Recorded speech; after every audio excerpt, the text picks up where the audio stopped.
And so they was, all buddy buddy, all talking about bringing your money to Sierra Leone, and how to spend the money and invest and all that good stuff. And then now, fast forward 3 years, a couple of days ago, I saw a video pop up about O'Shea. Some girl was talking about O'Shea. Apparently, he done went off on the Africans, went off on like a lot of the culture in Africa, basically telling black folk, "Don't bring your money here. Don't give these niggas your money." And so, over 3 years, something has changed O'Shea's mind about being black, being in Africa, resettling, investing, all that. He's totally done a change. And so, and my thing is, I talk about like race and blackness and politics a lot. And I just think it's interesting. Like, I was never really big on Pan Africanism, but in the last couple of years, organically, black folk have started to reject Pan Africanism in a lot of ways. And Tariq Nasheed's one side of it. And I see O'Shea, he's having a little moment right now, too. It's just interesting to see that the Black American identity, we like tried to do the African thing, and now we got so many Africans around us. We're kind of like, you know what? I don't think we actually are African.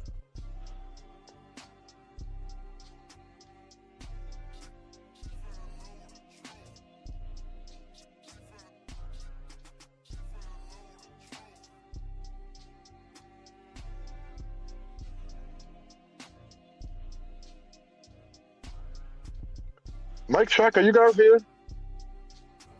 My bad. I'm sitting here talking Oh, on mute this whole fucking I'm, time. I'm Damn. like, did Drip leave? What happened? My bad. But yeah, like I was saying, I totally agree and I understand because for a long time, like, I've always felt like, hey, if you look like me, then you down or whatever. And then, everybody always started talking about if all skin folk ain't kinfolk or whatever. And then, like, as I got older, I started seeing how a lot of the immigrants have been, for lack of a better phrase, programmed when they get over here, and they had some very crazy and radical opinions on Black Americans, and then just seeing how they treated us. Because I remember, back in college, I dated an African, and I went to a party, and it was just like I did not feel welcome at all. Like, if looks could kill, I'd be dead like 16 times already. Like, it was bad, and it's just like I just don't feel that camaraderie or that, you know what I'm saying? Like, I don't know. I just don't feel like I do have moments where I feel like we not the same. I'll just say that. So Well, and I think it's fair to say that we are not the same. They not like us, right? And I don't think it's a jab. I don't think it's a insult to say they're not like us, right? We can get into the insults and all that, but I think it's an objective truth that we are no longer of Africa. And I don't think we should be compelled to feel that way either. yeah, you're right. You know what I'm saying? Because a lot of people do try to put that on us, like, especially when they go back where you came from, nigga.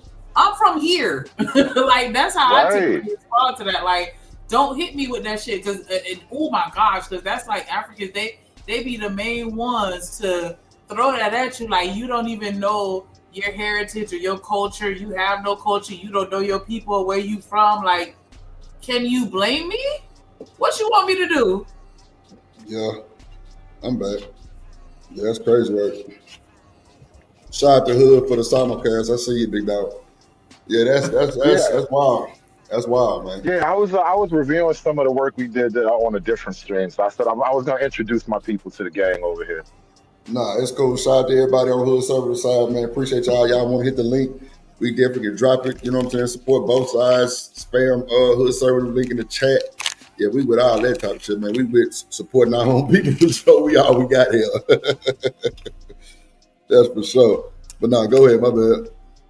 But no, I think it's just weird. And I was listening to some of O'Shea talk about Africa, and he made a point that I've been making on my own when it comes to Africa. But I guess he had to kind of live it out to see the truth of it, which is Americans, Black Americans, started that Pan African shit, right? And Right, Africans within the context of Africa, the last thing them niggas is Pan African, bro. And right, so right, it's right. weird for us to try to like superimpose this weird little like progressive blackness on a continent that they don't need that shit. And for one, I mean, not for nothing, but it's almost like we're trying to teach them how to be African. Like, let it go. Let them be them and let us be us. And we just travel on our own paths, bro. But hood, it go both ways though.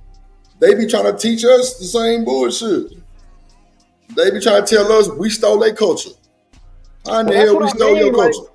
Yeah. We can't be African, bro. I'm not y'all. Y'all not us, bro. And listen, if we was trying to steal y'all culture, we would be over in y'all country on welfare or some shit like that. Like, y'all come over here to be Western. So this is why I reject the whole Pan-African thing. If being Pan-African was that great, they would be in Africa chilling. But they come over here trying to blend in with us. So I'm like, why not own our American black identity and be happy with that shit?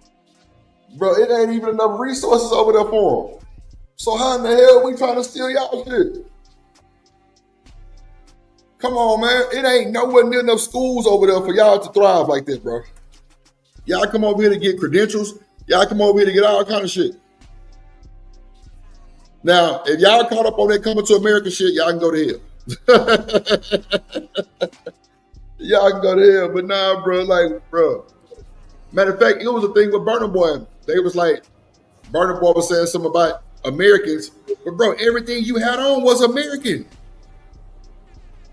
Nigga, you dating American women. Yo, music is American. Bro, you had Tony Braxton sample that got you rich.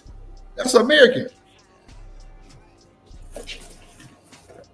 I don't be understanding, bro. It be a bunch of, you know what I'm saying, culture jacking type shit. But bro, like the fact that they got into where we not liking each other, that shit is crazy. But O'Shea, hold on. Who went to Africa? O'Shea or Tariq?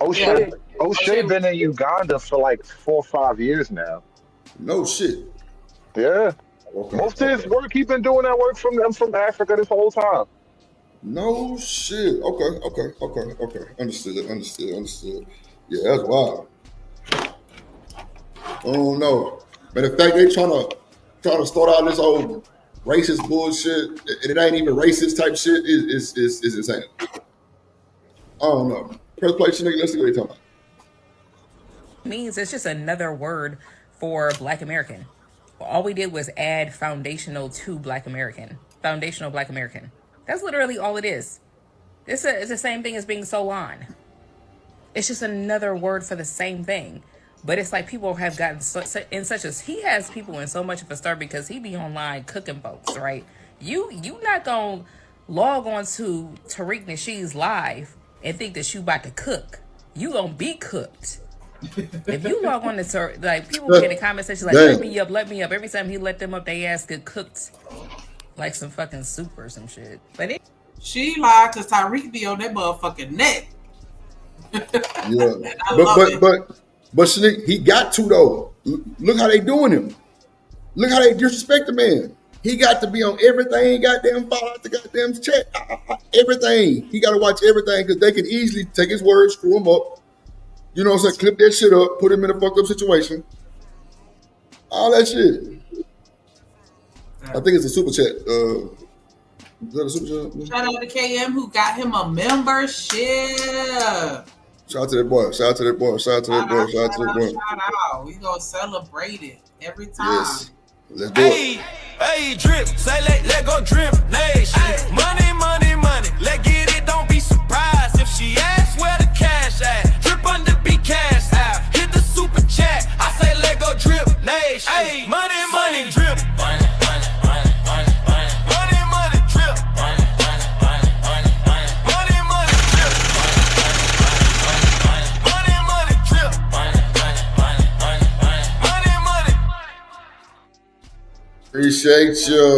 Appreciate you. You know what, Hood? Some just gave me a crazy idea, bro. We should host like a live, like not like a debate, so say, but just, you know, like a live panel on this shit. You know what I'm saying? Just, I mean, you know, I know we simulcasting now, just, you know, on some first time, but like, bro, I think, bro, we should really put together something that's structured for it, though.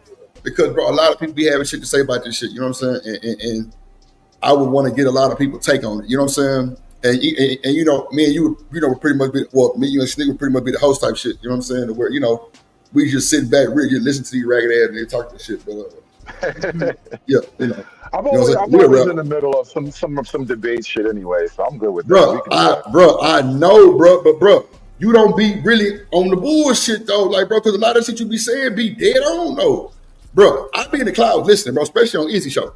I be listening. Bro. I'm like, damn, this nigga hood, this nigga smart, this nigga know his shit. You know what I'm saying? Because, I bro, think a lot of motherfuckers be rambling. But go ahead, you got it, my bad. no, I think like I got a point of view on a lot of shit that's just different and new, and I don't back down all that often. And Facts. niggas take shots, I give shots back, and then it creates problems. But I don't think I'm wrong, and that's kind of why. Like, if you can prove me wrong on a thing, I'll probably shut up and I won't talk about it no more. But Right. niggas don't be proving me wrong. They just be getting mad and saying all kind of crazy stuff, and then they go left. But like for the most part, I just think about stuff differently, and I try to explain what I think. Nah, I feel you. And bro, see, I think it's good conversation until nigga get personal. When nigga get personal, he lost. I always say that. You lost, bro. Because now you going personal. Now you don't have no. Now you ain't got nothing to say or nothing to substantiate your argument. You through. Your ass is done. Get on out the way. So yeah. But nah, I'm with you. Go ahead, Shanique.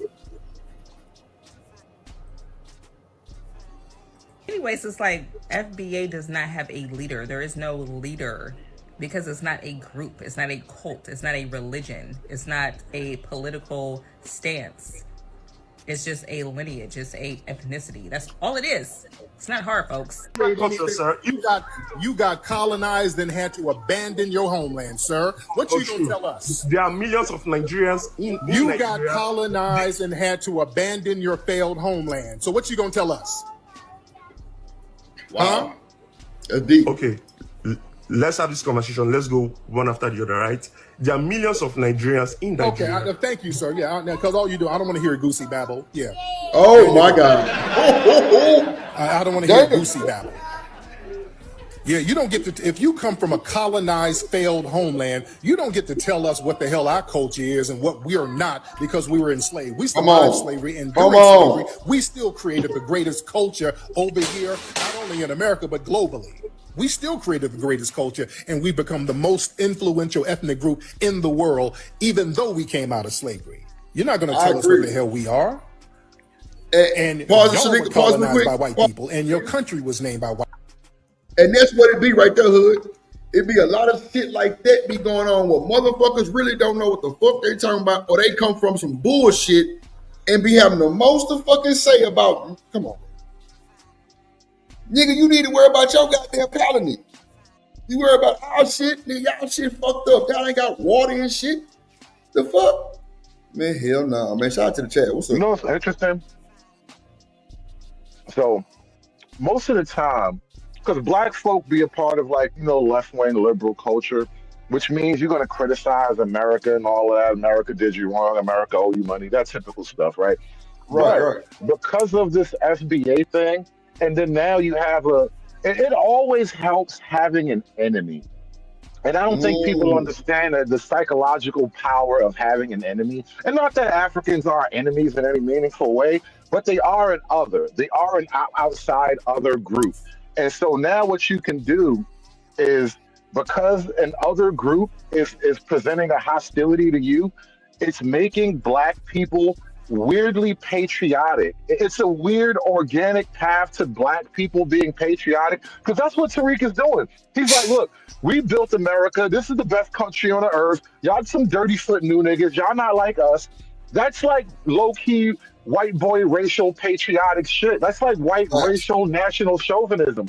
And so this is why I don't really back away from the right-wing racial stuff. I think there's a place for black folk to be just the same way about America as white folk have been about America. Like, this land is our land, white folk and black folk, and we need to kind of keep the other people at bay. And so Tariq is kind of doing that right now. Although he would never talk the way I'm talking about it, it's still practically the same shit. Damn, you just put that in a nice little old motherfucking Happy Meal. That's what got there, so damn. Nah, that's true though. I agree with you, bro. We need to keep the motherfuckers at bay. But nah, they want to throw darts and shit. They want to throw spears. So I mean, it's crazy, bro, that we argue with our own black about black. That shit sound weird, bro. That's why every time I come to the, or ever since I came to the internet, it was just like, bro, like, what the fuck are they talking about? Like, bro, I didn't even know we were even flexing or either beefing with Africans, bro, niggas, black people. And it's just weird, bro. Like, I don't know, bro, but I definitely agree with what you just said, though. I definitely agree, bro.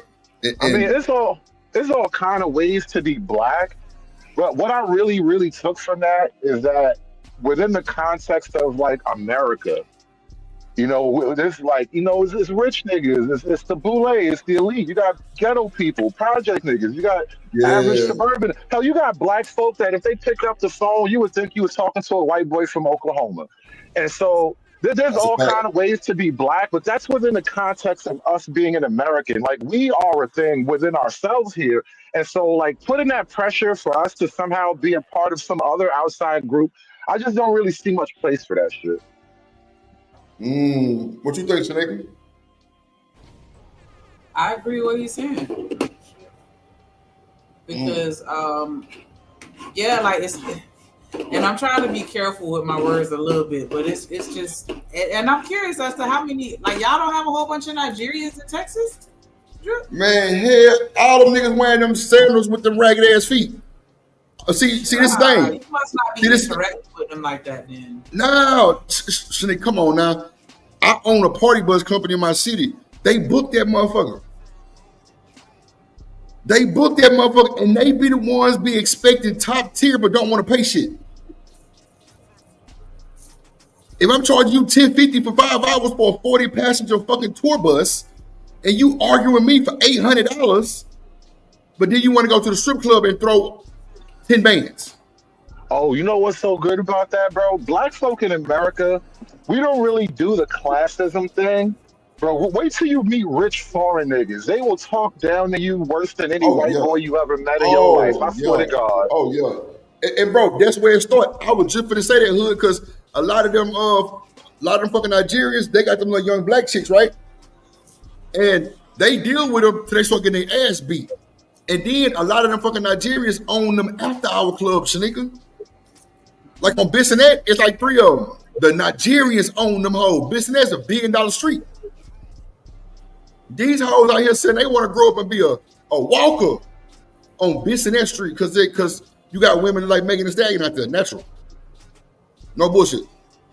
And they got after hours that these motherfuckers get set up in and Shanika, they motherfucking ass, goddamn me, are owned by Nigerians.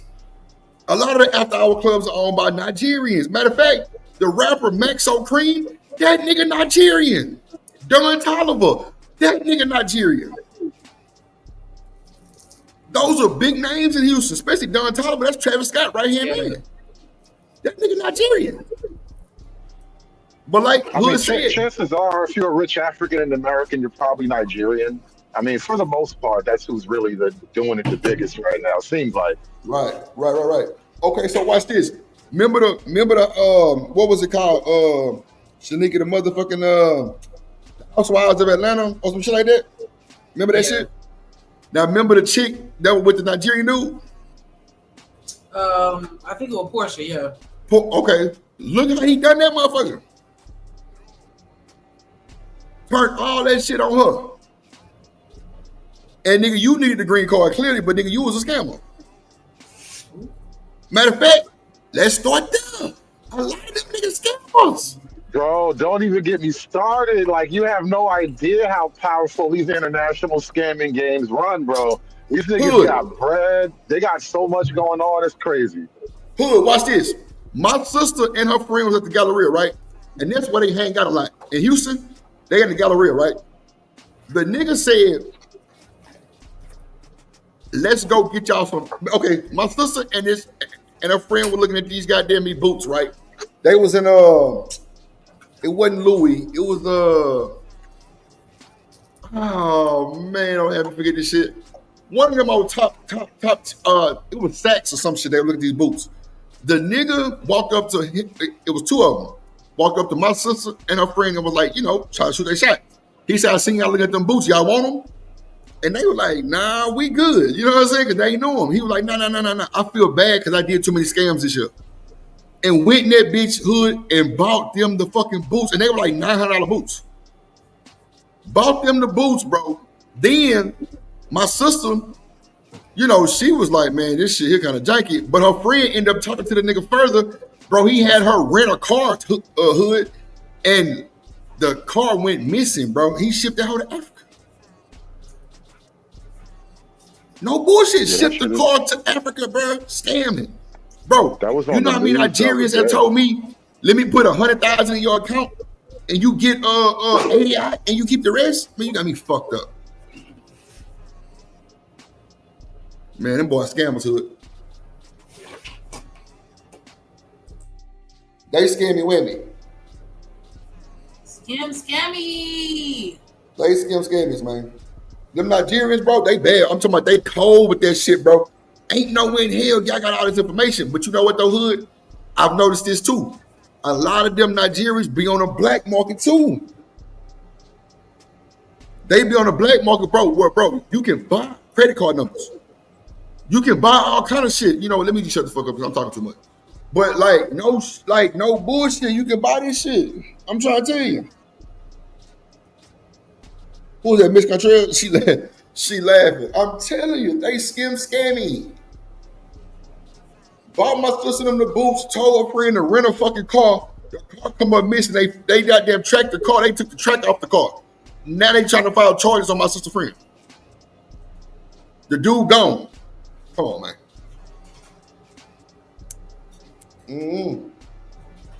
What you gonna say, hood? My bad. I went on my little rant. Them motherfuckers No, scammers. I was in the store anyway. I had to go buy some papers anyway. But nah, them, Yo, I'm smoking a big boy right now too. Shit. African niggas is a funny bunch, though. It's hilarious when you think about some of they funny ways. Like, them niggas be big, giant simps, but they'll beat a bitch up, too. So weird, bro. So Yeah. weird. Whoop a bitch, no bullshit, bro. So I tell you, them little young girls, them little Americans, they'll deal with them until they start whooping their ass. No bullshit. Them niggas simps, man. Goddamn hood. The African Prince. Yeah, I bet, motherfucker. I bet. What up, ADS in the motherfucking building? What up? IT people. You were given last names by white people. Y'all Google what I'm saying. I'm not making that up. They didn't have last names over there like that. They didn't have last names like that. They like to come over here and start lying about history like we don't know. No, we're thorough and well-read over here. We know the game. We know the game, ladies and gentlemen. Big bars. FBA talk. Yes, FBA talk now. Shout out to the diaspora, but 100% shout out to FBAs, the real ones. The real ones. You know what I realized? A lot of our people are colonized mentally, and I say people on a human level. Bro, Jermaine Shoemaker started this bullshit, hood. Jermaine Shoemaker. I know you know who Jermaine Shoemaker is, hood. It's always Jermaine's fault, bro. No matter what, it's always That's Jermaine's Dr. fault. Umar. That's Dr. Umar real name. I'm telling you, that thing ain't Jermaine Shoemaker. And you talking about you an African and shit, boy, ain't no fucking way. Your ass was, man, come on. Stop tapping and rapping. You a pan pizza, thin crust African, bro. You gotta stop, bro. That shit is not what it is. Oh, Lord Jesus. It's always Jermaine. What up, Chocolate Bunny? But that shit Oh, I funny, forgot that bro. nigga name was Jermaine, bro. I totally forgot he was a Jermaine. That make perfect sense now that you Come remind me. on, hood. Jermaine Fucking Shoemaker. Jermaine. He say it's always Jermaine's fault. Goddamn. Oh, shit. Oh, my God. Goddamn Jermaine, boy. I tell you, Yes, boy. Free Zone. That is Umar's real name, Jermaine Yeah. Schumacher. Bro, y'all know that shit? Out of Philly. We looked it Y'all up. didn't know that? That's crazy. I looked it up. I was like, this nigga named Jermaine Shoemaker. And he talking about, oh, you know what? Never mind. I ain't got time. I'm not even trying to pronounce that nigga name. But that's some fucked up shit, though. You got these folks pan pizza, no pepperoni, eating that African. Goddamn on here. And that nigga named Jermaine Shoemaker. Nigga. Ain't no fucking way. That nigga, Okay. that nigga is a cobbler. That's funny as hell. He's a cobbler. Like a Oh little shit! fat elf making Cobbler. footwear. I'm telling you, bro. That's what a That is shoemaker funny. is. It's a cobbler. That's funny, bro. Arosa said that Don Toliver isn't Nigerian. He isn't. What is it I don't in? know. I know I've heard that name before, but I don't know where he's from. No, he from Houston. Tolliver but doesn't he sound like a typical I'm just saying I African don't know where name. his people from. nah, his people Africans be is having names like Good Luck and shit. damn. Hold on, let me pull it up. The nigga stay in Houston. Cause that's Travis Scott, like right hand man. Like I didn't met the nigga and everything. The nigga who seen Look at the Flick of the Wrist, that's his manager. But that nigga Don Toliver is he either African or Nigerian, one of the two. I always put him in the same category. I ain't gonna even hug you, but he one of them though. And that nigga Maxo Cream, the rapper, that nigga people is African too, or he's a Nigerian. Like I'm talking about that nigga daddy name is like 30 letters. It's Don Toliver was born in Houston. okay. So where's the people from? His people from either Nigeria or Africa. Just like Maxo Cream. That nigga daddy is African.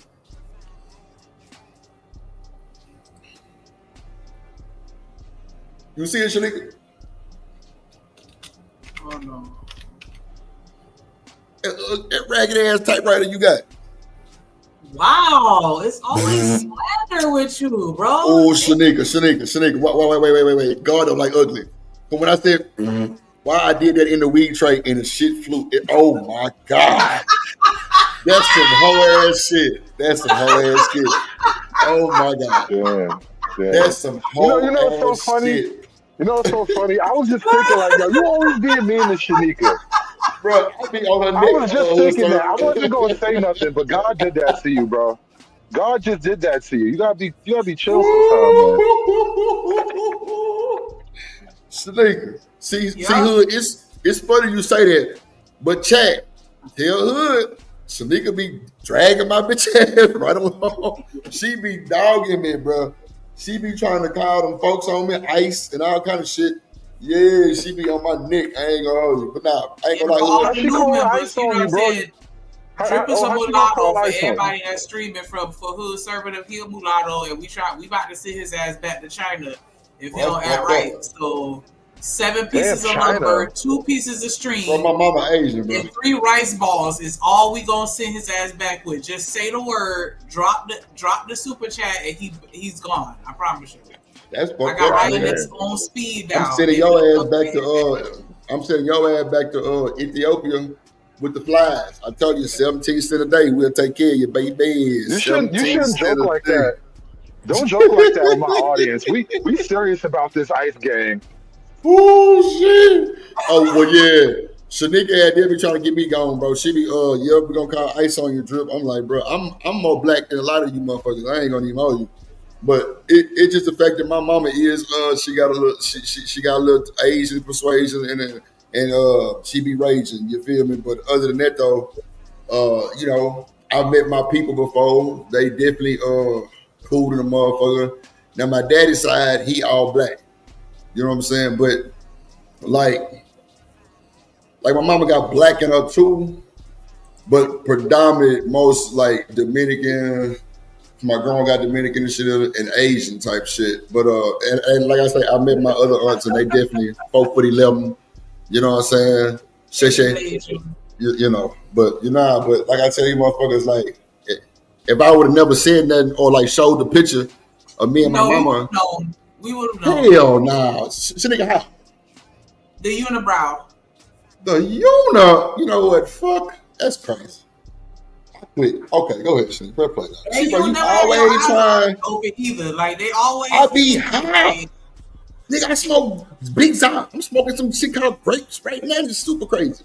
I'm just trying to stay alive and be free. But nah, so nigga, you know what? You got one more time to say anything about sending me out, bro. That's fucked up, bro. See, you right. Woman, wife, mother said, at least you got a rice ball. And I said 3 rice balls. At least you got a rice ball. Right. North Korea is that hood conservative chat helping you? That's not hood very, conservative chat helping you. Oh my Jesus. Generous. Very generous. We gave you 3 rice balls because I know you growing and you a man, so I gotta give you at least 3. That's cold work. That's all That's good. it. That's I'm it. gonna eat my And rice balls. I got me fucked up. And a duck. they say Don Tolliver is African American. They actually said that his dad was a rapper in Swisher House movement during the early 2000s and went by the name Bongo Bongo. Come on, look at Hood. If I'm telling you my daddy named Bongo Bongo, what the fuck does that mean, sir? I might call you an African. I ain't gonna lie. Come on, man. You can look at Don Tolliver, Bongo, cheekbones. Shanika, look at the nigga cheekbones. Look at his facial structure. That nigga ain't from here.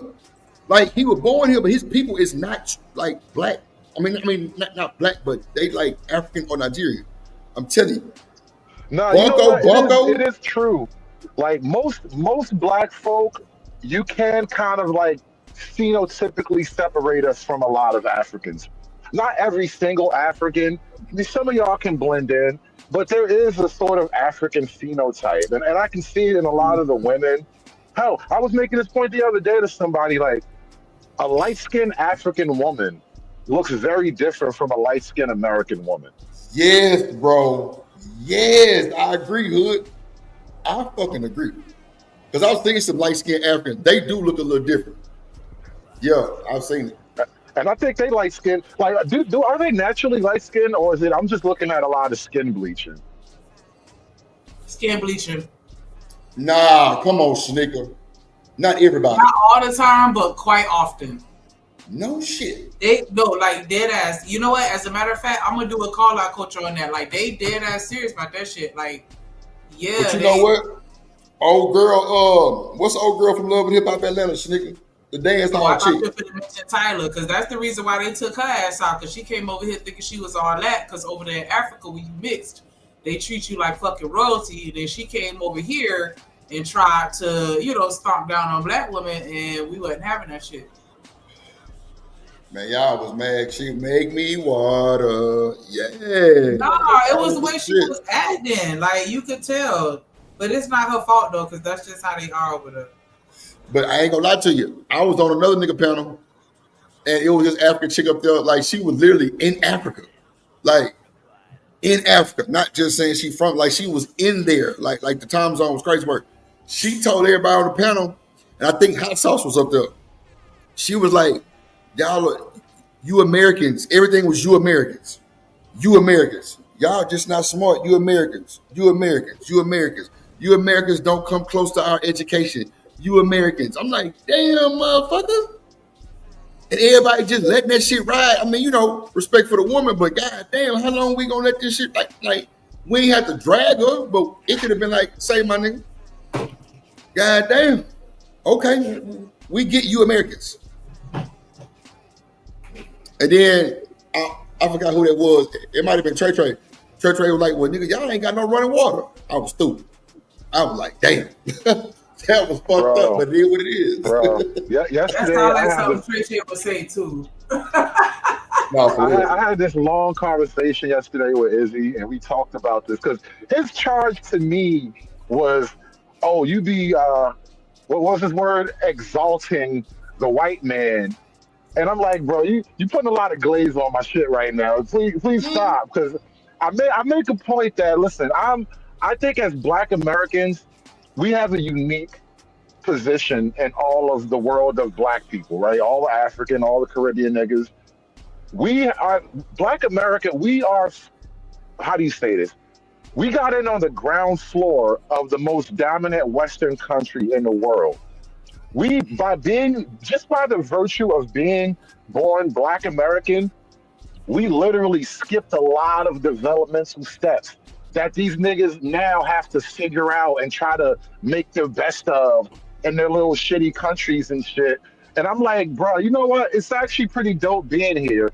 And I like it like this. I don't want to be a pan nigga. I'm an American nigga. And I like what we got here. Hey, Hood, you know Mouse? Know who? Mouse. What, from that show that used to be on that, what was that show? No, he in the back. He in the back. I don't know Mouse. No, I'm not sure. No. I'm sorry, Moose. I said Mouse. No, it's saying Mouse, and it's my bad, say Mouse. Oh wow. Still okay, not yeah. Sure. I can't vouch on that one. That's your call. Yeah, hey, man, you got a wave in the back or something? You got a wave in the back? Yeah, we can't just be pulling up anybody. But nah, go ahead, Hood. My bad. Yeah, they just got to stay in the back. Yeah, I don't know them, but go ahead, Hood. You got it. No, sorry, yeah. My whole point was that it's not about white people per se. Like I don't even have a bunch of white friends in my life. Most of the time I talk to white people is gonna be right here on YouTube. But Right. I appreciate being number one in terms of like we have the best system, we have a great culture in America, we got great courts, great a lot of good shit. And I don't want to Right. ruin it trying to be African because they haven't even worked out a lot of the basic shit that we got that we take for granted here. Like you said, running water, electricity, not getting scammed by the police every time you get pulled over. Nah, you Like ain't it's bullshitting. not that bad over here, bro. So like it's not even about being white and all of that shit, but I'm team Western civilization. We're number one. And black Americans are the only black people that are literally children of Western civilization. The rest of you niggas are foreigners with dirty feet. On. Damn. Whoa. They feet do be rough too. They be wearing them open toe sandals and shit. That shit kills me every time I see that bullshit. Like you got the nerve to put them motherfucking concrete beaters. Hell no, boy. Shit, no. But nah, you ain't bullshit. No, but I ain't gonna lie. You and Easy be having good ass conversations though. I ain't gonna hold you. Y'all be having some good ass conversations. Like them motherfuckers be really intense. You know what I'm saying? You know, the both of y'all know y'all shit for the most part. So I feel, shit. I was Go gonna say, ahead. I feel like the only thing that they really have on us, and I say that loosely, is just the fact that they dive in deeper to their roots than we do, because a lot of our shit is intentionally withheld from us and removed from the history books and covered up and erased and altered, that it makes it more difficult for us to really know the truth with a lot of situations. And I think that they use that against us as an attack, and it's like, again, we can't help that. Mm, And I think to a degree they can have their tribal ethnic story. Because really, like, and I talk about this idea of an origin story. Like, black folk in America, by and large, our origin story starts with slavery in America, and right. maybe that's a L. Not everybody's comfortable carrying, but also I look at it like that was the price that we had to pay to be the children of Western civilization. Because we're no longer Africans now, and so it is what it is. I don't know that the African origin story is any more useful than ours. Like, does it really help you that your ancient ancestors used to sit under the same fucking tree and tell the same stories, sharpening the same stick on the same rock for 10,000 years? Come Does it on. really help you? You're trying to come over here and learn how to do coding on the IBM system. Nobody give a fuck about your ancient culture, bro. Stop it. That's a fact. It just sound fucked up, but it's true as hell. Like, don't nobody care. No, we did this to ourselves a little bit to be because Pan African is an American thing. So this is a little bit of a self injury, but like ultimately, are we supposed to take pride in the past or the future? Yeah, I don't know. I'm trying to think. Who was that? That was like, yeah, like y'all stay over there. Oh, that was Venta. You remember that drip? I don't know if he was here, but he was just like, hey, you know what I'm saying? Like, y'all do y'all thing over there, and we do our thing over here. Like, African Americans, just in a separate league a little bit from everybody else, and I totally agree with that. Not saying that we better, but just saying we different. Right. It is not about saying better per se. Because look, I talked to Vince. I like Vince. He cool. He's like one of them wealthy Yeah, Somalians. yeah. That nigga probably got pirate money in his bank account. But he keep it a buck. Like, listen, there's slavery. People they got houseboys and all of that shit. The Africans right now still keep slaves in their house because they're rich, and so like they don't really care about your liberal moral system, and so they just not like us. They don't think like us. They don't have the same mental framework as we do. They got their own shit, and so that being said, I do think they need to stay over there. We should stay over here for the most part, and let's not pretend like one can just be the other. Like we can't be trans African any more than you can be a trans woman. Yeah, put that on a t-shirt. I said the same thing, Albert. I went to a party, an African, with this African, and boy, I may as well have been at a KKK rally with the way that they made us feel. Like that shit was crazy. Like I felt so out of place and so unwelcome. I was just like, yeah, it's time to go. We had to leave that thing early. Like they child. And it's crazy because it's like, why, how, just, I wish that it could be better and be different, but, you know, it is what it is. I don't think it could be, though, because it's the nature of people. You know, the French and the Germans don't get along. The British and the Scots, they don't get along. Well, nobody likes the British because they beat everybody's ass, but that's just the nature of people, right? Not ethnic groups that don't necessarily get along because the lie of Pan-Africanism is that Africans get along. And so I started out talking about O'Shea.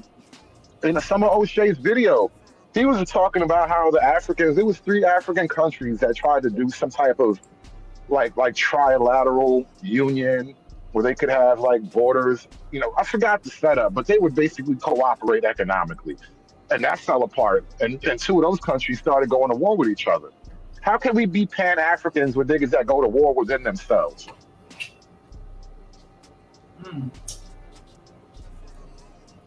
Like you said, everybody do it. Because I was watching this video and they were, and the guy was talking about like Mexicans and where they fit. Because they was like, you know, they had all the white people at the front of the bus and all the black people at the back of the bus. Where were the Mexicans and Latinas, and how they kind of like trying to lean more towards being white and trying to pick up or, you know, benefit from their, gosh darn, brain fart, trying to benefit from their, what is it called? Privileges. There we go, privilege. Yeah. And now, depending on how you looked, you know what I'm saying? Like, they got treated a certain kind of way, you know, as well. Like, and I was just saying all that to say, like, at the end of the day, like, everybody gonna have their own different story or whatever as far as, like, where they fit in it. But it's still different from what we necessarily counting. And so I just feel like, yeah, we just need to keep our shit separate because they don't understand. And they never will. I don't think they ever will. Mexicans are kind of white. There is a sort of high class, low class kind of thing with Mexicans where, like, you look at somebody like Canelo, the boxer. If you didn't know he was Mexican, you might think he was like from Europe or something. He's a redheaded Spaniard or some shit like that. Like, because you know they had the whole colonization thing too, so they have literal European DNA over there. Like Spain is Europe.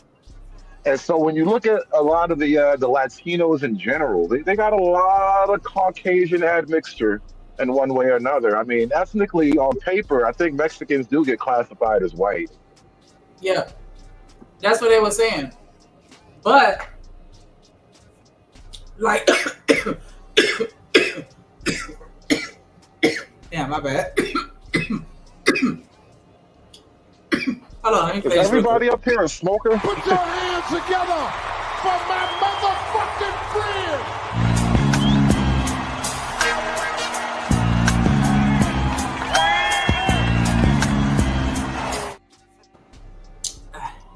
Yeah, no, I'm innocent. I just have a dry throat. That's the narrative we're gonna spread. That's the rumor. What up, ADS?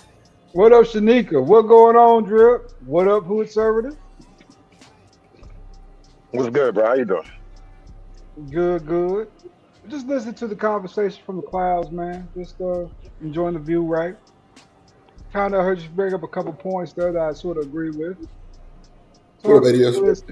What up? Where do you land on my Black American nationalism here? People think I'm on some cool shit, but they haven't heard me explain my black position. I'm just not black like these niggas. So why don't you come join me fully in being a black nationalist? I've been a black nationalist, but what do you There mean you by go. nationalist? Do you mean a black nation? Because I believe in Black America, not a nation full of niggas. You can go to Africa with that shit. No, no, no, no, no. Black, especially American black people and American black men are superior. They really are. Uh, I'm not gonna fight you on that. Like I said, we're children of the West. No other black people are children of the West like a black American is. We are our ground level on Western culture. We were here from day one. You know, and I'm gonna be honest with you. I think we're too hard on us about this type of stuff too, man. Because we talk about where the white man is at, where these other people are at, right? If you've ever been to their countries, I've been to Djibouti, Africa. You know what I'm saying? I've been down to St. Paul, Spain. I've been to a lot of different places, right? And what you learn is that if you think we bad, that's how it works. How about this, bro? My father is from the Caribbean, and like my mother's side of the family is from New York. Like my mom, grandmother is from North Carolina, and like that whole all the way back to those farms and plantations and shit. And when I went to my father's country, he took me home twice, and I met like my grandmother, my cousins, and whatnot. And a literal shack, bro, a literal shack, like the wavy tin roof that you see like in Mexican villages, a literal shack. And I'm so glad that nigga snuck on that boat, boy. You was the smartest nigga ever sneaking on that boat. I tell you, you was cooking that day, nigga. Djibouti smells like booty, nigga. You know, like I said, man, you can see the major differences, right? And the people that are being condescending towards us when they're in their countries versus in our country, right? In their country, it's third world poverty. Over here, it's first world class, right? And just some of the condescending type behavior or thought process with their tribalism is a little off-putting to me. You know what I'm saying? Once I sat down and think about it, right? Because it's weird. You come over here, you look down on black people when you had to basically, how can I say this politely? You had to evade your country, right? You had to flee it because it was such a shithole. But yet you come and look at us sideways. You know, one thing I like about the immigration process is that it's supposedly the best of the best from other countries, right? It's not just, you know what I'm saying, Puto or, you know what I'm saying, Pupa or whatever the hell it is, right? It's supposedly the best from their countries. But when I get over here, second and third generation, they're just like us. I mean, let's just keep it real. The Africans have been cosplaying black people as long as it's beneficial, right? But the minute though they get a little bit of power, they tend to coalesce to their own kind. Right. And I don't have a country to fall back on. I don't have a culture that I can jump in and out of at will. yeah, it's all about unity when you need us. But when all of a sudden you get a little bit of something going for yourself, it's, you know what I'm saying, fuck the niggas, you know, right? Now, I don't buy into all these ideologies either that, you know what I'm saying, putting out here, stuff like that about blackness. I don't believe it's all true. But what I do know is that out of all the folks in this country, we only, as black men, we only 6%, but yet we got the most influence. You see us in sports, you see us in entertainment, you see us in politics, you see us everywhere. And wherever we get into, we take it over because it's the alpha male gene. You can't say that about any culture, man. White men have the power when it comes to the financial assets of it, right? Property, ownership, stuff like that. You know what I'm saying? But when it comes to just flat out influence and primal, those savage ass survival instincts, black men win that hands down. We're better equipped for it. Well, the thing I kind of like to point out though, because I think I was talking to Izzy about this yesterday.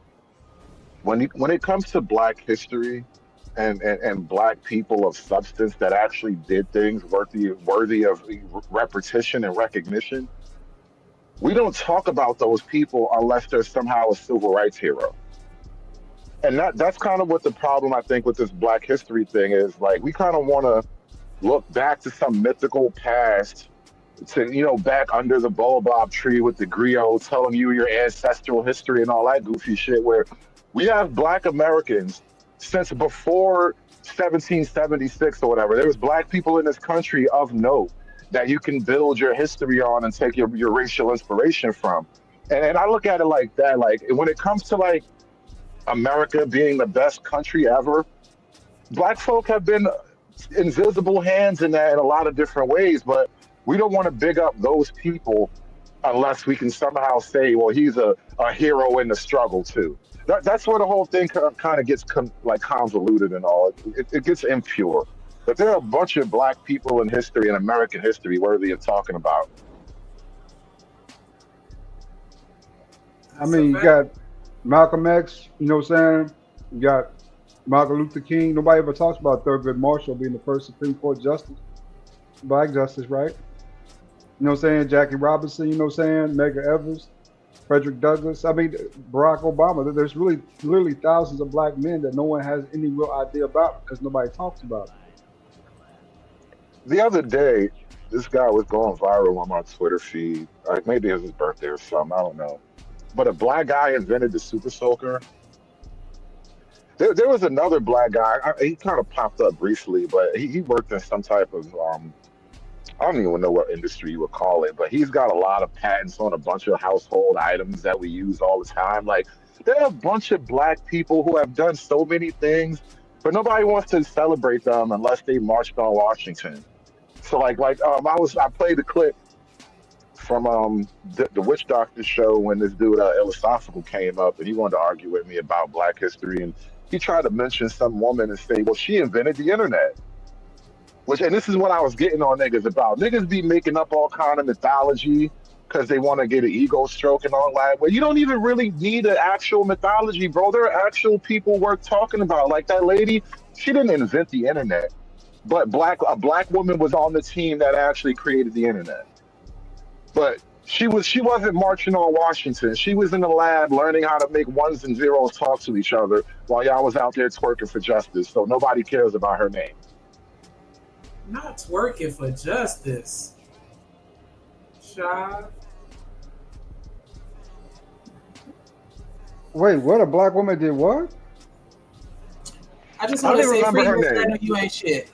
Because you know why? Because the real name you should be talking about is Philip Imejawal. He was a math whiz, right? Formed allowing large companies to do a lot of calculations. He was actually the guy who actually, you know, saying put the internet basically in existence, right? Now, the government had the Ethernet at the time too, which was local internet that they expanded upon as well. But I never. Can we stop trying to force black women to be in everything? No, it's legit. I looked her up. She was on the team, so I'm not gonna take her shine at all. But the point is, when she was introduced in the conversation, it was she invented the internet.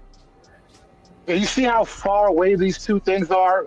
Being on a team that it literally consists of dozens of schools or maybe and the US government versus I invented the internet. That's like when Al Gore says he invented the fucking internet.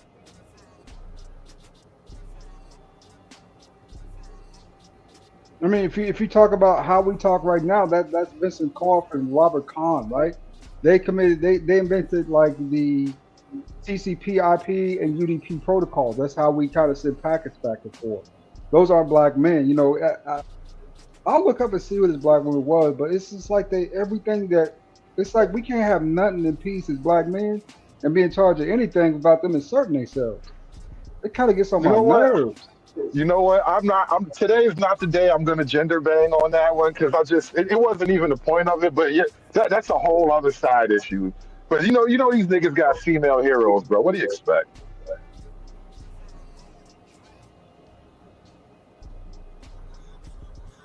I expect them to read a little bit. Unfortunately, reading is down to an all-time low. Niggas can't read on fourth grade levels no more.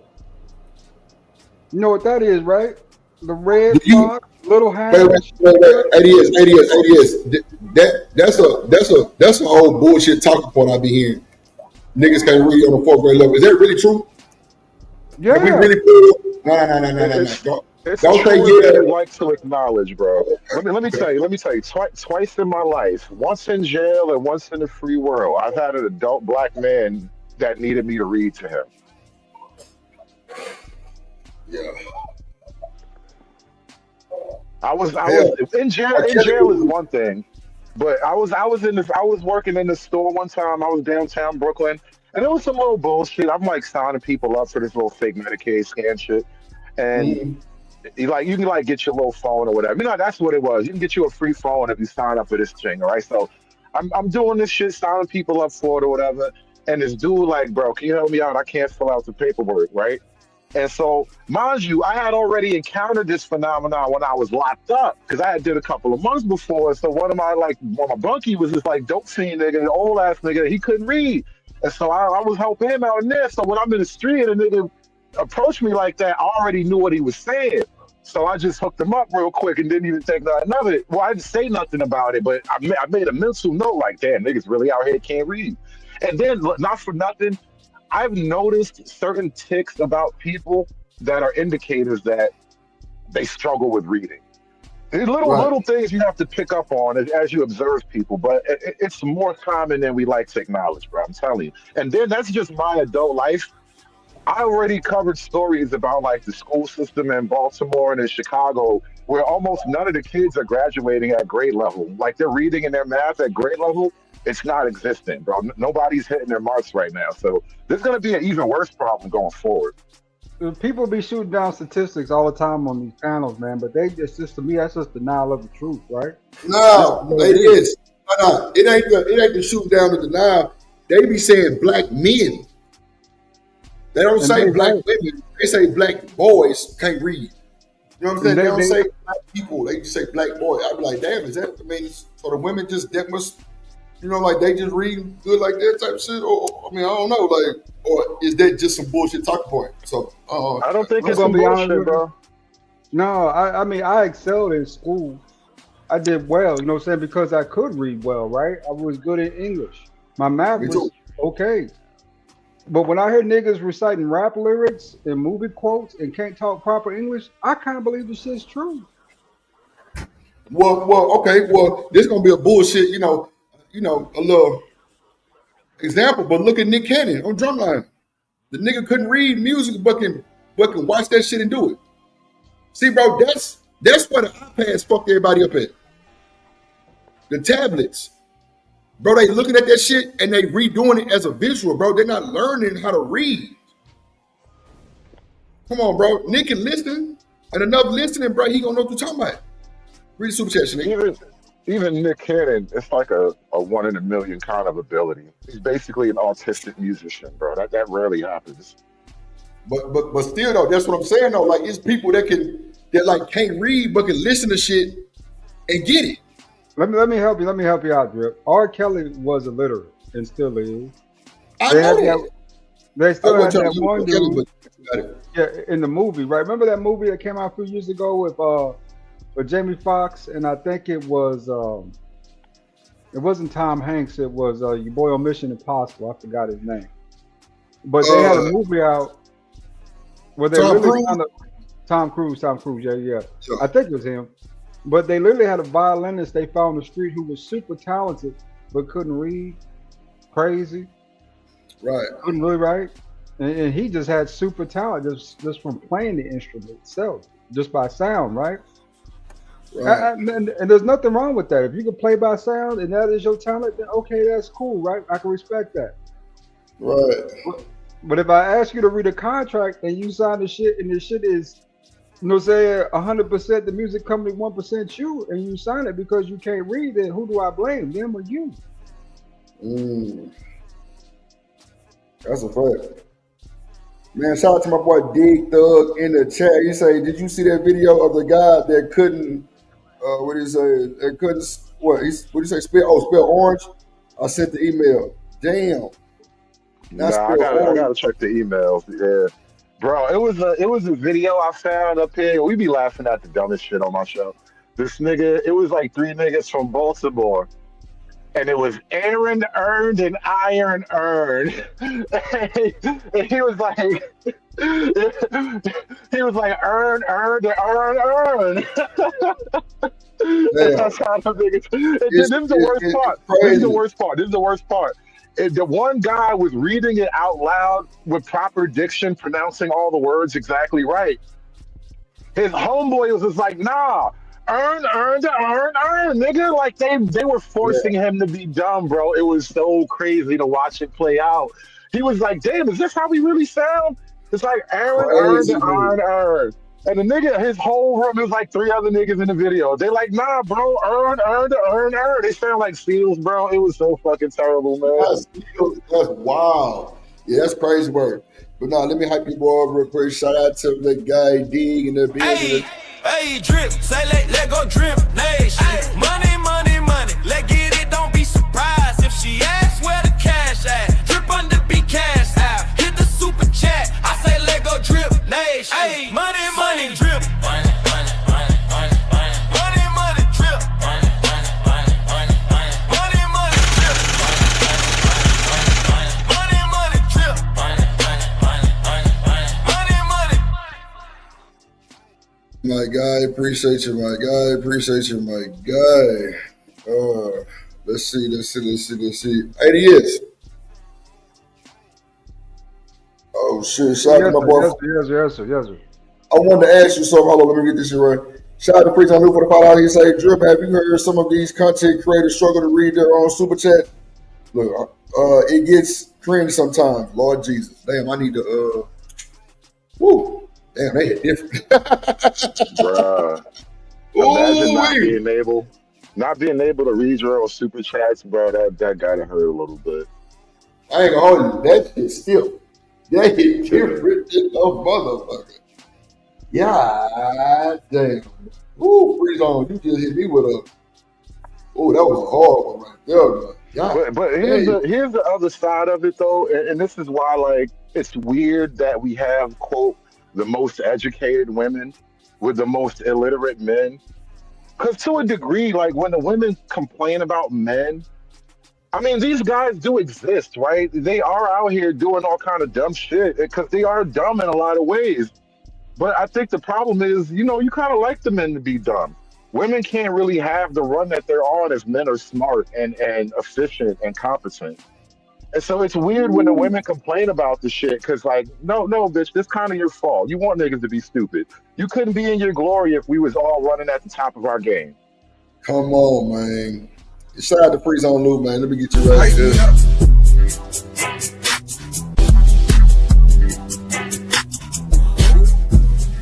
On me, you the one, ain't nobody fucking with.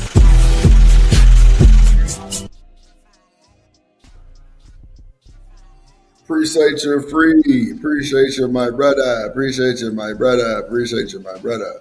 Shout out to the chat, man. Make sure y'all hit that like button, man. Make sure y'all hit that like button, man. We simulcasting with the homie hood today. Shout out to Bridget. Shout out to y'all in the chat, man. Shout out to everybody, man. Yeah. Shout out to y'all. What up, Trace, man? What up? Shout out to everybody on Hood Service side, man. Appreciate y'all for sliding, man. Let's see. Okay. 80 years. Let me ask you this. In the military, was it a bunch of Africans? Was it any Africans in it? There were In your a few list? of them. There were a Okay. few, right? And most of them were American born, though. You know what I'm saying? They were Okay, from okay, here or okay. whatever. But even then, you know, you can see a huge distinction in the way we kind of do things and they do things. You know what I'm saying? I learned that early on that it's because they look like us, our skin folk and kinfolk, you know? That's true. Now, you know, when you're in charge and you tend to be a brother of intelligence, they treat you a certain way. That's one thing Right. about the Africans you got to call out. You know, right? They will treat you a little better if they think you're a little smarter than average, right? Right. But ultimately, though, I mean, it's still all the same result. I mean, you know, unless there's a benefit to our friendship, then why are we friends? You know, we can work together. That's cool. You know, we're doing this to serve our country. I respect that. But don't mean you can be up in my face. It is. Come on, bro. When you got an army brother like that, bro, ain't y'all like thick as thieves? Ain't y'all damn near bloodline in? Or y'all still got some type of bitch? It's just like any other group of people. When it comes down to conflict, and you know what I'm saying, you got allies, right? But you got to better distinguish very own, you know what I'm saying, early on, your allies and your friends. You know what I'm saying? Right now, we have a common goal. So, yeah, we're going to get along to achieve that common goal. But ultimately, though, we ain't friends. Not like that. Not unless you have something to benefit to offer me, right? And this nigga got to watch your back with the AR. Y'all ain't friends. Yeah. That's crazy. Because I'm watching his too. It's an agreement, right? I mean, allies do that all the time in war. You know what I'm saying? Do you think French and English people cool? They not cool. They just have a common conflict. So they tend to work together to resolve that common conflict. Versus, So at how the end of the day, become permanent? Like, well, it's just like this is what it is. You know what I'm saying? it's more Why can't survival, it be that? right? Oh shit. Okay. I get what you're saying. Yeah, I get- versus, what I'm saying, like, if I saw I mean, I'm gonna say what's up to you or whatever. If I see you in public, I ain't gonna just walk around you like I don't know you. That's But what I'm thinking. ADS, my bad. That's what I was kind of thinking that she was kind of saying, like, nah, fuck that nigga. I'm like, dang. no, it's not that serious, right? But at the end of the day, I know that there are certain cultural differences in the way we see things, right? I don't want you up under me, pretend to be black just for benefits. Right. I see where you're going with that too. Okay. Just for benefits, huh? Hey, So my ADS, brother. Hey, my brother. Hey, how you doing? No. You know what I was No. thinking, bro? Blacks are American. Because when they go to their country, we're not black, we're American. not real. That's a whole fact. I got called more American than anything else when I was in Djibouti. The American. Damn. They was calling you the what? ADS? Americans. And when you straight off, you're American, aren't you? Like, yeah, I'm American. They don't say that you black. They just say that you American. I ain't gonna lie, ADS. That's how it is in China too, bro. Any black person that got any type of height on them or some shit, nigga, you a celebrity. Everybody just want to take a picture with you. Hey, nigga, don't even know your name. On my mama. They be like, can I take a picture with you? Can I take a picture with you? Shit, you said that? You play football. Like, no bullshit, bro. If you got like a jersey on and you tall, nigga, you a celebrity, nigga. And ADS, I ain't bullshit. I'm talking about, nigga, bro, you will end up finding yourself surrounded. Like, you out there signing autographs just for being big. No, I'm telling you. Bro. Bro, I'm 6'3". So if I go out there, which, I visit one time my whole entire life, bro. Like, bro, I had on a Hakeem Olajuwon jersey, bro. On my mama, nigga, they was taking, people had on New York Giant jackets, nigga, San Francisco 49ers. What? All kind of shit. All right. And, bro, they be wanting to take pictures with you, I swear to God.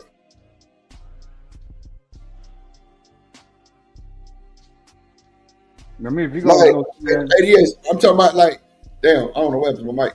Like, bro, they be want, bro, everybody, cause bro, it be cold, so bro, everybody be like American jackets on ADS.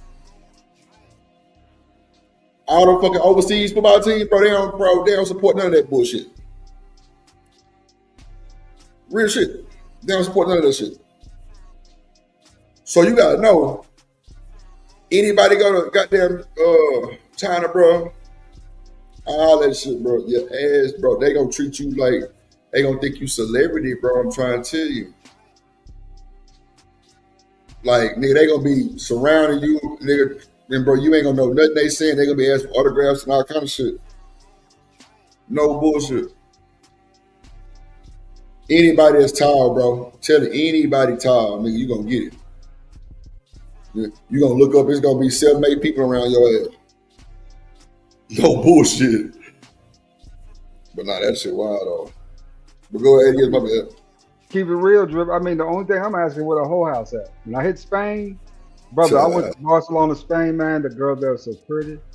God damn, man. I mean, they were fucking fine out the mouth. I mean, like Hoop was saying, they got them nice little mixes over there, nigga. It's crazy.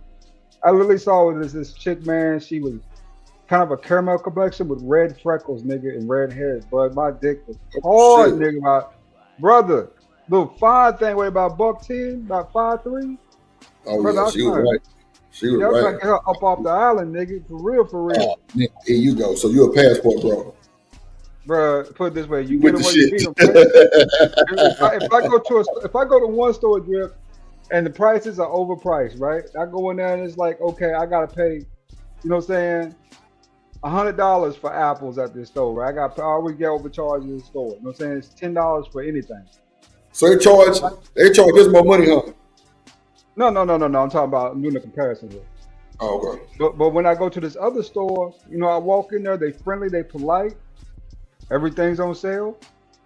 You know, imagine what I'm saying, imagine what I'm trying to do. That's where I'm gonna shop at. That other store. It's more reasonable. Yeah. That should be crazy though. Even though I will say this, American black women over the last year, well, a little under a year now, since January, February, they have gotten a lot better with their attitudes and personalities. But that's just because they're not in power no more. They know it, we know it. We're not in power no more up there. But you know what though, it is? You wouldn't really get a racist vibe from Africans or Nigerians unless you really like was around them folks. Because you don't really see a lot of them niggas out like that neither, bro. They be on some low-key shit.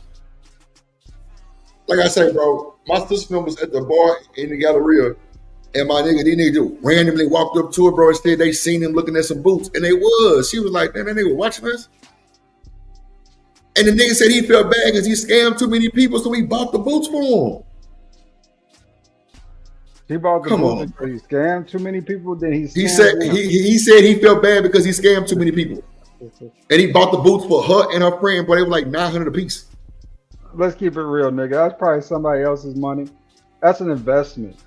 That's a scam, bro. It's a scam money. What you mean? Yeah, it's an investment for a scammer, right? He scammed to get that money, so now he's invested. But look, I think it was a play though. I think it was a play because now look, my sister moved around, but the other nigga ended up talking to the other chick, which her best friend, and bro, he had her rent her a car. He told her to go rent a car. Bro, the car come up missing. He didn't ship the car to motherfucking Nigeria. $900 for $26,000, nigga. That's a nigga good. Man, you know, ADS, you ain't shit. You ain't shit, bro. I mean, just think about it, right? Logistics, yeah. It's amazing to me how well he read her, though. That's the real shit right there. He said, I knew if I get her something nice, she gonna flip up and don't get her to do some strange things for no change, nigga. Just for them boots. Nah, for no change. And see, bro, you know what, ADS, I'm gonna say this. I think our community is so much of a call-out culture, bro. Like, anything that looks abnormal is crazy. So, if you go to fucking Dubai, and the fucking excellency, or whoever the king and shit is, bro, them niggas got women, bro. And them women know how to stay in line. We talking about wives and concubines. Yeah. And they know how to stay in line, bro. But when they come down here, how come we can't have just, and you know, not saying just cheating type shit, but just a whole bunch of shit like, bro, well, they cool. Why do over there? This is a game culture over here. You know what I mean? A game culture. Here, okay. Right. You want to. Well, not finesse, but like, women are equal. Women are free. Women can out here. Women got motion now, so you need game. Them niggas don't need game for women that got rules and structures and shit on them. You just need money. Okay, so Hood, let me ask you this: you think them structures be like solid like that? Cause I don't. Do I think they're solid like that? Yeah, they're solid enough. What do you think? I don't get what you mean. Well, okay, so I'm saying, okay, just say a chick came up with some money, right? She got a new little job, right? And then she listened to her friend on how she treating her situation. The same exact way she treat her situation, she tried to treat her situation. You know what I'm saying? Like, I don't be thinking all of them be having solid foundations like that, bro. I think they really be like trial and error too. A lot of these men and women, I think they really be on some trial. Go ahead. You know, in these other countries, it's just a different rule system, and that's kind of what I'm getting at. Like, there ain't no trial and error. I got you. Yeah, everybody know what they supposed to be on. Right. Yeah, everybody do know what they're supposed to be on. And see, that's just, I don't know. A lot of shit get let go in these places like that. And you know, Dubai does have a shitload of American in there, but it's just like, I don't know, bro. I think we just too I don't know. I just think everything we try to be over. Like I just think everything is just overcorrected, bro. Just way too much. Way too much, bro. That's the problem with America, man. I mean, that's one of the biggest problems with individualism we don't talk about. Everybody thinks they're so fucking special, and they're not. You just average people doing average shit, but everyone thinks that they got super intelligence. Now they got internet connection. It is wild to me. Hold on, idiots. Hold on, hold on. Hold on, real quick. Hold on. Georgia. Also ATL. Also ATL.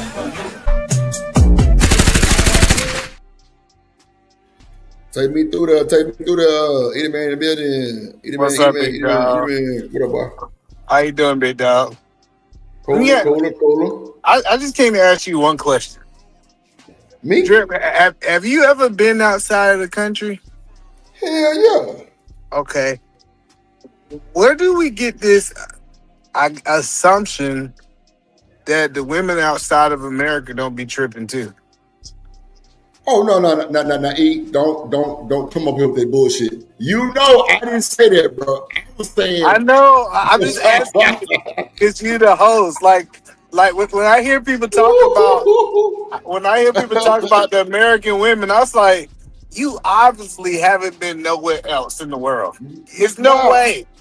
Like everybody trips, bro. Everybody got their whole boiling point. Everybody got their, respect and what they stand on. Nah, I was just speaking on just random shit about like the people got the 5 wives, and none of them are tripping.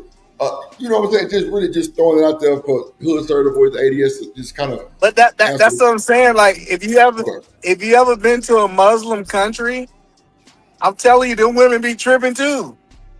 It's just the law. Listen, this idea that you about to have 5 women and these women ain't gonna be bickering, they ain't gonna be arguing, there ain't gonna be no emotions, there's not gonna be no jealousy. The difference between these Muslim countries in America, one of them is legal and one of them is not legal. But the jealousy don't go away. Like, I don't know why people think, since it's the law, that means that these women over here ain't jealous. Well, I mean, that was never put out like that. Of course, all women. That's why I had to tell him, hood. I wasn't talking about that shit, but he tried to play me anyway. But it's cool. I just thought you could use the host. I'm saying like, I just hear people like, oh, this dude got 5 wives and he happy and they all kumbaya. Now that nigga wish he had 1 wife because the 5 wives driving his ass crazy. All of them complaining. Instead of 1 woman complaining, now he got 5 of them complaining. You think they all be complaining like that, E? Bro, yes, I'm telling you. Like, that's what I'm saying. It's one thing for us to talk, like, the grass is always greener on the other side. Most of the dudes in America can't even function with 1 woman. You think they're going to be able to function with 5 of them? Nah, I totally agree with you. Even in the poly shit be fucked up. You're right. I definitely agree with that. I'm not saying they not tripping either, man. That's how you try to spin my word. But I feel where you're going with it, though. Yeah, I'm just saying, I got you. Like, it'd be different if I see dudes who done mastered having 1 woman and say, I want number 2. I can see that. But most of the dudes out here talking about these multiple women ain't got 1. Drip. But E, again, you're thinking about game, right? Because this is a game culture over here.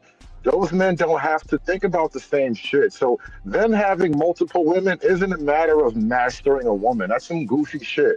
They just have enough money to pay for another woman. And then if she's actually willing to be a part of the program, well, yes and no. You don't need money to fuck more than 1 woman. No. Listen to what you said. Is different. In America, if you got enough money, you can have more than 1 woman. We see this with Neo. Like we see this with every celebrity. Okay, fair enough. So that's what I'm saying. It's like we got this idea. Hold on. I'm trying to help you understand. You got this idea that is so much different. No, women share wealthy men in every country, including America. All the time, right.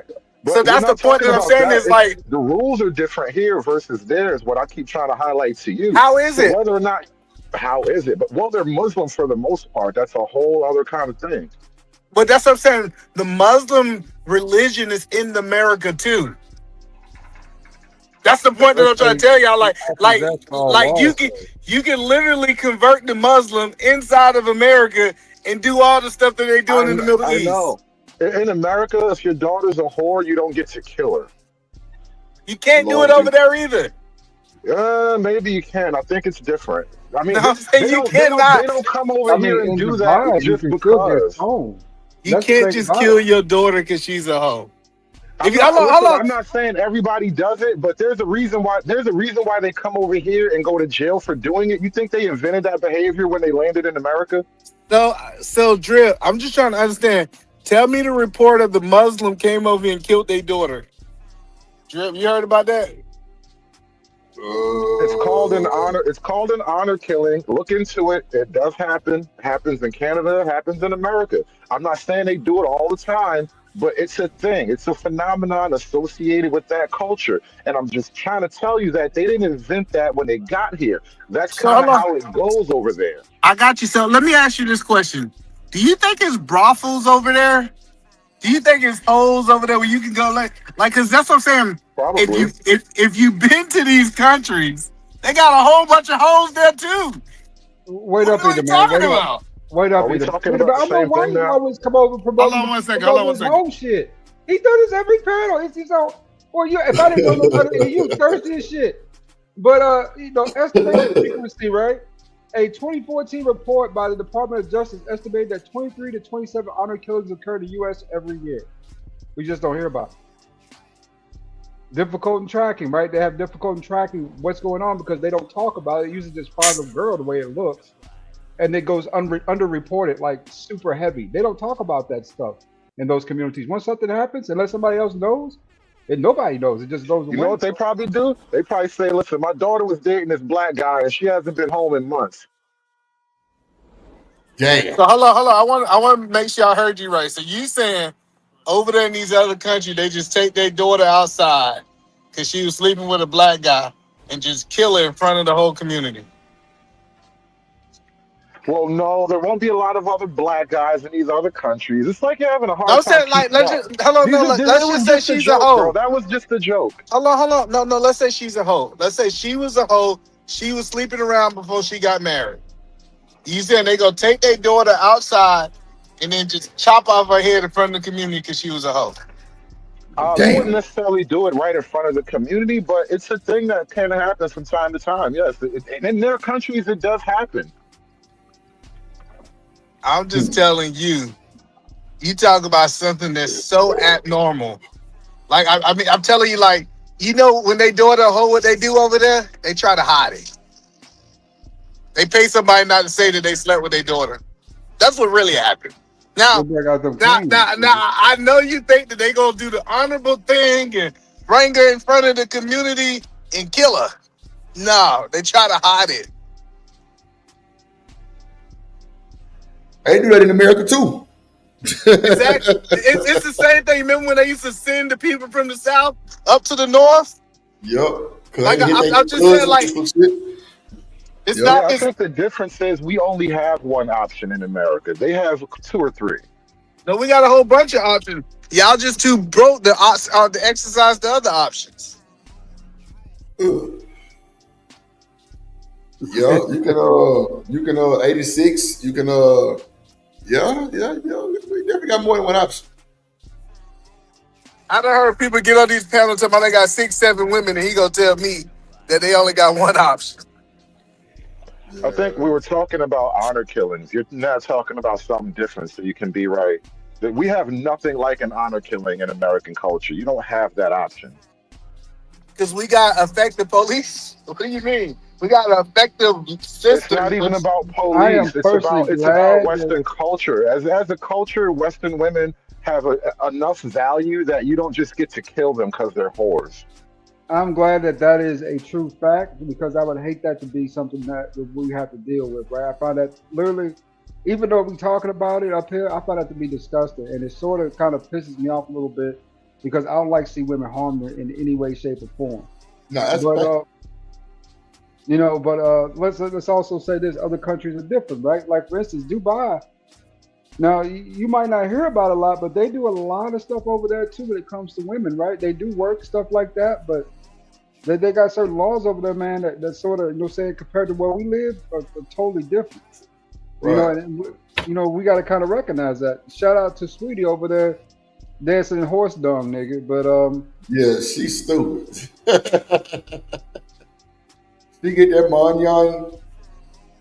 yeah, man, it's really sad to see how far she done fell with dealing with Offset, but what's the other one name? I forgot the name. Migo. I forgot the other one's name. It's been so Quavo. long. Quavo. Quavo, yeah. It's really, really, really, really, really sad to see how far she had fallen. She went from a celebrity girlfriend down to flying out to Dubai, letting them people do things on her face, on her face. Yeah, that's But wild. hello, I'm glad you pointed that out. Since quote unquote our daughters not quote unquote virgins, he feel like we should justify and take their lives. Who said that? That's what he was saying. He When said did I they can say do anything honor. like that? He When said did they I can say do anything honor. like that? He said they can do honor because Listen, E. I need you to slowly explain to me when I ever said we should be able to do that. you was actually edifying and saying they can do this over there and we can't do I it. edified it. If I it's bad, edified it. Why would I be edifying something by just pointing out that Okay. they can do that? It's not a part of why our are you culture. pointing it out? E, that's wild. To E. You gonna say that? To No, why highlight you that pointing it out? Like because usually people point out stuff that's good, it's right? literally a part of their culture. It's not a part of our culture. We don't think it's okay to do that. I But literally said why that we bring it value up? women. We value women enough that we even allow them to be whores if they choose. All right, Hey, we don't listen. do that in this culture. Do you? The whole point that I'm saying is, you No, talking you're trying about to what they? accuse me of some I got you, bullshit. bro. I You just said tried to accuse me of some Wow. bullshit for no good reason. Like, no. why That's would you exactly do what you're that? saying. No, that's It what was you want to bad. hear. That's I don't know. For some I'm reason, you like, why hear is he things and then bringing you up? run away with it. He said, why is he bringing up these honored killings if he don't feel like he want to do it? Because why I would you was talk about the talking bad? about. How long? Why would you talk about the bad that they doing if you don't want to do it? Well, because we're talking about the differences in their culture and why they can get away with certain things in their culture. So, in a culture where That's a like, woman can be, hold on, in a culture where a woman can be killed for having sexual relations with the wrong man, do you think it would be a lot easier to control your wife in that culture? no. Mm. No, that's what I'm telling you. These women in the Middle East are fucking like unbelievable. What you think the Bro, soldiers over there doing? What are you talking about? E, I'm what you not sure eating? how that works. I'm not over there in the Middle East, but But I'm you pointing just out that talking. even in America, bro, you know what you don't see a lot of? You don't see a lot of Muslim women just roaming, just out and about. So listen, hey, Drip, What up? when the Taliban come into a city, you think they can't fuck what they want to fuck? You know what they do in Pakistan, No, bro? They no, have a no, no, thing no. called That's not. Hold wife on, for let's a not day. move it. That's what they Drip, call it. They call it wife for a day, where you marry Drip, her, you fuck her, and then you get unmarried again. Drip. Yeah. When you talking about the worst people in the world coming to a city and take over a city, do you think they cannot have their way with these women, Why are you regardless if being she? an Hold on. advocate for rape, bro? Now you're advocating rape. Why would you do that? Like I said, Why are you this guy why have are you no. pro He sexual have assault? no idea Hey, what he's talking about. gentlemen, I would ask that you both please be mindful of my boy Drip's panel. This Why? type of Yeah, stuff I'm not. gets you in trouble. It Why can would get you you in support trouble. sexual assault, though? You realize none of that is the same as men having multiple wives. You're talking about them basically taking a war bride and acting like that's equivalent to having a wife or having game. What are you But no, doing, bro? What are you even trying to do? the point that I'm trying to help you understand is this guy have no idea what's going on over there in those countries. He never Damn. been to those countries. He just literally talking about some shit he seen on the Manosphere panel, and he repeating and regurgitating some shit he don't know what he talking about. Oh wow. That's my They, point. they That's don't my really talk point. about they don't really talk about Pakistan's having wives for one day on manosphere panels. I actually have wide interest. That's why I know about the world. So let me ask you a question, Drip. Drip, Yeah. the guy who sleep with the prostitute and the guy who marry a woman and divorce in one day, which one you think is worse? They're the same guy, bro. No. Yeah. That's Exactly. prostitution. Hold on. That's If still it's the prostitution. What are you talking about? exactly, if that's the case, if it's the same thing, they not doing nothing different. Why are you trying to make it seem like it's honorable that they married him? I think you don't understand things and you struggle in conversations that require depth and complexity. Listen, Damn. Drip. I know when I got my cooking hat on, I'm motherfucker up here cooking. Listen, Nigga, listen. what you eat,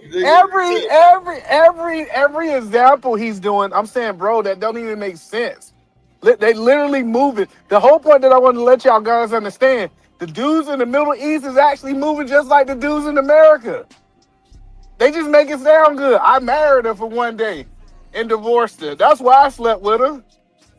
No, Come that's on, just man. how Muslims get around prostitution. But the point is, yeah, of course, a lot of It people do the is same shit. prostitution. They didn't get But around it. but you want to act that you want me to believe that having a completely different cultural system doesn't mean anything when it comes to what the women are like and how the women behave and You're operate. proving it doesn't. You literally saying that they doing the same thing American men are doing.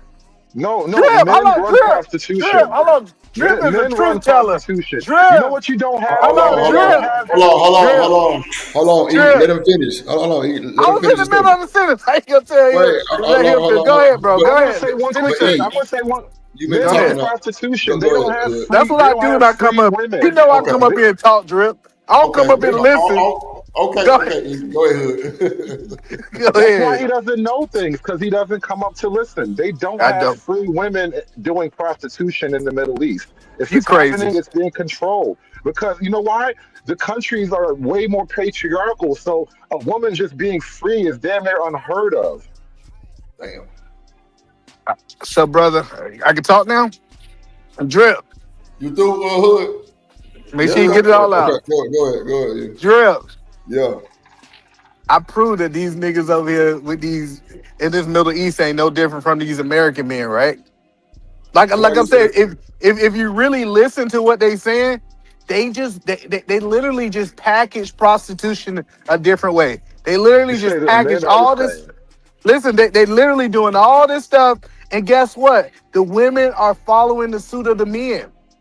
Because who is these men sleeping with? Prostitutes. Okay. Checkmate. Hood. Oh shit. That's the end of the conversation. But to my hood. I don't understand how in a conversation that started out talking about men having multiple wives and the rules and reasons around that, he somehow thinks he won by mentioning prostitution, which is like the one commonality of men everywhere and all time. Well, let me tell you how I won. I explained it to you. You brought No, up the fact as if men in America couldn't have the same thing. And then you we don't said live in a Muslim system though. it doesn't matter about the system if I can look at Future and I say, man, he moving just like that Muslim dude. One just got religion and one don't. Yeah, I ain't gonna lie, boy. Y'all ass full of shit, boy. You be fucking he be fucking it up, bro. He be. I told you when he came up here, look, don't start with that shit, and look where we at in the fucking shit. God damn it, Hood. Look, it's on you if you want to respond, but don't let either man think he won. And then Well, I don't know how it's exactly the same though. I don't know how it's exactly the same though. Well, one, because if you can pay for multiple women, that's a thing. There's no American legal structure that allows you to have multiple wives. You can just now basically skirt. No. Legally, it's a crime. It's called bigamy. Yep. So now look, let me help you understand. Right? This idea that you can't have multiple women because you can't get a marriage license, right? Because that's what he's talking about, right? So you saw how Muslims work in America, right? Or you don't know? So it's scamming. No. Let me ask. I'm asking the question. You asked me if I saw how Muslims work in America, and my answer is scamming. What does that mean? They scam a lot. That's a fact, E. They motherfucker got all kind of plans to get over. They work. They work Yeah. the system. They don't No, live by the system. They live by their Muslim system, not our exactly. American Okay. system. Okay. So I'm trying to understand. Can a Muslim in America have multiple wives? No, he Legally, No, no. cannot. That's a big fight he with cannot. the. Okay. Okay. No. Now, if you're Amish, you can have multiple wives. They can No, have no. their own little. You Not in I can't. don't America. think the Amish. I don't think they do that. It's what? Yeah, yeah. Well, they get in trouble for it, but I think down in You're Utah they talking had that. Mormons. You're talking Thank Mormons. you, thank you, thank you. Mormons. Thank you. They had that bust down in Utah where they was married like 12, 13 women, right? Something like that. Some Right. crazy number. And they were going to jail behind that shit. Yeah. So still, it wasn't legal. No, it's not. Not at all. No. They said the feds up in there, man, busted, clean that pot up. Get that shit up out Dang. of there. That's what I mean. Like, we just have a completely different system over here. So it allows you to do different things, but they have a different system over there and it allows them to do different things. So I just don't believe you can expect to have the same results when you have a radically different system. It's just not going to work that way for you. Now, wealthy men all around the world live similar lives. I think that's a canard to keep mentioning that shit. Right. I'm with you. They better not do it here in America or their ass gonna end up like Diddy. What did he do wrong? What did he do? What did he do? What did he do wrong? You ain't worth the shit, boy. Hold on. Yeah, I think I had a stream that said Diddy didn't do nothing. I'm telling you, what did he do? Shit. Hold on real quick, y'all. Let's see. And I realized the lack of accountability, the sensitivity, wanting to take credit for other people's works, all of that stuff is a reflection of colonialism or white supremacy. All of that stuff is direct. You say what? No, that was crazy. He blamed that on colonialism. Sorry, don't stop me. Keep going. Okay. Yeah, that was wild. Reflections of white supremacy. Okay. Shout out to the chat. Hit the So, like button. Hit the when like you button. dealing with people like that who can't take accountability for nothing. You know, you try to claim your own thing, they want to come over and remix it and attach and leech on and parasite off of it and profit from it. And, you know, parasite to it, but don't want to get no benefits. But they want to Scammer. gatekeep their benefits. They want to gatekeep what they got. You could spend decades supporting and loving these type of people. This is where narcissism comes from. It comes from white supremacy. This is where tethering comes from. You know what I'm saying? It comes from white supremacy, you know? So that's why we dealing with tethers. That's why I actually thought tethering came from when you jailbroke the iPhone, but I digress. My mic is we muted. dealing with hate. You know, and No, the first just time because I you're heard the immigrant, you're phrase not a tether tether. was You from know that already. If you don't know, Have you ever seen that movie Us? Who? Have you ever seen that movie Us, that Jordan Peele movie? That's when I first heard the word tether. Was on the Jordan Peele when that came out on Us. Nah, ADS, that ain't true, bro. ADS, you in That's IT. completely true. That is completely true. ADS, you're in IT, bro. Don't start that shit. I looked it up. What- You can Google it too. ADS, Where does the word ADS. tether come from? ADS, what do we use tethering in IT for? Devices, To get what? connections, right? Come on. So what the hell are you talking about? You heard it in But us, that's- and you've been doing IT for what? No, but that's a different type of tether. Watch Us, and you'll get what I'm saying. It makes Oh, okay. so I see what much you're saying. I see what you're sense. saying. My bad. I see what you're saying. I got you. If you watch the movie, it makes so much sense. Jordan Peele was sending us a message before we knew what the message was with Us. Right. That's crazy work. Yeah, I ain't he never sent us seen a Us. message. You gotta watch Hood, it, man. you see us? You see Nah, Hood? never watched okay. it. You gotta What watch about that, man. Sinners? What about Sinners? You see Sinners? I still ain't watched Sinners, bro. I ain't seen that shit either, bro. I still ain't seen that shit. Everybody give me mixed goddamn. Well, I guess I need to watch it. Cool. Let me see.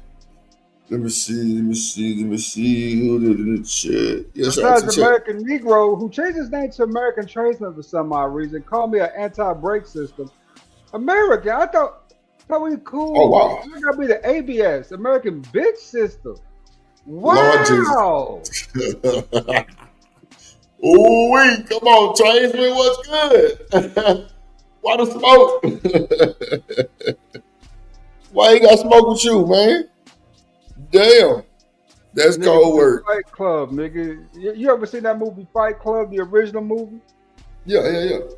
You know, what's the rule of Fight Club? You don't talk about Fight Club, nigga. Right. Oh, that's hard. Yeah. That's hard. Hold on real quick. Oh, let me drop the link in the chat, y'all. My bad. I ain't dropped that bitch also, but earlier, damn, my bad. I'm tripping. My bad, ladies and gentlemen. Let me drop the link. Damn, I'm tripping. All right, there we go. That's what it is. Now- What makes you now, a tether Griff, I won't say is something. tethering on. Hold on, I got you. Go ahead. Now, Edaman makes a really good point because they had a little article I was reading a few months back is that the Muslim men were starting to get mad at the Muslim women too because they was refusing to marry. Oh, wow. Yeah, they was giving arranged marriages, said the bride would not show up.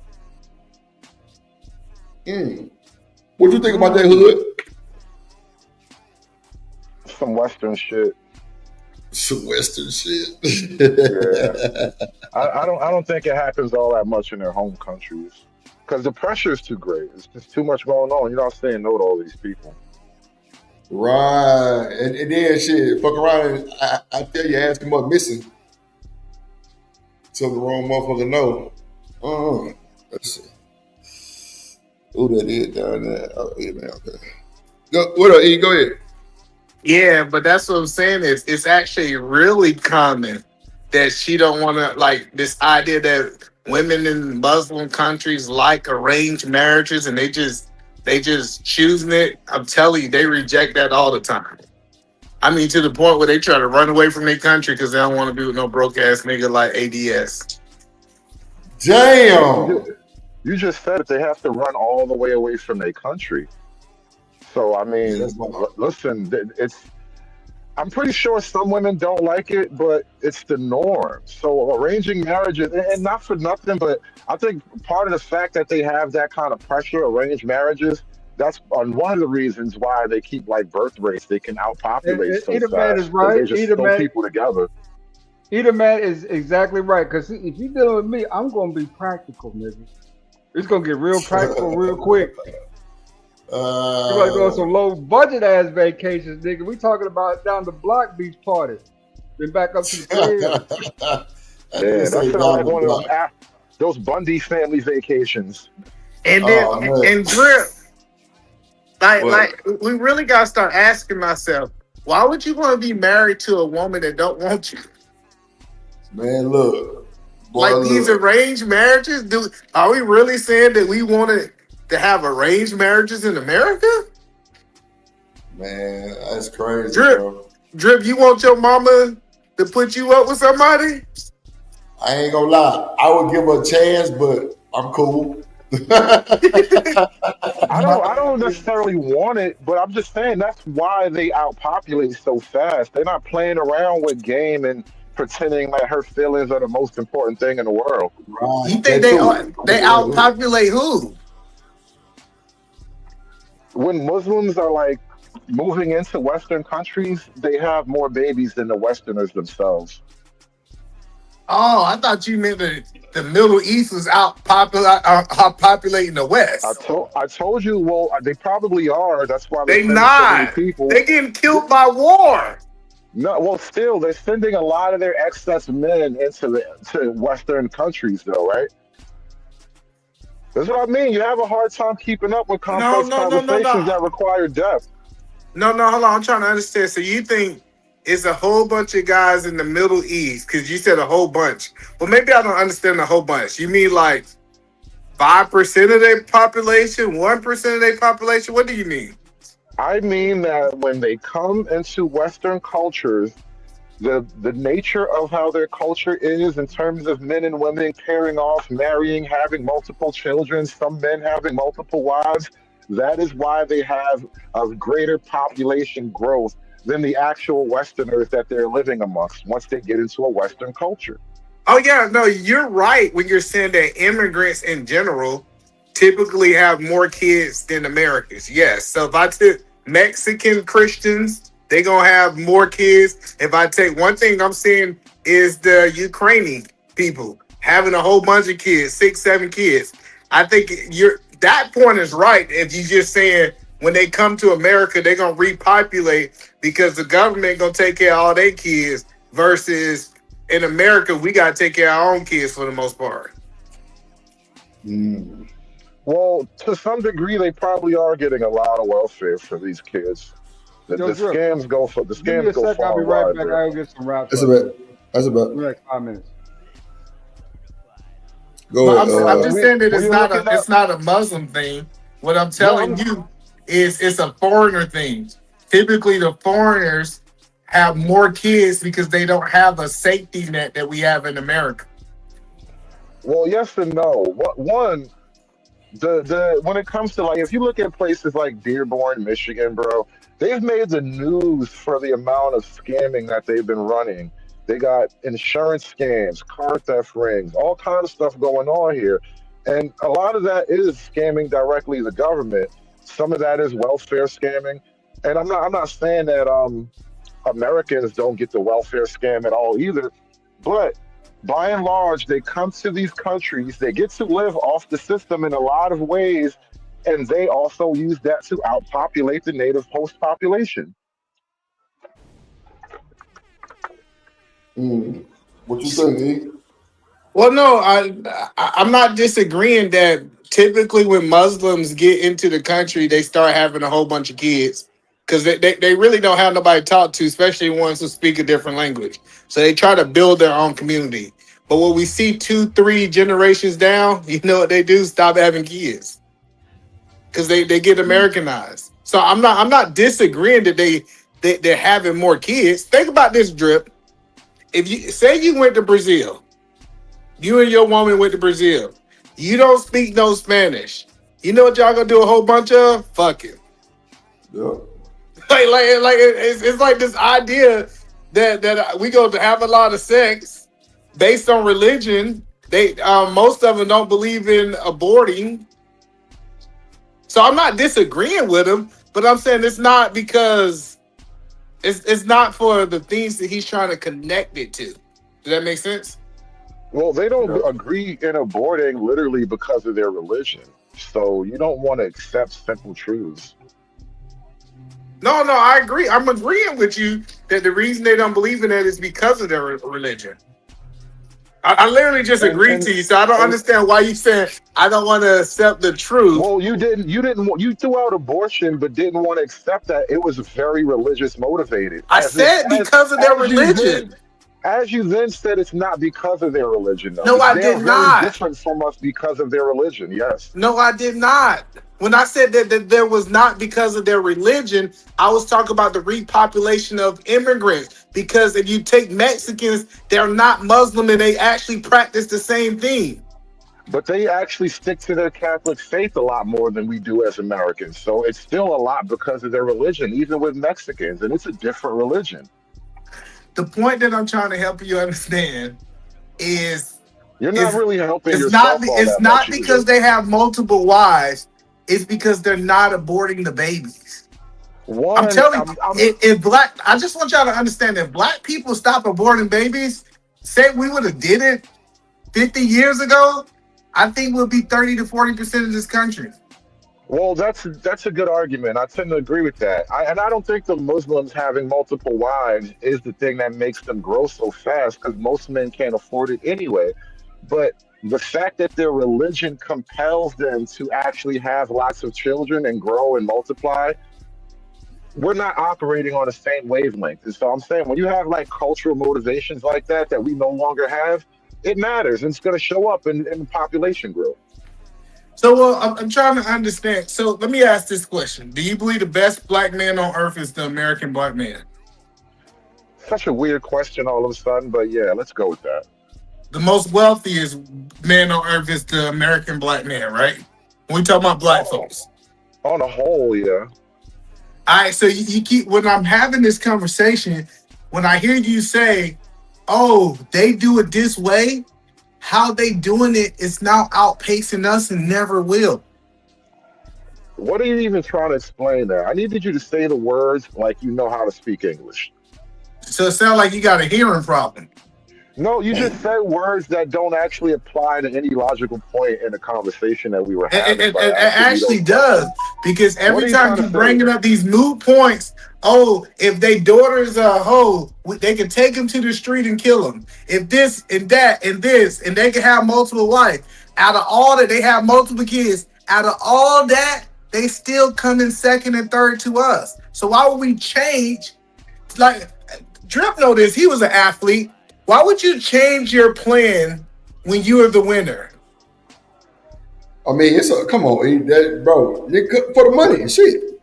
When was that even on the table? Who said we were going to change our plan? I was just doing a comparison. This is A, that is B. I don't know why you have to go to all these great lengths just so you can feel like you won something. Nothing is to win here, bro. There's nothing you can fucking win from this exchange. Stop trying to win. Just talk. Nigga, I did win. What you talking about? I can't win. See, that's the problem. This shit is You know, frustrating. listen, There's nothing to win, and you want to can't be get mad, obtuse and nigga. obstinate Listen, just because, like, bro, there's listen. nothing on the table for you to benefit from. Hey, Like, Drip, just make points that go Drip. along with the conversation. You It just does. being like It a does fat goes bitch right along. now. He's just not It's like smart me enough to arguing with follow on. every fat bitch I ever knew in my Hey, life, bro. Stop being like that. Just hey, have a hey, conversation, Drip, bro. Drip. Yeah. Which way you? I said I learned a long time ago. It's two people on the football team. I mean, on football field, it's the team that's just playing to play, and there's a team that win. Who, based off your experience in sports, who's normally win? What have you won? What I have you won? hello, no. Listen, you got two people on a football field. One team said they just playing to play, and the other one say they playing to win. Which one you think gonna win? What they playing to win? Okay, I was just checking. I was making sure sports work in Texas like they work in Georgia. No, come on, man. You know we known for this shit. You know we known for baseball. He feels like a winner now. I don't feel like a winner. I am a winner. I'm a winner, nigga. You nigga, are I don't feel. Nigga, I win in real life. You are a winner, and you're Thank special, you. and all of that. Acknowledge it. That's why I tell these niggas bow down to the king. So wait. If we had a specific topic for Eater Man and Hood Conservative, could y'all actually have a conversation? Because I ain't gonna lie, Eater Man, sometimes you do be twisting and shouting, but sometimes you on your shit. And I was thinking you do debates type shit. What? Not even a debate, but just a topic on just how y'all feel about it. But I don't want one party to feel like he ain't gonna be able to talk, or Eater Man do this, or the Hood Conservative. Now you been disingenuous. I let him talk. Every time you ask me to be quiet, I let him talk. Come on. That's why you don't trust black people from Texas. Now you don't trust black. Like I literally let him talk. What the fuck are we talking about? Like what are we really talking about? It wasn't that. What I'm talking about is that I make really simple points, and you want to fight. You want to fight a simple point for the sake of fighting me. That's the point he's making. Yes. You have some kind of thing where you just want to be difficult, and I'm just not in the spirit of being difficult for the sake of it. So Drip, that's what he was saying. He was saying some of the things that most people agree upon. He didn't understand why I retorted or I actually pushed back on things that most people agree upon. It wasn't that I wasn't letting him talk. Drip, just in case you wouldn't follow the conversation. Oh, fuck that. You was cutting that nigga off. You couldn't say shit there. Drip out here broad bushing. He said, this is what he normally do. I'm over here smoking gas. I'm smoking big eye, listening, like really listening, tuned in. You were cutting the fuck out there, man. You kept cutting him off. He couldn't really get it out. But it's all good. It's all good. Shout out to the chat. All I'm saying is, for the majority of Americans, I think the system that we have in place works. This idea, like, if we just change the law that majority of Americans, because that's what the laws are made for, the majority, not the minority. And if we say, yeah, we want y'all guys to have 3, 4, 5 women and all this stuff, y'all think y'all complaining about child support now? Like, do you know the stuff that I'm hearing men complain about? Have 6 of them. What you mean? Like, what they saying? what people are saying is like, oh, they got it this way. But if we had it where men can have 6 or 7 wives, Drip, imagine them having 6 spousal We ain't gonna supports. make it. We ain't gonna make it. E. You know what I'm saying? So that's what I'm saying. It's like it's easy to point the finger in these other countries, but you'll be in the worst situation if the court system lets you get 3, 4 women at the same time, because they all gonna leave you. Now you gonna But have E, see, E, this the thing though. It can't be just that bad if everybody doing it in them countries. it is that bad. Why you think they want to be us? I mean, I'm just saying. I understand that point. I'm just saying, but it's still happening. Well, listen, let me. The whole point is, well, I don't want to make that point. The point that I'm saying is, just because it's happening doesn't mean that it's bad. It's not bad. You agree with that? No. I totally agree with that. I totally agree with that. But yeah, no, I'm just saying that I done been around the world, Drip, and I wouldn't want to be living in any other country than America. Nah, I understand that too, because I've been a few places that I've been blessed to go, so I understand where you're going with that. I'm just saying from the jump, where we was going with it was just like, men have to hide these extra girls in the America. Well, and I don't want to make it that type of category, but the ones that really ain't got enough money on to really hold them all together. But you got niggas that's in places like Dubai and them, they ain't with like no money on doing that shit. They can't have multiple wives. That's what I'm saying. Most of the guys who bring up the point of multiple wives, if they was in another country, they wouldn't have no wives if they wouldn't have enough money. That's what I was just saying. So that's what I'm saying. It's like, that's what I'm saying. A lot of these points I be listening to are new points because you wouldn't qualify in these other countries. Right. Nah, I ain't got no argument with that, E. And I'm saying some of the dudes you done heard, I ain't talking about nobody on this panel, but some of the dudes you heard, you think that they going to be able to go to such and such daddy and he going to give his daughter to him? What are we talking about? The best shot at him getting a woman is here in America. Well, all he got to do is convince just one woman. He ain't got to convince no family. If the best shot at getting a woman was here in America, why is American dating falling apart so hard, and why are the birth rates falling off so low? Why are the women complaining about a lack of men? Why are the men complaining about the quality of women? Because they don't want to. Men that say they can't get a woman don't want no woman. Is that what I said, Mr. E? No, I was responding to you. So the answer to my question, you didn't respond to the words I actually said, which was men are complaining about the quality of women, not that they can't get a woman. I think it's a great quality of women.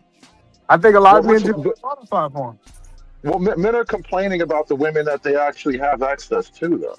Exactly. Listen, and I'm telling you, if you go to these Muslim countries, they're also complaining about their Muslim women. Well, that might be true to some extent. We're all modern, but I don't think it's exactly the same dynamic as we have in the West at all. Nothing is going to be the same. The point that I'm telling you is, I don't care what country you go to, the men and the women are complaining because they always want them to be better. They'd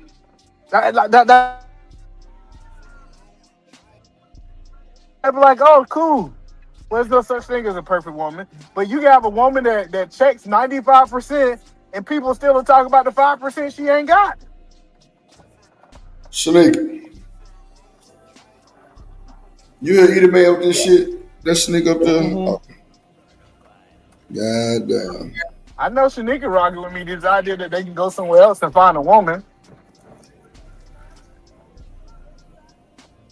You know what I learned though? The guys who can get a whole bunch of women in America can go overseas and get a whole bunch of women there too. The guys who struggling in America is gonna go 1,000 miles to go struggle too. See, what up, Anton? And see, bro, that's what I was talking. See, I was saying the same thing. I'm like, why do niggas go overseas if they lame in goddamn America? But you think they're gonna look at you different? But I've heard people go over there and get a whole different outcome. Well, no, because they got money. So listen. In every country you could buy a woman. Let's be clear. There's no country out there there's not a group of women out there for sale.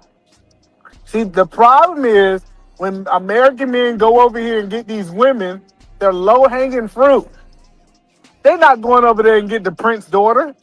They're not going over there and get like they get literally the low hanging fruit.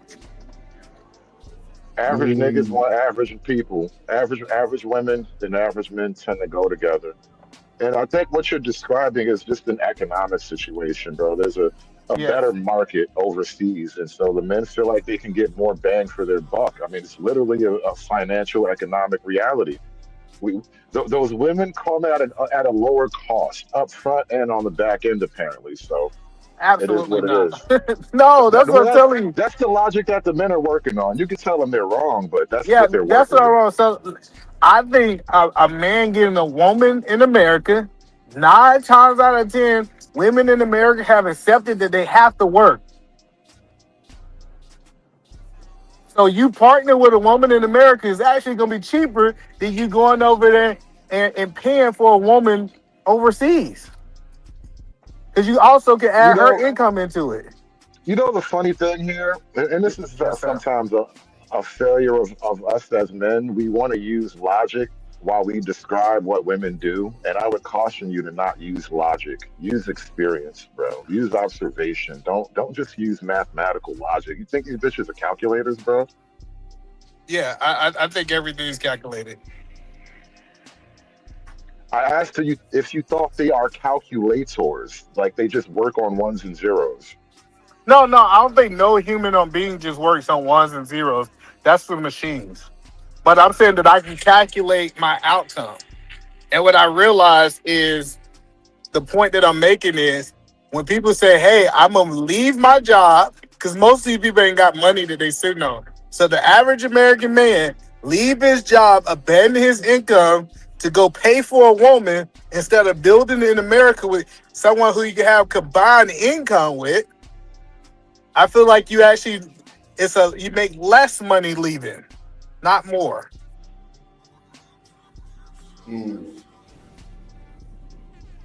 Is it about making money or is it about having a relationship that you actually want?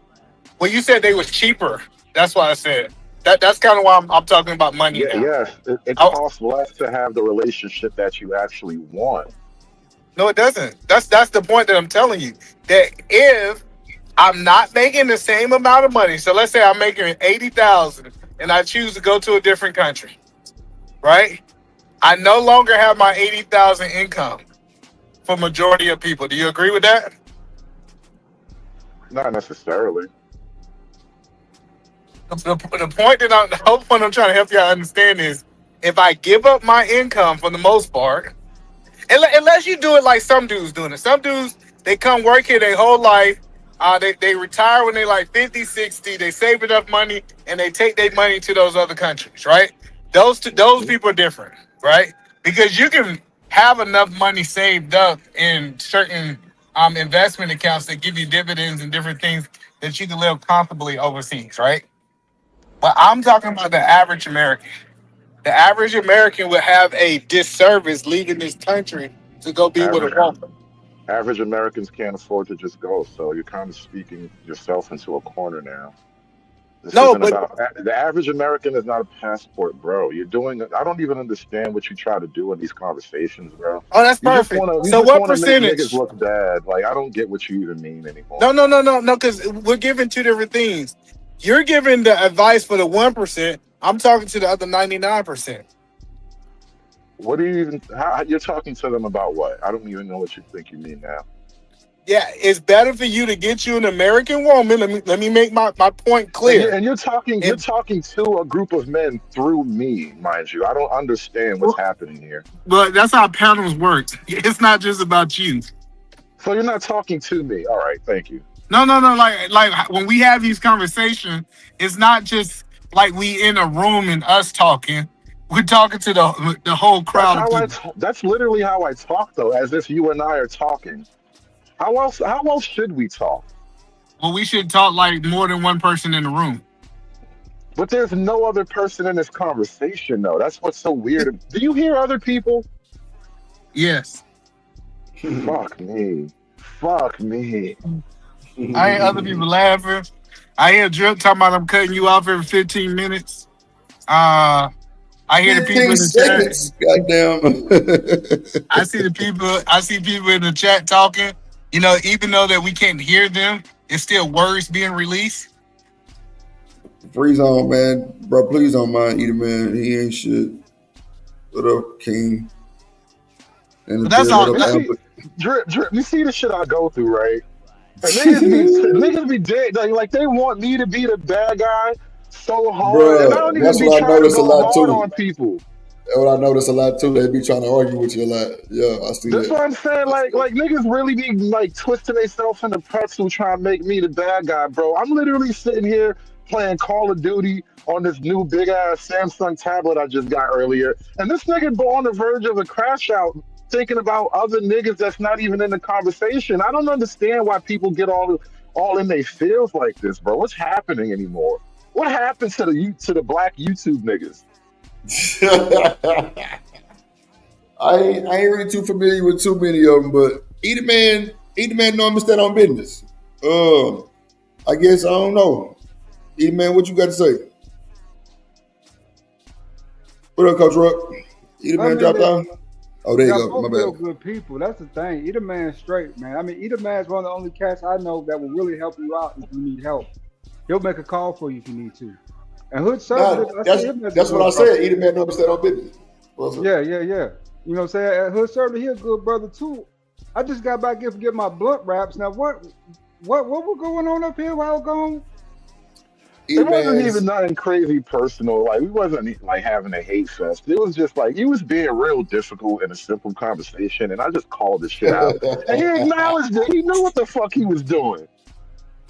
Oh shit. Hey. I don't know what Eater Man doing. Did he drop out? Okay, I think he dropped out. Yeah, Eater Man crazy as hell. Nah, but he normally, I don't know. What's up, Jesse Lee? Freeze on, my guy. Muslim country? Drip? Huh? You know nothing about the Muslim country? What's that? They enforce the BMI. Me ain't no fat bitches. Not a one. No shit. They'll put your ass on treadmill. Yeah, they'll get that ass going. They gotta get that extra weight off. I wish I could confirm that, but they really don't be letting their chicks out into the world all that much. So they probably do got a couple of them, but you don't get to see them like that. Because I can only talk about it from the American experience, because they here in America. Right. I don't think I ever seen. No, I'd be like in the corner stores in Brooklyn and shit. And then sometimes they be having like their daughter work the register or something like that. But you ain't gonna see her just hanging around like in a position where you can really approach her. You gotta, it's really, really hard. I be trying to catch one of them, what's that shit called? The hijabs. I be trying to crack a hijab, bro. Them bitches is elusive, man. What up, boss man? Kingpin mentality. How y'all doing? What up, boy? What's going on? Shit, chilling. What y'all got going on? Man, talking about a whole bunch of bullshit, you know, across the country, in the country, Muslim culture, Muslim wives, you know, compared to ours and shit. What you got to say on that type of conversation? Wait, what'd you say y'all conversation about? Hold on real quick. The Muslim wives and shit. Hold on real quick. Hold on. I'm bringing it for you. Freeze on. Yo, what's happening, y'all? What's happening, my boy? Good to see you. What's going on? Hey, man, I'm cooling, man. At the park with the little one. You been in the chat cutting up. Boy, I'm watching you. No, I did want to say something about what Laura ADS just said.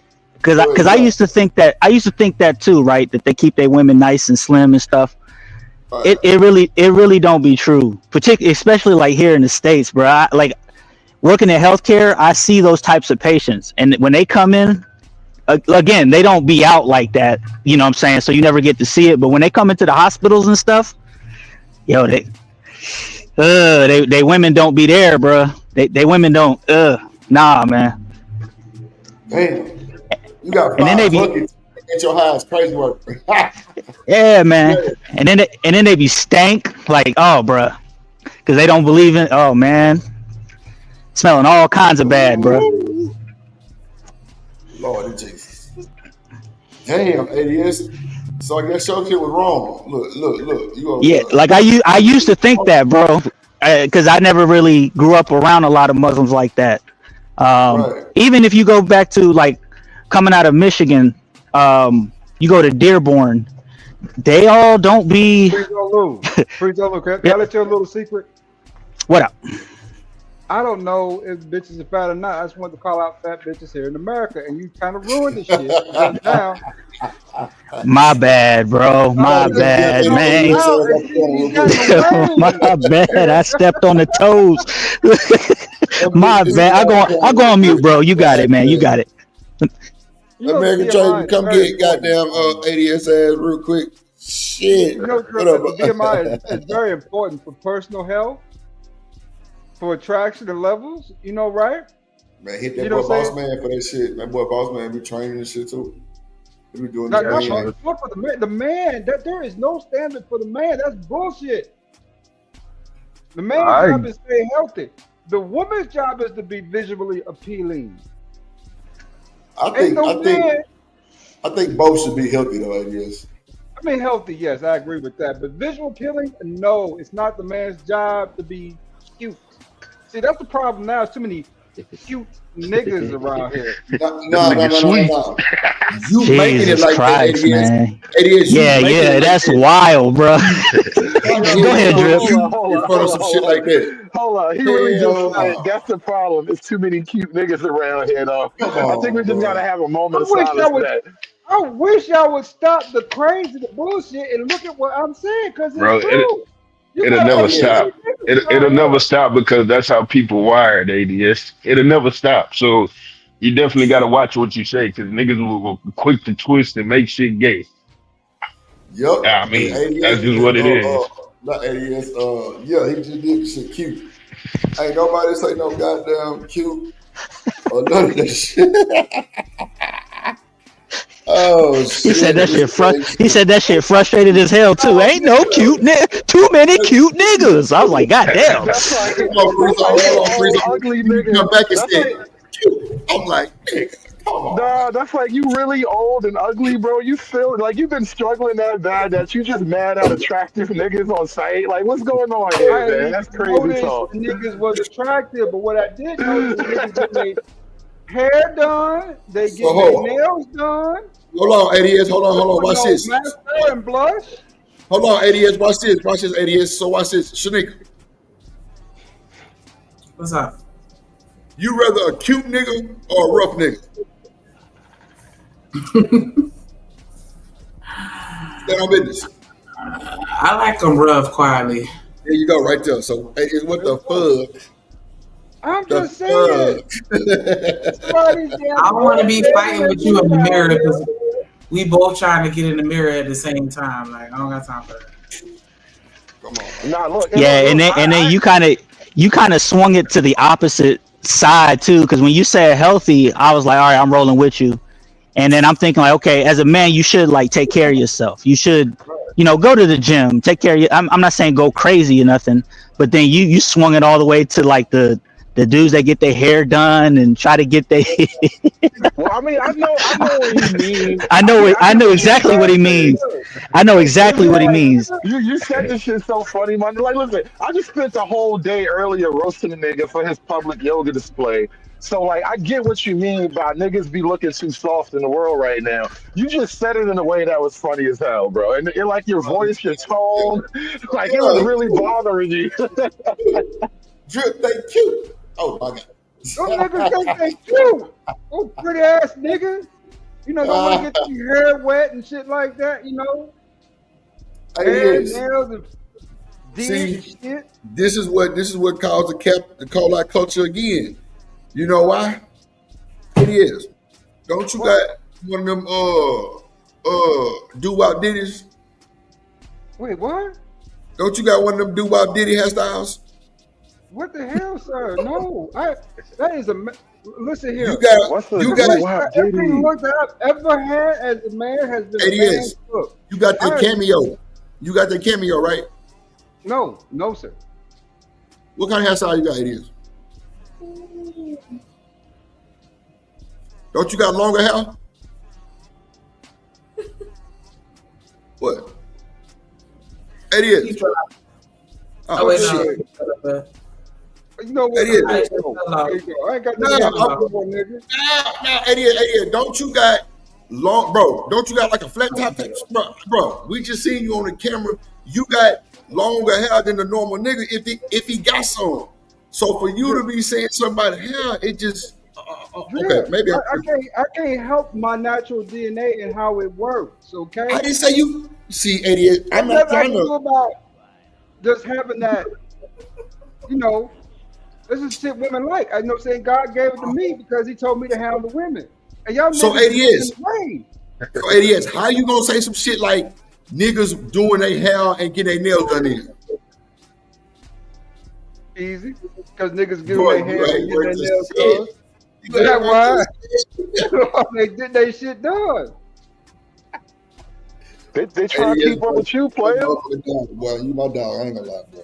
You my dog. They don't got the gifts you got, bro. They trying to keep up with you, man. You're not lying, huh? It's a lot of copycat ass niggas around here for real. Come on, man. I can't have nothing because these niggas trying to, you know what I'm saying, jack my shit. You know what I'm saying? My style, nigga, is one of a kind. It's divine. And yet niggas always want to be me. You know what I'm saying? Bro. Just be you, nigga. Don't be mean that shit. Just be you. Don't try to be me, nigga. Oh my God! Can you play the clip before Lord Brady S says something else crazy? Yeah, man. I thought we had content to review. I think he already said enough, huh? You a Juan Pablo ass. Yeah. That's funny as fuck, bro. My guy. Goddamn ideas. Shout out to the new member, man. We got a new member. Shout out to the new member. Who is that right there? That's the vegetarian terrarium. I like that. Vegetarian terrarium. Yeah, shout out to vegetarian terrarium. That sounds like some New York shit. Like a song. Oh, with a scenario. Here we go, yo. Vegetarian and damn, I forgot what was it. What was it? Terrarium. Okay, my bad. Let's get it though. Appreciate you. Shout out to you. Welcome to Drip Nation. Let's go. Yeah, Drip Nation. This is an ice breaker. Hey, Drip. Say let go. I'm too hot, Sneak. I'm on. Hey, Drip. Say let go. Drip Nation. Money, money, money. Let get it. Don't be surprised if she asks where the cash at. Drip under be cash out. Hit the super chat. I say let go. Drip Nation. Hey, money, money, drip.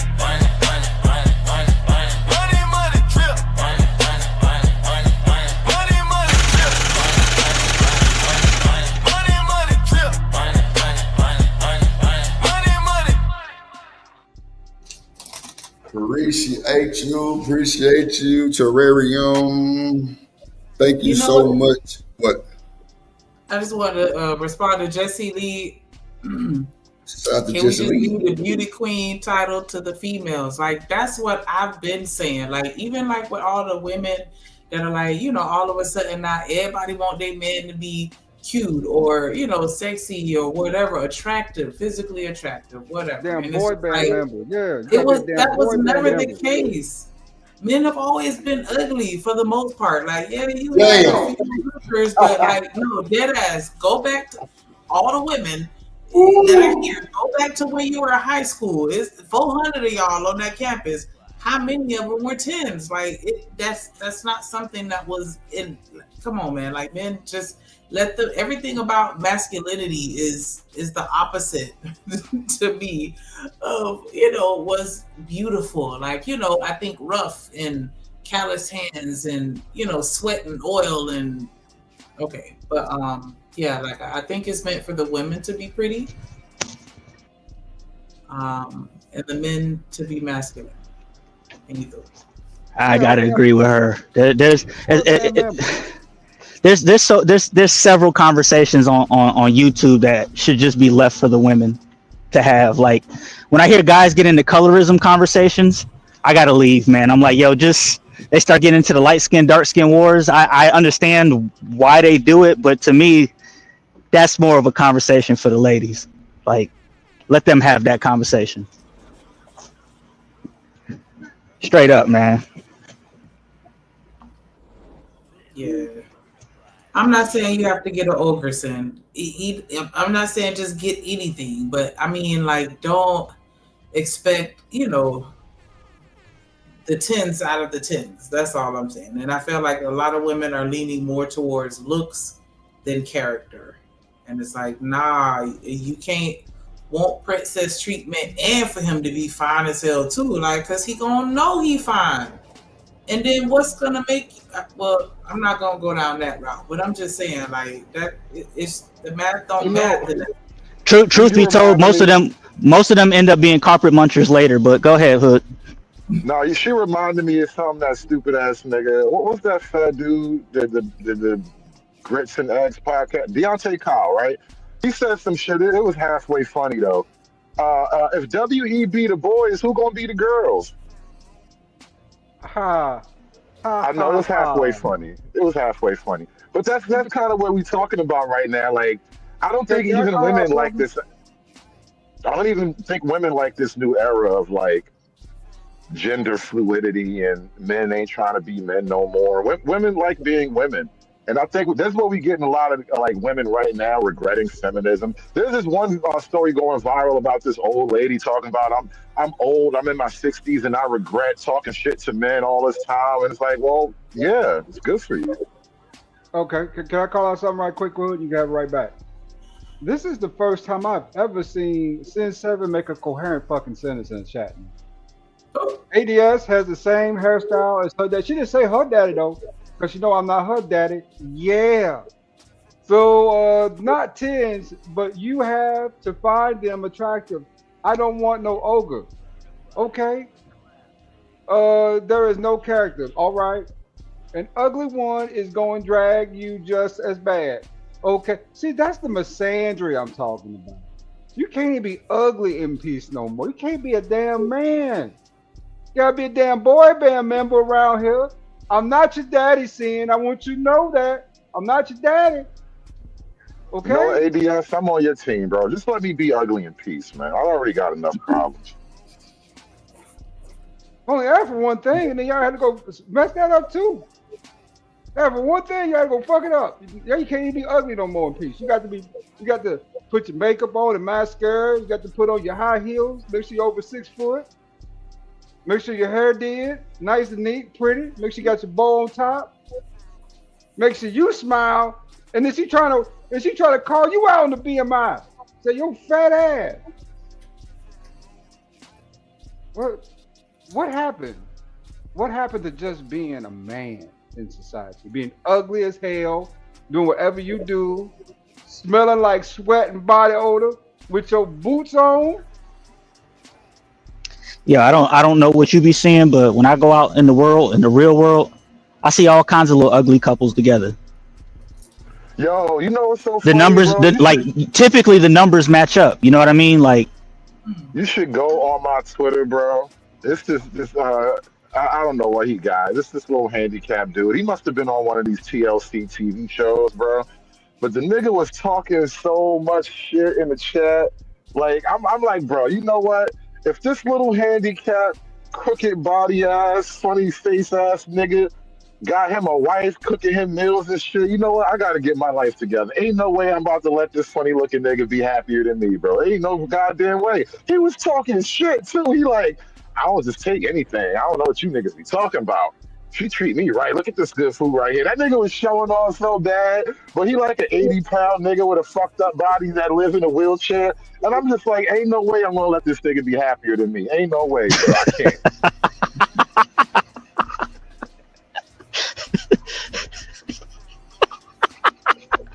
yeah, I can't do that, man. Nah, bro, the nigga was really in the camera like, man, you niggas used to be dealing with any old thing out here. I don't know what's wrong with y'all. And I'm just looking at, look at this nigga, man. Like, bro. bruh. It was killing me. It was killing me, bro. It should make you self-reflect for a little bit, don't it? Like, yo, am I the problem? Like, is it me? Like, that's what I said, bro. That's you crazy. Know what? I'm just gonna have to get my life together. I can't let that nigga be happier than me. Ain't no way, bro. The nigga can never get out of his wheelchair. Even if he could, he's still gonna be 4 feet tall. You just cannot be happier than me, bro. I can't let this stand, bro. It ain't no way. Yeah, you can't let a nigga in the wheelchair be like, yo, I know you ain't talking. At least I got a woman. Like, you can't let that ride, man. You can't. But damn though, she do be ugly. My God, that woman be ugly as hell. Hey, oh God, you got to wake up to that. I shit in mean, the morning. she in a wheelchair No, like thank him though. you. That's the thing. They both got 8 wheels between them, so like they made for each other. But I'm just like, bro, ain't no way this nigga gonna win. I don't care, bro. This nigga cannot win. They got 2 chairs and a motorized bed. Well, damn. The game is the game. But that's also why I have issues with a lot of the guys that be on some like, I don't know, man. They be on some weird R&B Tank, baby I deserve type shit, and it's like, bro, you just like stop it, man. Like, take what you can get. Everybody out here settling, man. Whatever you describe as settling, most people are settling. I don't understand why people demonize that word, but it is what it is, man. I think it's a weird combination of dudes. Most dudes would take what they can get, right? But if most dudes don't want to take that, then I still have to imagine that what they can get has to be so fucking low that it just doesn't make sense for them to want to take it. You feel me? Because most dudes, it's in your nature as a man. Listen, man, I'd rather have something to fuck on than nothing. Damn. Oh. What is it? Mm-hmm. This Right. You act like niggas is kicking her out of bed. Like, nah, I don't think that's what's going on out here. Yeah, hey, Albert may have a point, man. He said women started that settling word. What you think? Hold on, because okay, this is kind of a derail though, because this video right here, she's actually complaining about the fact that she's alone and she felt like she too far to be single. She's also blaming DDG for making her do OnlyFans. Whoa, what? Oh, okay. Roll the footage. 4 hours. I mean, you Ruby can't Rose have it has both won. ways. No, Can't let it play. My bad. Oh, no, you good, because I meant to stop it to play this. Drip Nation Fair Use. This content is used under the Fair Use Doctrine as defined in Section 107 of the Copyright Act. It is used for educational and commentary purposes. All rights to the original content belong to their respective owners. We do not claim ownership of any copyrighted material. It's that beautiful beam footage. Viral. And it's not because of her music career. It's because of something else. It ain't no motherfucking way. I look like this. Like, just chilling in my car. Like, I just look like this. Off the wake up. Like, no makeup. Just a little lash and lip gloss. And a little filter. And I'm single? It don't make sense. But it's okay. I'm crazy. Now in this clip, Ruby Rose is bragging about her beauty. She's attractive, she's sitting in a car, and she doesn't even have on makeup. And she cannot understand why somebody who is as attractive as she is, why she's single. This is the case with many women who are beautiful, who have, a level of influence or even optionality. Why are they single? Because it doesn't make sense. She is beautiful. He's right, And certainly this is an ongoing argument amongst pretty women all over the world. But I'm here to give you 4 concise arguments why Ruby Rose is single. Number 1, Ruby Rose is immature. Now, if we can look at this picture here, these are the alleged exes of Ruby Rose and people that she's dealt with. If you can look at... So, shout out to Clue Studio saying you single because you won't answer your 9,000 DMs. I don't know why that was like that funny, but yeah, that was funny to me.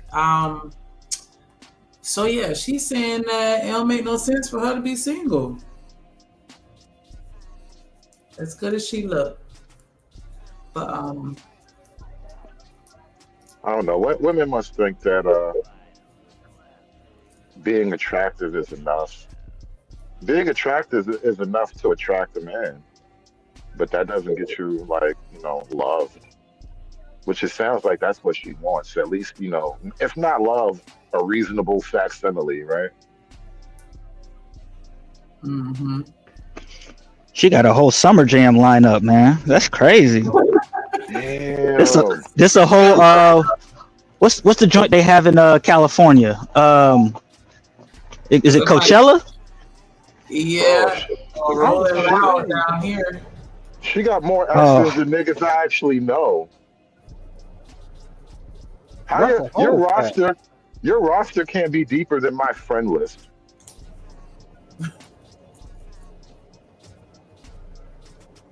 She got all three of the Migos up there next to you. Not the three amigos. Nah, how you got the three amigos in your box, bro? I don't never want to open up your box and find out the three amigos been in there. That's terrible business, bro. It's me.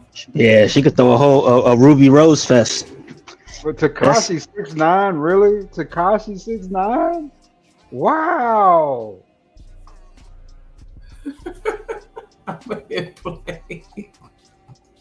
That's a little bum ass nigga there, bro. Mm-hmm. Yeah, little motherfucker. Look, I don't know what be going on with that little nigga there. He got a head full of Skittles and shit running around here. I heard he wasn't even black. Nah, he like Puerto Rican or some shit, some type of Latino.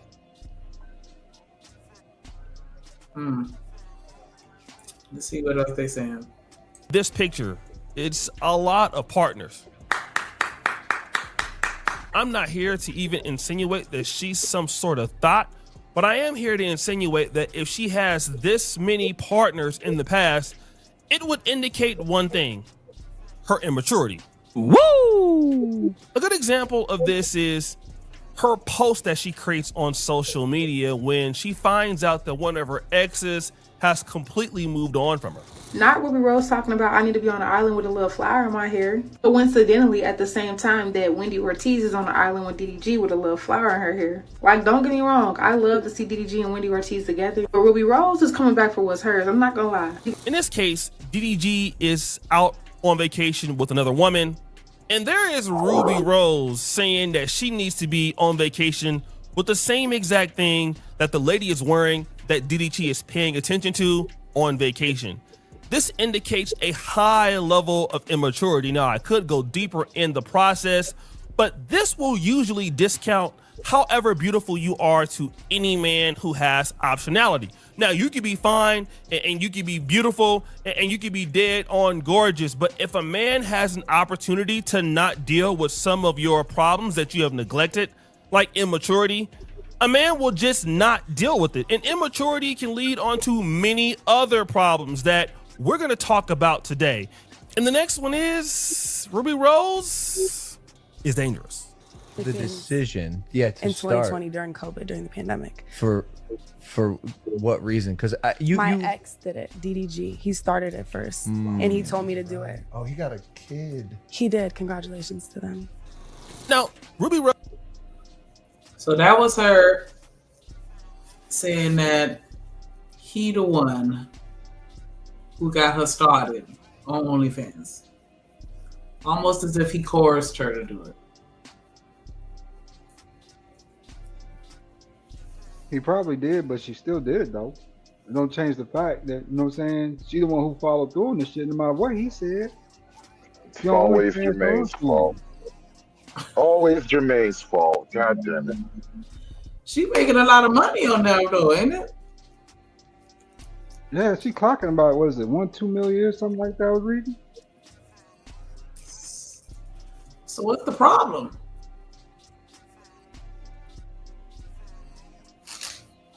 Now, me personally, I don't have a problem with it, to be honest with you. She's bringing home that kind of money a year, and I ain't got to do shit. I'm good with it. You know what I'm saying? I'm just gonna get my Lambo and shit up, right? Get me a crib out the deal. But if you are a nigga like DDG, who I think he rap right for a living, and he's not a content creator, he's more of a rapper, right? Mm-hmm. I think it's a little bit of both, actually. I don't know. Yeah. He came out with like some songs, but I don't know how big he is. Like I don't think I've ever heard him on the radio or no shit like that. Yes, I know he had something going on with some project with Travis Scott or some shit out of it. But that could be mighty humiliating for a guy who's out here rapping against niggas, right? Talking about other niggas shit, and then his chick in the background, like doing videos. Okay, so yeah, Jesse said DDG got rich off streaming, so he's pretty much streamer first and rapper second, if anything, or at best. I thought he said he's gonna put that down for a while, but okay.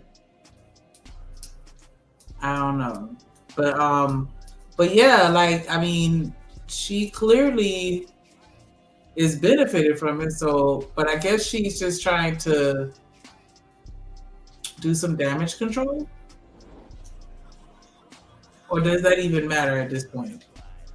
She probably feels some shame. Think about it, right? She was just dealing with like I said, a worldwide content creator, right? And she was just building her platform off that. And now she doing this shit. You know, she got to feel like I could imagine her feeling a certain way about this shit, especially now you got a new chick. You know?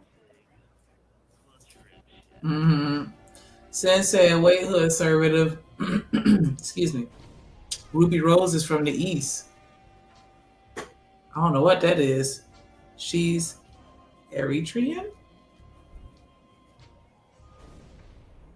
Where the hell is she from? Hold on, now I gotta look that up. But yeah, I'm gonna play a little more while I figure out where she from. Rose is going on podcasts telling people, whoever wants to listen to it, after the breakup of DDG, that he is responsible for her joining OnlyFans, or that she was forced to join OnlyFans. Now, at the end of that particular clip, she gives a passive aggressive kind of side-eye congratulations to him and Holly Berry for having his kid. But this situation is actually dangerous. So when Ruby Rose decided to sit down with Bobby, you know, that awkward white girl, and tell a story that I thought was very, very dangerous. And Tasha K realizes. Okay, my bad. I'm ignorant. It's in Ethiopia. Thank you for everybody that chimed in the chat. Yeah, Ethiopian. Yes, thank you, Albert. Fair use, fair use, fair use. Fair use. Ethiopian. Is this, but it's not the first time or the only time that she. Tasha don't never have no hair. I don't think I ever really seen her with anything longer than a fingernail. Like, I don't know. Like, that's just not her thing right now. Yeah, Cardi B took that shit too. She took that too. She took Tasha hair in that telling. Because she been bald since.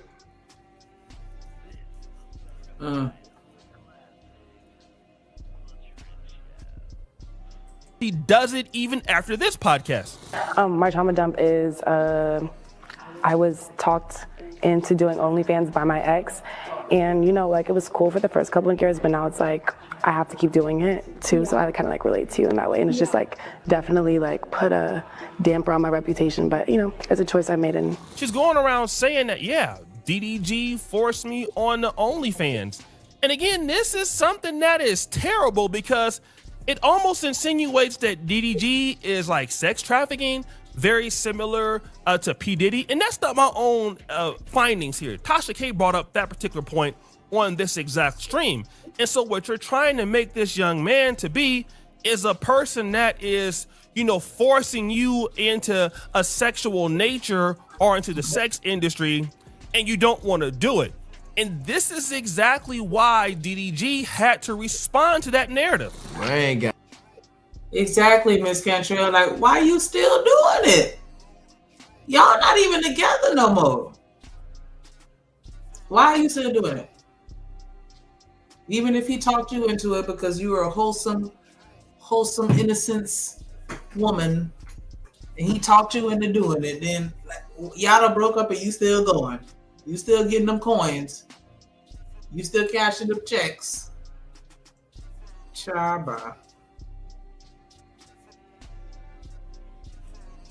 got nothing to do with me. Like, what? Who gave him a perm? Who gave this young man a I perm? told you what these young niggas is doing. They getting their hair did, their nails did, little makeup, mascara on. What is going on here? Don't say it. I feel you about to say it. Next thing you know, he gonna be like, this nigga too cute. This nigga think he cute. I saw his hairstyle, and in my head, all I heard was, "Are you ready? Are you ready?" Like some Temptation style shit, or you know what I'm saying? Like, what in the 5 heartbeats is going on up here? Like, his hair is not okay. Sorry. Like, you made it sound like I'm a motherfucker. Now I can see if a was getting a cut, but if you making $800,000 a month, the hell, you better keep doing that shit. He said it like it was a bad thing. Yeah, you had to respond to that because why? You're gonna get treated as if, you know, hey, you're taking advantage of women. And this is the exact thing why, you know, it's dangerous dealing with a woman like her, because obviously there is what? It's not like somebody came to her house, manipulated her, coerced her, and made her sell her ass for him. That's not what happened. And it's like these girls have a hard time trying to accept that this is the option that you chose to do. You did it. You're making a ton of money from it. And now you want to blame him because there is this side of it that's kind of like, I don't really think that's professional. You're better than this. Why are you stupid to this level? So it's her not taking accountability for her choice, her body, her choice, okay? There is no real accountability. And I know that we talk about that a lot on this channel, but accountability is literally the killer of beauty in a relationship. I mean, number one, you're dangerous, and then you have no accountability. And see, the thing is, if you're a woman that has accountability for your actions, it really does improve your beauty by 100%. He's right, you know. And this is especially for a man who's on the road to maturity.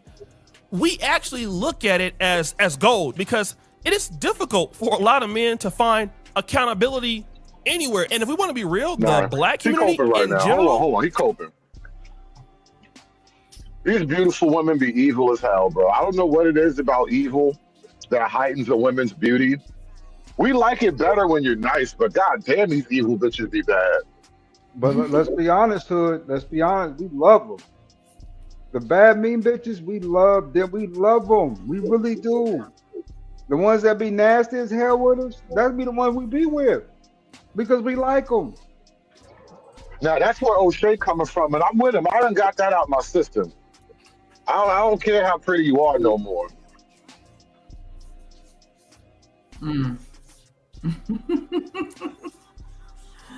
I mean, with a chick that you don't like you kind of subpar, like you in complete control with her, right? No matter what she say to you, you know in the back of your head, this is how far this is gonna go, and this is how much I'm gonna deal with, right?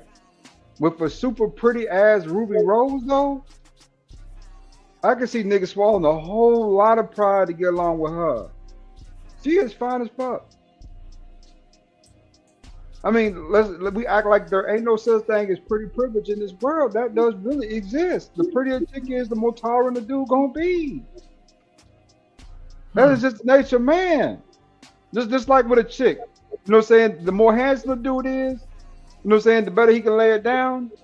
She is super like open to whatever he wants to do, right? Because she's feeling it. I mean, I'm just saying, Hood, niggas be full of the cap when they say that, you know what I'm saying, they gonna stand up to a chick like that's pretty, right? That's just that fine. No, just stand up. Nah, that is your test as a man. And like, dudes don't really, most guys haven't really been in a position to say no to a woman, let alone a good looking woman. Like, I've been through weird situations in life, so I'm accustomed to saying no to bitches. I done had to throw bitches out and all that shit. So it doesn't mean as much to me to have to be the asshole. But not everybody is accustomed to that shit, and it's like, damn, you got a lot of you got basically pussy on the table. When you're a black man, you're not supposed to leave any pussy on the table, and that's what niggas be fucking up at. It's like, nah, bro. Sometimes it's okay to say no and then talk some shit because you ain't feeling this or whatever. Like, don't just let her win because she a girl, bro. That should be killing me with niggas.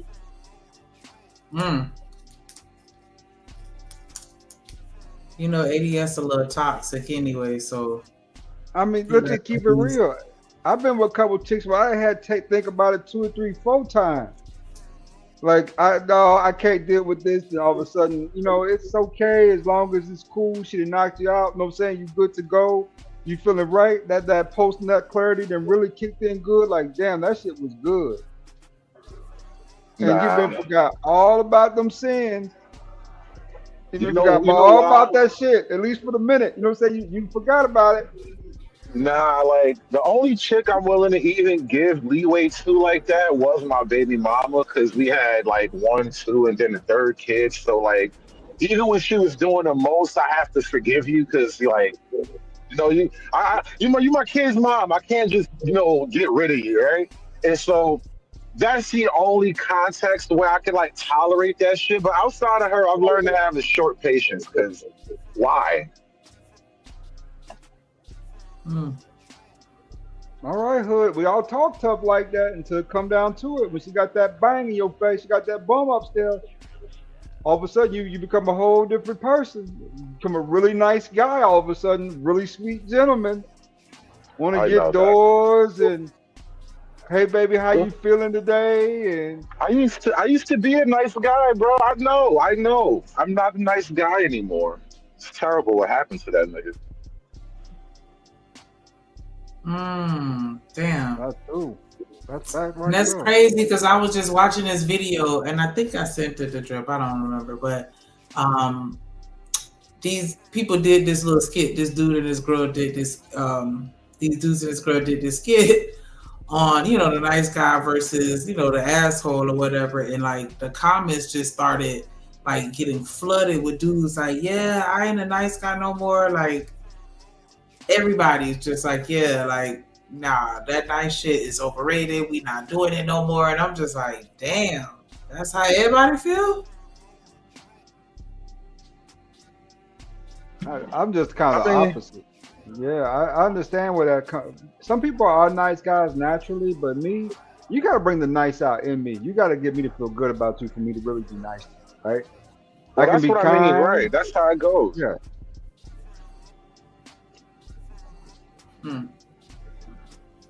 I had this conversation with my ex a long time ago, and because I remember she kind of commented on the whole thing, like, why are you being like this? And I'm like, what did I ever really get out of being good to you anyway? Like, what did I ever get out of being nice to you? Like, what the fuck is the point? It's not like you're gonna cooperate eventually. It's not like you're gonna be a different person. You know what I mean? So you can't nice your way into a different bitch, bro. She is who she is. And so I realized that you don't benefit being quote nice to women. Like, and then listen, I get along with a bunch of women, but it's not on some just trying to go out my way to not make you like to not piss you off shit. Like sometimes you're just gonna be mad at me. Miss Cantrell said too nice reads as flexible. And flexible isn't really sexy for a man. Fact. Do y'all agree? That's a whole fact. She's right. I mean, women like firm men. You know what I'm saying? They like firm men. Men don't say yes and men don't say no. I just spent the whole day roasting flexible toe touching niggas. You're not supposed to be flexible enough that you can grab your own ankles.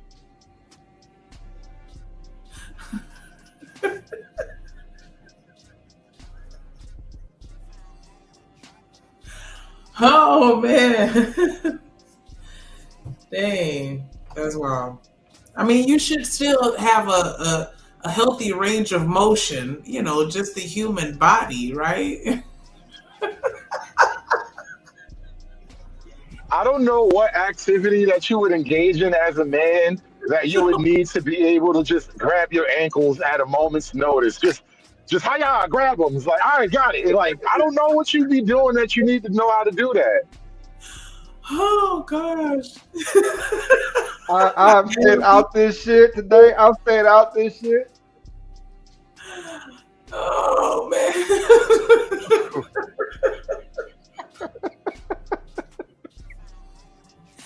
You know, what if you slip and fall into a split? You don't want to be in pain. You want to be flexible enough to do it already. I don't even know how, as a man, you can slip and fall into a split. What? I'm gonna let you have that. I'm gonna stop right now. You mopping the kitchen floor. You mopping the. That happened to my cousin. She was mopping the kitchen floor and fell into a split, and she was like, she had to just sit there and eat it for like a good 30 minutes to an hour because she had never done a split before in her life, and I thought that was so funny. Yeah, it's not good to be flexible. Men are expected to be firm. Got it. Has a huge problem with no accountability. So when we see it, it's a breath of fresh air. And it makes us as men want to be more accountable for what we do, especially when women are saying, you know what, I made a mistake. I was wrong and I want to fix it. In that case, why do we want to give up a woman who wants to do better in the relationship, who wants to fix problems? Of course, we're always going to have problems. But if you're a lady and you can't ever say, you know, it's my fault, but you want the man to always say it's his fault, most men look at this as it's a problem that just can't be fixed. And it doesn't matter if we love you. It doesn't matter if we like you. It doesn't matter if the sex is good. It doesn't matter if any of those things are the truth. If there's no accountability, then we can't build anything in the relationship. There is no undergirding the relationship in anything that makes sense. So eventually the relationship... Which part? Every bit of it, talking about the sex is good, if we like you. That's the only reason we tolerating you anyway in a lot of cases. That shit is lies. Niggas know that if she pretty enough, they gonna put up with her shit. And I wish niggas would stop with this cap, like they just this high and mighty, super noble ass niggas, and you know they just the moral leaders of some shit. Man, stop the cap. Hold on. ADS. So you telling me that if she got a pretty face and a really nice body, every nigga gonna fold? Nobody has a standard to where they're gonna want somebody with some substance other than just their sexual appeal? Have you seen who these niggas been fucking with? Standards. That word shouldn't even come up in conversation. Ain't no standards. Now, as far as that, but as far as the vast majority, I say yes. I give a good 93, 94%. They going. You know what I'm saying? They might not say it, but if the opportunity arose and was apparent, they probably take it. I mean, they lie and say they wouldn't, but they probably do it. And you're saying take it. And I mean, you know, of course he smashed it, but you telling me that they'll wipe him up too? Have you seen who they been wiped up? Yes, they gonna take her. Hands down.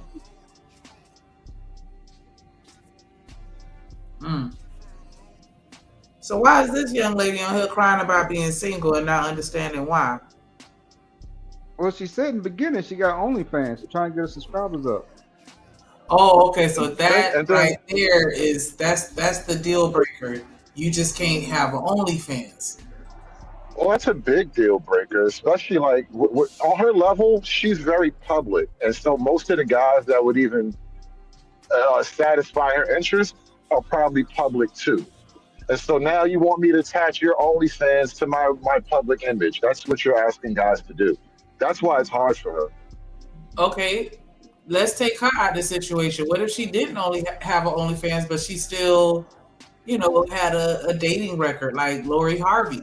Why she's still public? Still public. You got a roster deeper than my friend list. Oh, and guess what, Shanika? She'd still be with DDG. I guarantee you, if she wouldn't start that OnlyFans.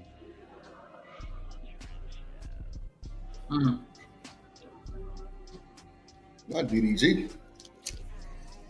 Yeah, Ruby Rose said DDG pretty much manipulated her into doing OnlyFans, even though they broke up a long time ago, and she's still doing. I don't know if I can believe that. Yeah, I don't know about that. See, ladies, sometimes the test isn't submission. Sometimes the test is simple. Is you dumb enough to do it? Oh shit. Yeah. Listen. If she asks you to sleep with his homeboy and you do it, that's you. That's all on you. Yep. He manipulated me. How in the fuck do you do that? But you know what they're gonna say? That's Floyd Mayweather. Or that's DDG.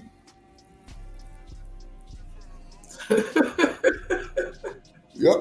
I mean, if you talk about Mayweather, you know what I'm saying, I'm gonna need you to manipulate the deal. You know, you need to ask him for some, you know what I'm saying, some moolah, some dodo. I mean, you know what I'm saying, at least a couple mil up front. So you pimping him. Every bit. But if she turned down Floyd Mayweather, guess what that tell me? This right here is my chick. For sure. But if she don't, though, we might as well make some money. So there you go. Damn. You know what? That's cold. I was on the train. $40 is $40. This nigga toxic as fuck. That's fuck, that guy. Like $40 is $40. I'm just saying, man. See, this Trump's economy. Shit rough out here. And look at his server. $40. $40. She better not come home for no date with Floyd Mayweather with no damn $40. I'm going to jail. So you around this rich nigga and you come home with $40? What did she come home with $400? ADF took it for real. It better be no less than $40,000. That's Floyd Mayweather. Ooh, okay. She ADF. You think Floyd Mayweather for $40,000 at all the women that he's sleeping with? Yep. ADS. That little pussy is not worth $40,000, boy. Wow. $40,000 to him ain't shit. He don't. You know, Taylor Swift has almost 45 mansions over $1 million, and she don't even notice money missing. Listen, brother, I don't think you can ever convince me that any pussy is worth 40 grand. Like, for 40 grand, that shit got to come in a 6-pack, bro. Like $40,000. Yeah, I think some coochie out there that's 40,000. I don't know. I think for 40 grand, bro, I want an assortment kit. I want a variety pack for 40 grand. I want to be able to mix and match. I get what you're saying, bro, but I'm just telling you. I know that you know that pussy might not be in your price range, but there's some pussy out there for 40,000. No, as a matter of principle, no vagina is worth 40 grand. It's just impossible. There's no amount of money. You could never stack up enough pennies that $40,000 equals vagina. I get why you think that way. You just saw a story with Shannon Sharp where he was paying, what was it, 55 a cheek? That's 100 grand a pop. I know. Niggas be like way corrupt in the market. That's all I'm saying. Like, it's inconceivable that any box could ever be worth $40,000. Well, hold on. Let me give you this. So do you think $1,000 too much for a box? I think it's high. I think you're on the high end. Okay, but you do think it's $1,000 box out there, right? I think that's conceivable. I mean, because $1,000 isn't all that difficult to acquire, technically. I got you. So, do you think $5,000 is a lot for box?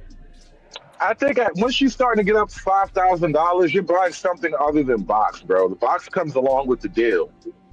Like, I think it's a different thing. Like, that's what the $40,000, like, when Shannon Sharp is paying all that money, when like, he got that lawsuit on him, like, you're not buying box for that money, bro. You're paying for something else. It's a whole other situation. The box is never worth 40 fucking grand. They're just putting surcharges on that bitch because you're a rich nigga.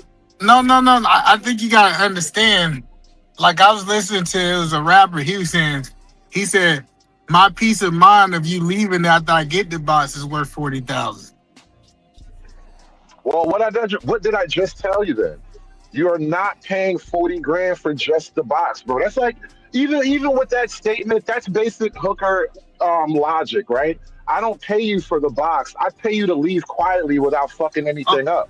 Okay, but That's so the hold on. typical line that niggas say about that. So That's you're not even perfect. buying the box like that. It's not about the box, Perfect. bro. No That's box is ever perfect. worth 40 grand. All right, so is it a woman worth 40 grand? The whole experience. You mean like chattel slavery? No, I ain't saying nothing about slavery. I don't know why you like. I be I trying don't not to know go what you there. mean. Like 'Cause, Drip, for 40 grand, for 40 grand, I own you, bitch. What do you mean? You think women? You think you can own a woman for 40,000? Well, you asked me what about the 40 grand. I'm just saying no box is worth that. For 40 grand, if I can buy the entire person, all right. I'll give you I like mean, a 4-year when contract. I didn't mean the person. Hold on, I misspoke. I mean the I'll full give you an experience. indentured contract. You can have an indentured contract. For 40 grand, I want an entire human being. For how long? That's a good question. We have to work out time. I did say it could be indentured. Let's say 6 months. 40 grand, 6 months. See, she gonna get she gonna get paid. What's that? That's just a little bit more than minimum wage. Depending on how many Look, hours you work in. This job technically pays 80 grand a year if you can keep it. So yeah, no, I think it comes. I'm not a monster no more because I pay a little bit extra. You're a piece of shit. You know that, right? The whole point that I'm trying to help y'all understand is every man got their price point. Your price point might be 1,000. His price point might be 40,000. Like I think for you to villainize this, I could have said, man, $1,000 is way too much, bro. What you paying $1,000 for? But you said you felt comfortable paying 1,000. Or you think that's easy to acquire? 40,000 is easy to acquire for him. That's the point that I'm making. I know you're making a point about, economics when you have all that money, but I'm just saying that there's no way a box is ever worth all that money. You're actually paying for other things. You get a giant surcharge just because you have all that money. The box itself is never, has never, and will never be worth all that fucking money. Well, I'm not. You paying for you paying for her to go away quietly. Okay, then there are other You things. pray. That's all Okay, I'm cool. pointing Yeah, out. cool. You praying that she don't sue you. You praying that she don't go to the police. You praying for Right. we can say a whole nother thing. But When you what the got that moral of kind the of money, story you paying is, for a lot of stuff. Yeah. yeah, the moral of the story is, it's a situation that you could be with a woman with a man who's not married that he can pay 40,000. I think we all can understand that, right? Hold on, give me 1 second before you respond. Shout out my guy hustling muscle, let's go drippin' Shanika. Shout out hustling muscle, always hustling for that muscle, ayy. Hey. Shout out hustling muscle, ayy. Low like that.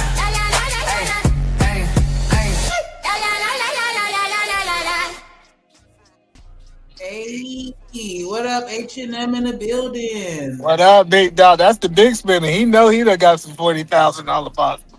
Ooh. H&M. Salute. And what are we talking about here? Let me ask you this question. Do you think somewhere in the world it's an experience that's worth $40,000? Spirit? An experience. Like, I don't want to say the box because everybody gonna try to limit it to the box. But the whole experience. No, hold on. E, I never limited to the box. When you said 40K, what was my answer to 40K? What is 40K worth in my definition? 6 months. Because it wasn't even about the box. 6 months. Yes, so you said, hold on, but I don't I'm want our buying you thoughts. for 6 whole I don't months. want our Okay. thoughts to change his mind because we can say something that can influence him. That's why I'm trying to give him a blanket statement. So, do you think that whoever your dream girl, your dream experience, let's say for one night, do you think that there's a woman on this earth that's worth $40,000 for a night? No, not really. Okay. How much? What's the most? Hold on. What's the most you willing to spend on one night? Let me paint the scenario. No, thousands. Money's not. Hold on. Money's not an issue. Man, watch this. Hold on. Let me say this one thing. When James Harden came to the Rockets and Drake was trying to holler at Michelle, That boy James Harden paid $250,000 to take Malaya Michelle out, and she a stripper for one night. That's a fact. James Harden paid $250,000, bro. That's what I mean, bro. These niggas be inflating the market. And then what's she gonna look at? How is she gonna look at the next nigga when he just paid $250,000 to stunt? She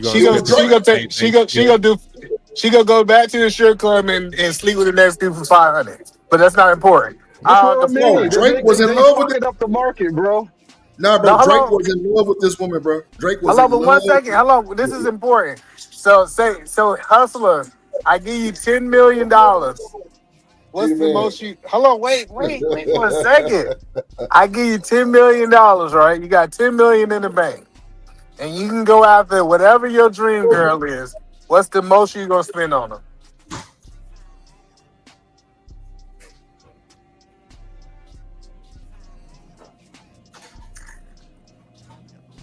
I'm not spending no thousands to take a woman out. What the fuck kind of shit is that? Hundreds, maybe, but not no thousands. So you got $10 million in the bank, and you talking about you gonna spend a couple hundred, like $500, to take her. Well, let me ask this question: Is just a one night? One night. It's a one night thing. Hello, it's a one night. You can have your way. Whatever your kinks is, she's down for that night. Whatever it is, she gonna make it happen. If it's her and 5 other women, her by herself, whatever you want. I wanted that. If I wanted that, I can go to a gentleman's club. If I wanted that kind of shit. Yeah. I know, but like follow the train of thought.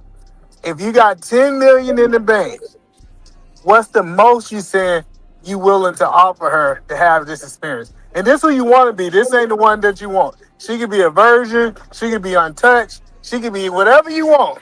What's the most you willing to spend? No more than 1,000. No more than 1,000. Stop. All right, I got money like that. No more than 1,000. Shit.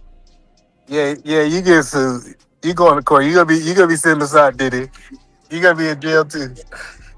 Right. Look, now you making my point. It's not about the box, bro. No box is worth 40 grand, bro. $1,000, yeah, I could understand that. That's the high end of the game, but you out here talking reckless, bro. Extra reckless, bro. I don't even know why. Well, I got an answer for you, Eater Man. $10 million. Guess what? That night I'm gonna do a hard flex, nigga. We're gonna pull up in a Lambo. We're going to the nicest hotel. I want to be seen that night, not just for her, but for the other bitches to notice too. I got money. Dad, talk about it. See, this is the whole picture. It's not even about her. It's about the ability to flex. That no other nigga can do this for you. Have y'all heard the story of Superhead? How Superhead would be laying in the bed with her husband, and Lil Wayne will shoot her a text message, and she'll disappear with Lil Wayne for 3 days. Tell her husband don't call. Y'all ain't never heard this story? I've heard that, but what are you getting at? I heard that story. Yeah. I'm just telling y'all, like, some of these dudes do it to flex, to be able to have complete control over that woman. But that's part of the experience. I'm not talking about box. When I said 40K, I want to buy the bitch, I was all out of bounds. But now what you look, complete control over that woman. You're not buying the box, bro. It's not, no amount of box is worth 40K. I don't agree with you. For 40K, I want a lot more than box. I want to own you for a while. I need you to do a lot more than just fuck me. You remember earlier you said you just want to, so I just wanted to argue? It looked like you just want to argue. I done moved it away from the box 5 times, and you keep trying to go back to the box. We said that it's a whole experience. I think we all agree. If a dude spend 40,000, you're making the point I've been making. You moving it on is now you grandstanding on my fucking point. No. The point that I'm trying to help you understand is we acknowledge that it's a whole experience for 40,000. It's not the box. We're saying you're right. This is why maybe I'm not being clear. We're saying that you're right. That you're gonna get more than just box if you spend $40,000. Okay? Can we move past that part? That we acknowledge that you're right about that. Okay. All right. Now that we move past that part, people will pay $40,000, or like what Drip said, $250,000 for an experience, and not a 6-month experience, a night, maybe a weekend. Nah, it was for one night. I know, but I'm just saying the weekend. You know, if they in town for the weekend, they might want to double back a couple times. Right. Well, nah, that's when James Harden was signed to the Rockets. But I'm just telling you, if he dropped 250,000, he could go back. Yeah. For sure. Listen, it wasn't no. He was only limited to that one night. That's the point that I'm making. But the point that I'm saying is, Hold on. Why do we assume that though? She can it's really true. go hard and say no. It's not that true. She can just go hard and say no. Okay. Well, I mean, listen, she got a 250 band lick. What if I need another 250 bands? It's the same. It's the same reason that when a person robs a store, they don't rob it. They don't stop robbing. They just gotta live like this. Listen, I'm telling you. When you rob a store multiple times, it's called extortion. No, you missing the point that I'm saying. The point that I'm telling you is, I know dudes who done hit a lick for $500,000, and they will still look at bank robbers. They didn't rob one bank. What they did, they kept. Once they figured out they could get away with it, they the easiest person to convince to do it again. Plus, on top of that, now you're making my point. Now you're making my point again. I bro. never She might want disagreed with another your 250. point. Let's go. You said he can get the 250. You said on the strength of the 250, you can come back. And I just Absolutely. said, no. What if she playing hardball? What if she says She's no? not. What if she want the next 250? That She's was not. my whole point. She's But not. you don't know that. You don't I know do that. know that. You just I'm started telling you, I do you just know started it. arguing. Hold on. You just said, why not go back? It was an easy lick. I'm telling you, just for the idea that she could get 250 again, he can get her again. Not even that she gonna get 250 again. Right. Well, I listen. Like I said, we like to imagine, but this is all imaginary. Well, so you said you're imaginary too, right? Well, I say that it's a strategy, right? Like for instance, I know if I got a bad chick in a group of women, I want to go out with her all the time. Do you know why? Because she's gonna be surrounded by other bad chicks in groups of women. That's just great marketing for me in advertising, networking, right?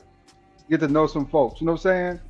I know, you know what I'm saying? If you introduce me to 2 or 3 pools of women, I know I can at least get 4 or 5 of them women. Then I got 10, 15. Then I got 20 women. And guess what I'm paying for them?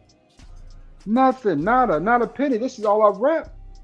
She didn't vouch for me. You know what I'm saying? She said I look good. Nigga, I can use shit like that to my advantage.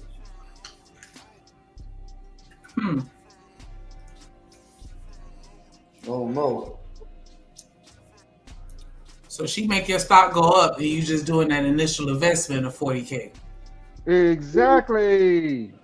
Yep. Because the next chick ain't getting shit. She's not getting a damn cent. Because her friends gonna hit just because they think they can get 40K. Exactly. Ladies and gentlemen, I think this is what we can call niggonomics. This is fascinating. I'm taking notes. So, well, hold on. Let's ask Shanika. Hey, Shanika. Shanika? She's like, here you go, that bullshit. That's how she responds. I'm a spectator, a fly on the wall right now. I just want to ask a question. If a woman is talking, because this is what I saw, but I'm on the outside, you on the inside, right? If a woman is talking about a dude cashing out on them, don't the hungry bitches in the crew want some of him? Absolutely. They will sleep with him just to get him away from you.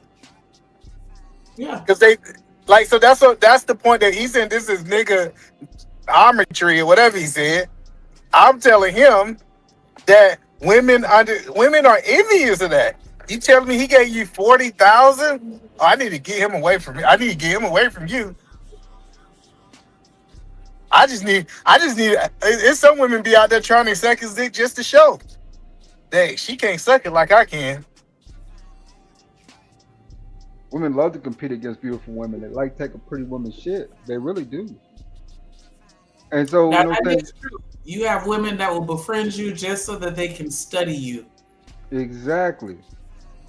They're competitive like that, like cats. Not But, taking that kind of sucks to be the one that does the backdooring and then not get any money because he only paid that first person to be a spokesperson to entice other people to give up the box just because they think that they gonna get paid too, only to get let down. But it's a flex. It's a flex to say that she took the 40,000 man to her.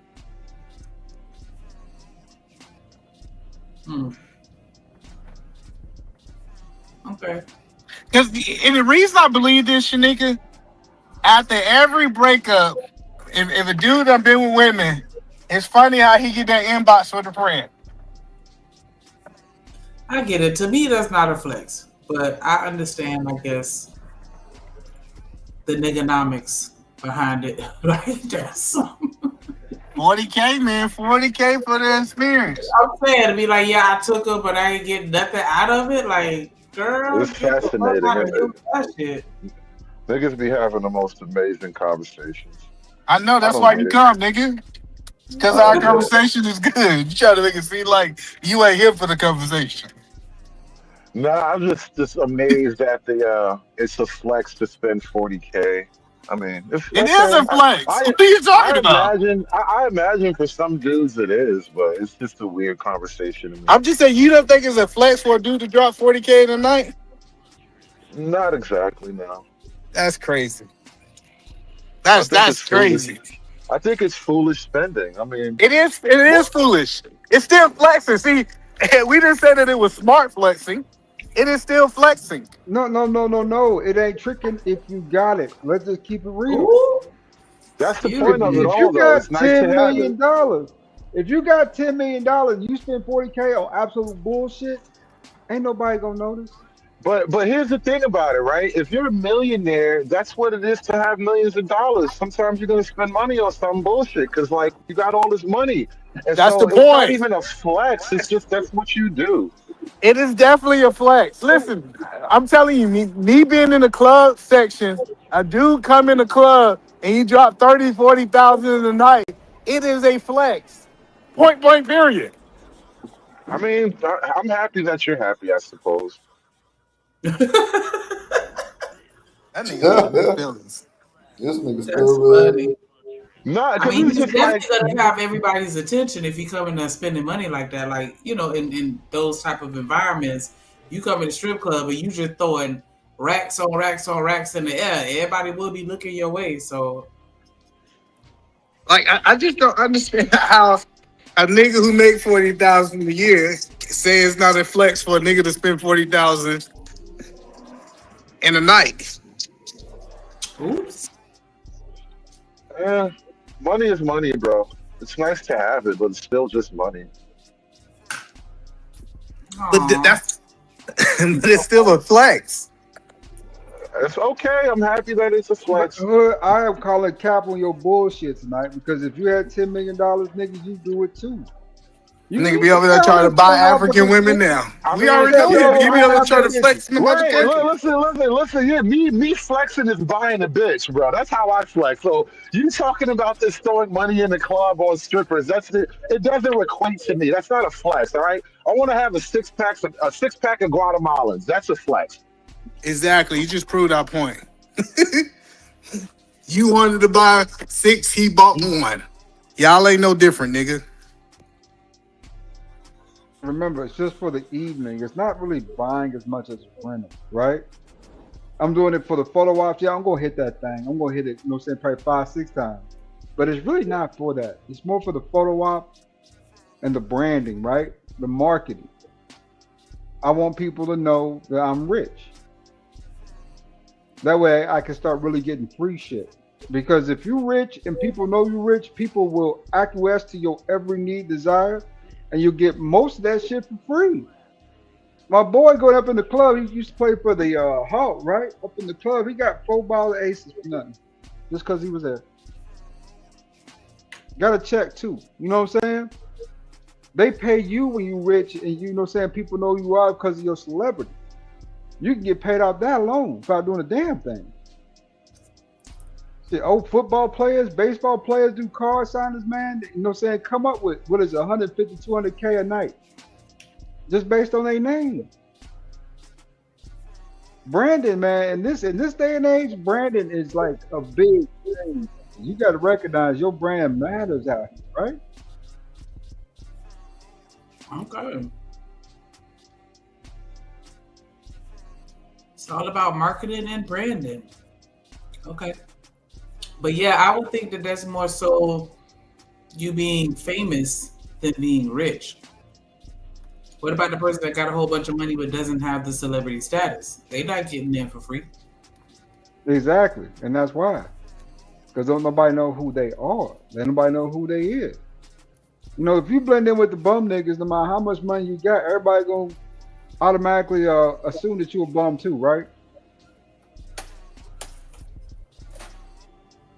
But I'm saying, if you rich, you're not blending in with the bums. You standing out because you got your money, but they just don't know who you are or how you got your money. I'm gonna tell you, working in the club industry, we know people who got money. Oh, like okay. especially people who got money. It's this thing in the club industry called quiet money. I know most of y'all might not know what that means, but quiet money. It's a nigga who come in the club. He whispers such and such in the bouncer in, give him $500, and nobody else know he got it. We know he got it. You still work in the club industry? Absolutely not. I was gonna ask you a question. No, I'm way gone from that world. You niggas dropping that bag. How much you didn't drop, Edie, man? You said what now? How much you didn't drop on that pussy? 0. I don't pay for pussy. I'm him. Nigga. I don't. Put a 1 in the chat, y'all think Edie Man kept. Put a 1 in the chat, y'all think Edie Man kept, man. No, I that never been my style. I understand it though. You from ATL, shawty? Put a 1 in the chat, y'all think Edie Man kept. Look at them on. Look at them on. Look at them on. Look at them on. Look at them Talking about 1-1. Look at him. He got so excited because he saw 1-1. He saw 1-1 and got excited. Listen, nigga, and did.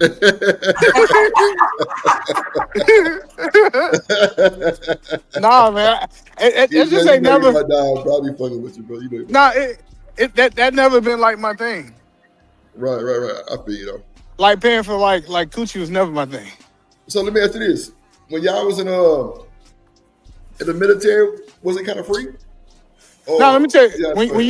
When you're in the military, you just hop on POF. Well, I don't know if it's what they do now because I haven't been out of the military for a long time. You hop on POF. It was called Fish in the Water. Yeah, POF tag.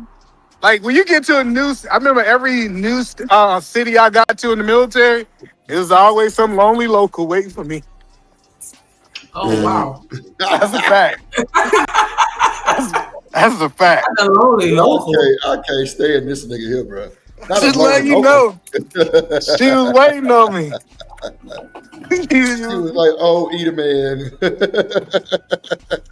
You just say no. I've been waiting, honey. I've been waiting on you, honey bunches of oats. God damn. So, E, what they speak English? What you mean? Actually, what the women that y'all was fucking with. Well, all the women speak English. Like, you got to understand the military. Oh, okay, all those speak English. Oh, okay. What I'm saying is the military is so like you can go, say if you go to Korea and the Juicy Girls, you know what Juicy Girls are, right? No. What's the Juicy Girls? All right, so Juicy Girls are like the Korean prostitutes and so much, right?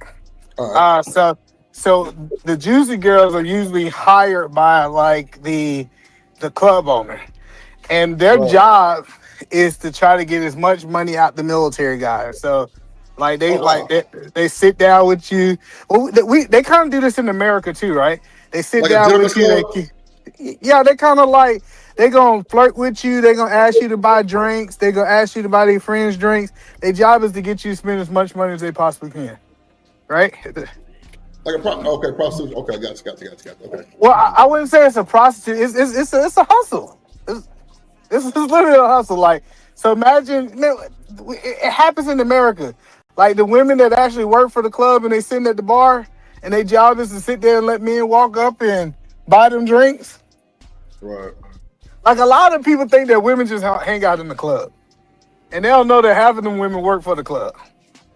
So no, that's so. So anyway, let me ask you this: is it like looked upon for military men to buy? You know, to No, buy they a pussy trick. like that? Yeah, they trick. I think military men are the biggest tricks. I was just gonna ask you that. Oh yeah, absolutely. Like, cause you got to understand. Like, you got two different levels of military guys. You got the military guys like me, who I always had women my whole life. So me going into the military, I was a guy with women that always had women. Versus a dude like my roommate. My roommate ain't never had no woman. He was from, I think, Nebraska.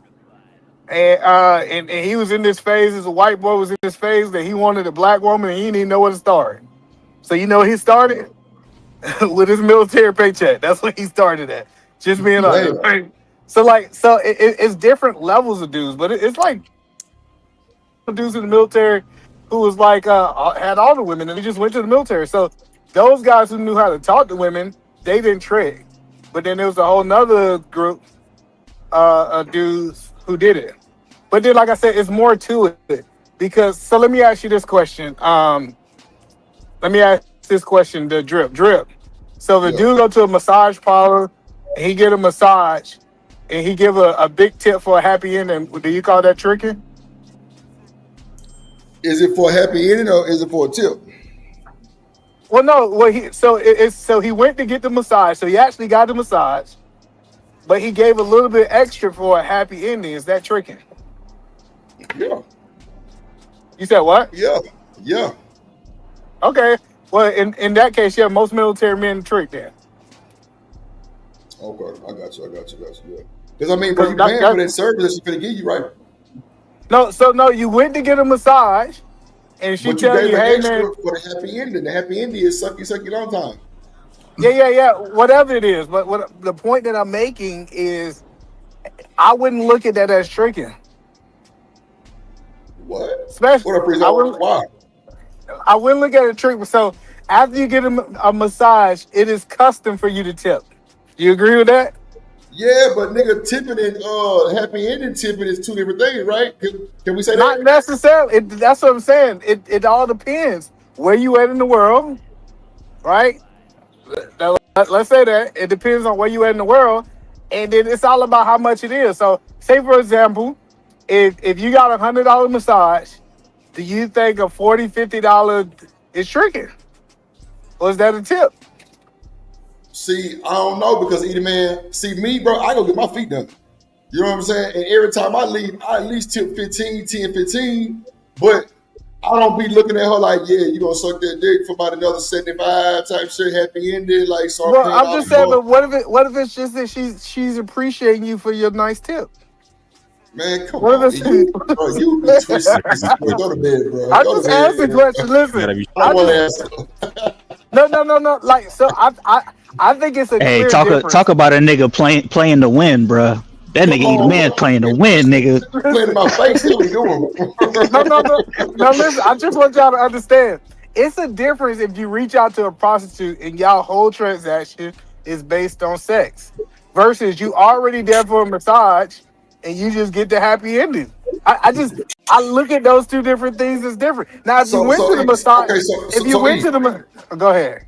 So when Boosie tipped that lady at the restaurant, like, what was it, $300-$400, $400-$500 for her service, bro? That's not tricking. He tipped that. So if a rich nigga or like the military niggas that got their money on tip something $50, bro, I wouldn't call it tricky because a lot of people do tip like $40, $50. Nigga, I've tipped $40 before, and I'm talking about like at a restaurant, not like to my people who do my feet, but I tipped her like 15. Mm-hmm. But you know what I'm saying. But I know with my tax bracket in a military tax bracket, two different things. Yeah, you might make way more than the military. But They make more. No, than real quick, Nah, because you I actually agree with Eda Man with his example, because tricking involves spending money for attention, service. validation. No, not necessarily a service. You're you know what I'm saying, because you could get the service without actually paying for it. True. But what you're paying, you're paying for the presence of that person. So if you're already getting a massage and you throw a little extra up top for another service, it's not, by the definition, it's not tricking, because you're not paying her to like be around you, if that makes sense.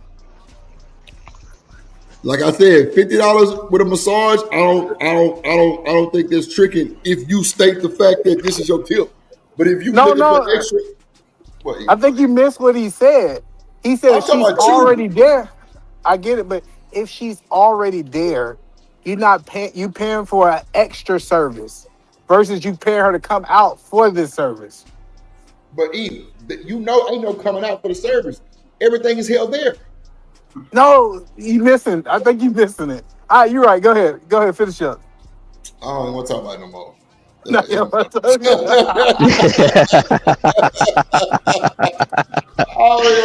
The trick and nuance. Nah, yeah, we could keep it pushing. Hey, but to Eda Man's point, they do military is full of tricking, and they use everything for tricking. You know what I'm saying? As a matter of fact, they do a lot of marriage tricking in the military.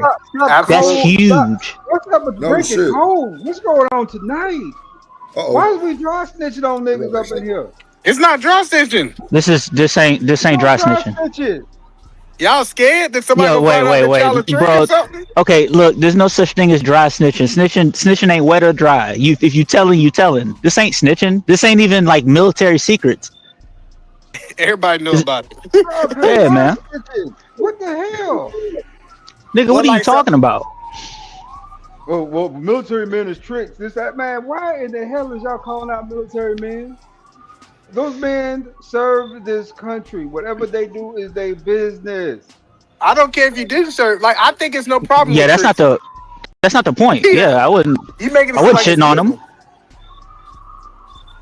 I'm just acknowledging the simple fact that that's what they do, and they'll trick with money or they'll trick with marriage. They'll take a chick if they're living in the dorms. They'll strike a deal with a chick to get married so they can move off base and get paid to move off base. Like it's a hustle. Are rich niggas tricks too by extension? Yeah, Look, I mean, all niggas they're gonna do all of that shit. You know, they're gonna do even more on a grander scale. So are you a trick by definition just because you're rich? Yeah. Not necessarily. No, it's some cheap ass rich niggas. You know what I'm saying? Some frugal ass rich niggas around here. And then you got the cheap trick. People forget about that just because the nigga's rich. Yeah, but you're don't make him no saying. But rich has nothing to do with it. Your dollar amount has nothing to do with if you're tricking or not. It's literally what are you paying for?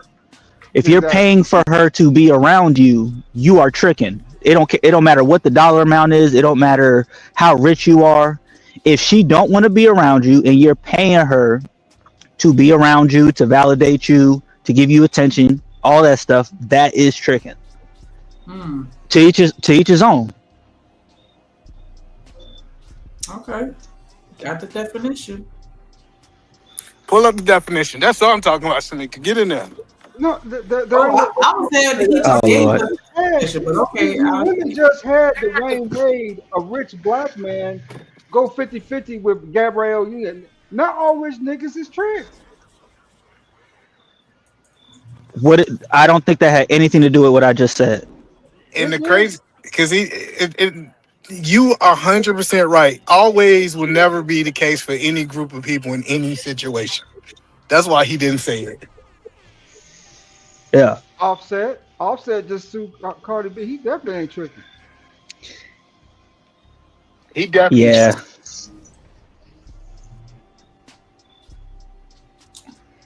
I said Offset was definitely tricking. I don't know what y'all think this was. He was tricking. Well, let me take it back. He wasn't tricking. He was investing. How about that? because he getting a return on his investment. I guess we could call it different when you get a return on your investment. That's the difference. Investing. There's nothing wrong with investing in somebody you believe in, especially if they can make you money. You know, Oh shit! Now I'm stock tricking. Now I'm crypto tricking. Come on, man. Let's not do this, man. Let's not take it too far. I'm just telling you guys, tricking is typically when you paying for that service and that only that service would you see tricking. But like if you getting a whole bunch of stuff, like the craziest thing I hear people say is people say, "Oh, husbands be tricking on their wife." That's stupid. It's just a stupid statement because it's not just about sex. Like if it's more complex than just sex, it's not tricking. So, in black slang, tricking most commonly refers to paying a person for sex. The term can also be used more broadly to mean spending money on a woman for her company or attention, even without a direct exchange for sex. And it can also refer to a person who I is think Eden had what you just. Thank you. Yep, that about sums it up. There it is.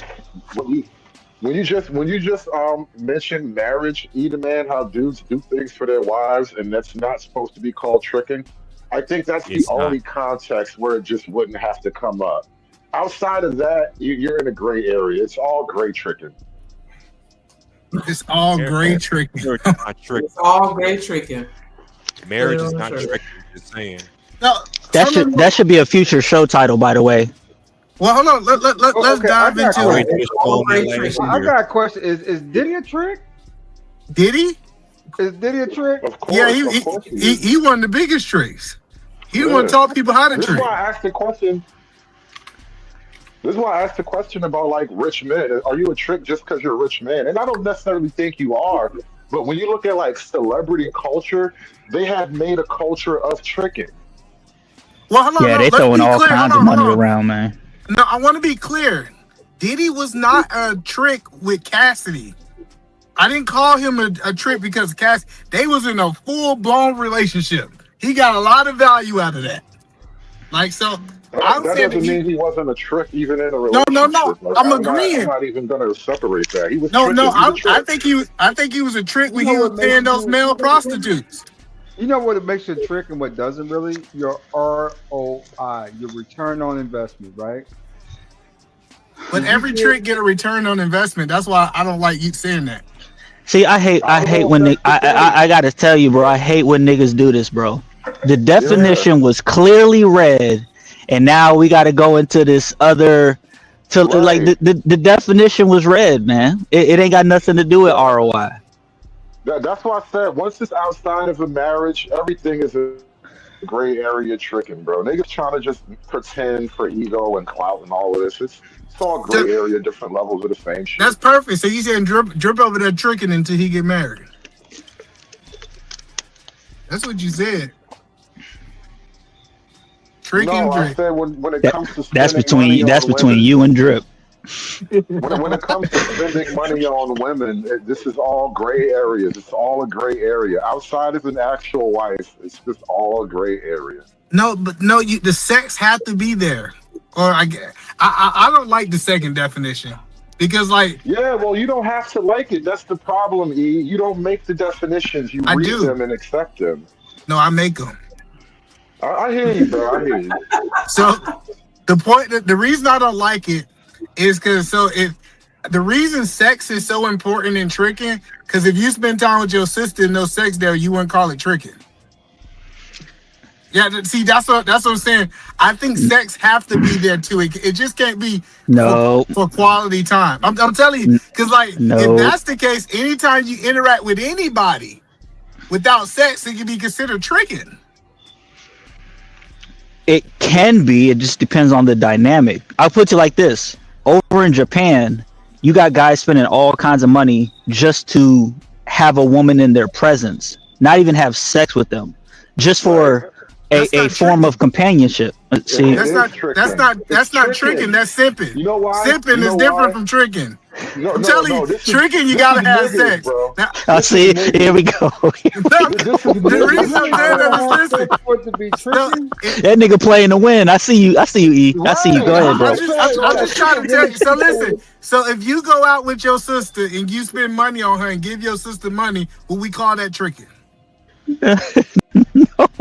No. Because she gave you companionship. Like that's what I'm telling you. Like this idea that sex is not on the table, it's not tricking. But No, hold but on. the- but Freezo the- just made the perfect example with those Japanese guys. That's not the only situation where men will give a sex worker money for a non-sexual encounter. It's tricking. It's all gray areas of tricking, bro. It's all gray tricking. So you give your mama some money and don't. It's tricking. That's what I'm telling you. Like I promise you. Like I get you trying to say that. You talk as if your personal relationships are really weird, bro. No, Yeah, that's because a crazy example, bro. No, that's the point that I'm telling y'all is sex have to be on the table. It don't, bro. If sex is not on the table, it's not tricking. If that person doesn't want to be in that situation outside of the money, it's tricking. That is simping. Simping is when you can't get no sex. Tricking, at least the trick get the sex. The simping don't get no sex. And I think it's a difference. But we trying to tie them all Simping don't even together. involve money, bro. Simping don't even involve money. You niggas on the panel simp all day for free. It's not about money. Tricking is literally about an exchange of currency for one thing or another. Not necessarily sex, but I'm giving you money for something. And so you're just trying to blend definitions for no really practical reason. Okay. I'm just saying I get what y'all trying to say, but tricking, tricks get sex, simps get nothing. Okay, let me ask this then. So, is dating a form of tricking in your opinion? No. No. Low key, yes, it is. You know what? You know what's funny? Because C-Zone, this is something I kind of got into on my own panel, just talking about it, right? There was no dating per se before, like, the modern world. There was, like, courtship and shit. Like, remember in The Godfather when Tony, he went to Italy and he met that one chick, Apollonia, and you see how he courted her. They went on walks with her family watching over them and shit like that, right? And so I think dating is a modern development, and there's a reason why even prostitutes call their jobs dates, bro. Yeah, no, what I'm saying is if you meet a young lady and y'all go to Applebee's and you get the 2 for $20, she leave and go her way after y'all eat and you go, I would not say you was tricking. I say y'all had a meal. That's not tricking to me. Okay. I mean, the problem is I'm not going to put a moral claim on it to make it good or bad. It simply is the way it is. But you're going to spend money to go out, and she's not going to do most of the spending up front. No. Well, let me say this. Now, if you take her to Applebee's and a check come, and you look over and say, "Hey, are you gonna give me sex tonight?" and she say yes, and then you pay for the bill, now you tricking. It's two different things. Well, at that point, you should have just paid for the sex and bought yourself a hamburger after you was done. But no, I'm telling you that's what I'm saying. Dating is not tricking. Tricking is tricking. I think there's a gray area, and this is what I meant. Absolutely. Once you're not married, outside of an actual marriage, we're all in a gray area of tricking. And I'm not even saying that to be like tricking is bad or you're somehow wrong. Or I'm not trying to put no moral weight on it. It's just the way things work, bro. So you think we trick to marriage? A little bit, yeah. That's why mostly the wealthy are marrying. Okay. Tell me I actually think the opposite is true more nowadays. The wealthy are not marrying like they used to. Well, because they want to. They're still the most married. Right. No, that's true. That's true. Women like to marry up, and marrying up in that sense means you're gonna trick your way into a marriage. You know, good luck to you. I hope it all works out. But I'm just saying, the man is gonna be putting out a lot of money on the way to that wedding. So, but that's what I'm saying. So, the point that I'm saying is, men spend money regardless. Mm-hmm. Like this idea that, like, y'all broke niggas spend money, niggas that single spend money, dudes with married spend money, right? Dudes who's trying to become married spend money. It's a way of life. So when we say you gonna spend money, everybody gonna spend money because we live in a capitalist country. Well, this is why I said I'm not trying to put a giant moral weight by calling it tricking, but from an objective definitional standpoint, I think there's a lot of truth to it. So I just don't let it bother me. It is No, what it is. I'm not gonna not pay for a first date because I'm opposed to tricking. Like, no, you good, go ahead. Buy, put some bacon on your cheeseburger. It's all right. but let me ask this question. So you're saying, like, if a man and a woman go on a date, his intention's not to sleep with that woman, he's still tricking? I don't understand why you're so caught up in this, E. Why is it so like? It's the Like, why are you so conversation. inquisitive about the details of it? Because it's the Kind of just like conversation. well, I pretty much just said it's all gray areas of tricking, and you keep bringing up all Oh, these you want to talk about instances something as else? if they're outside of the gray area. So Like, it is what it is, bro. I got you. Who else want to talk about tricking? Because this nigga don't want to talk about tricking. You want to talk No, so about this, tricking? All right, E. When was the last time you tricked, and how much did it cost you? I told you I don't trick. Oh my God! So a nigga that don't trick wants to talk about the theoretics of tricking indefinitely. Yes, that's what we do on Amazing. panels. You know, how, like, y'all talk about women and y'all ain't got no women. What's the I difference? swear. No, what's the difference? Y'all literally talk about women and ain't got no women. Now you talking about I'm talking about tricking because I don't trick. Well, I think you actually have to have things to talk about when you do panel stuff. Like, for example, when we first started out, we were talking Now, about hood. Africa and O'Shea and Everybody wants to have a Pan-Africanism. good time, hood. Everybody just wants to have a good time tonight. You just want to have fun. Oh, I ain't even trying to pick a fight. I'm talking about Pan-Africans and African. Like, we wasn't even talking about women, right? Because his charge against me all of a sudden is that all I know how to talk about is women, which, bro, there's so much more going on out here. Like, you think a chick's box is worth 40K. I think the world is a lot bigger than that. This is why we talk about other shit. So what you want to talk about? Now let's talk about what do you want to talk about. What you want to talk about? Let the host take over, bro. This is why they do I, what they do. the nigga don't got nothing to talk about. That's my point. He just want me to stop talking. He ain't got nothing to do with tricking. Go ahead, Shanika. well, just so we can wrap this up, I guess I just want to make sure I'm understanding. So, when you pimping, she giving you money. When Yep. you're simping, you're paying and you're not getting any attention or anything as far anything reciprocal. When you're Yep. tricking, you're paying for the sex and the attention, or shall I say, a sexual or romantic attention. Look at Which that. is You what got Yep, it. that's when you're with family members, that's why that's not considered tricking, because you're not looking for any type of sexual gratification. You just got it. That's why they say it ain't tricking if you got it, because you don't want anything in return. You just being generous. Look at you. You got it. I told you. absolutely makes sense to me. Makes sense to me. Hmm. And like I said, marriage is not tricking. I did a whole show on that last year. Marriage is not tricking, just so we know. Right, A woman, because a woman that popped out your big head kid, and you gonna talk about she tricking.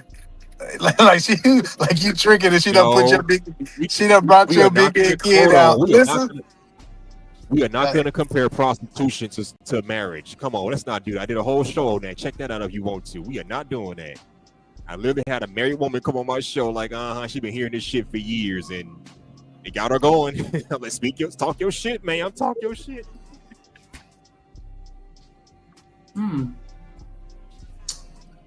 Okay, so if you're married, then it's not trick. It's not tricking. Got it. Because you're in love. And so you're not doing it for the sexual attention. You're just doing it for the love that you have for that other person. So that's why it's not tricking. and she'll suck your dick for free.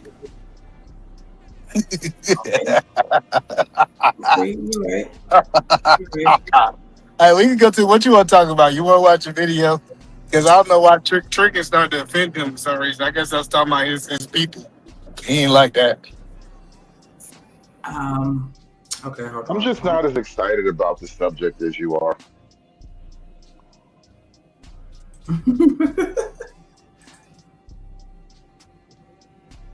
Hey, do me a favor. Can you re-drop the link in the chat? Because I want to come back up on my laptop. Yeah, now with this one, I don't know. It is talking.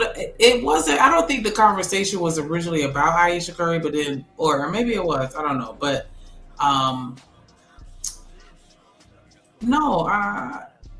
It's me. I feel like I don't think. Okay, but anyway, so wait, bring it back.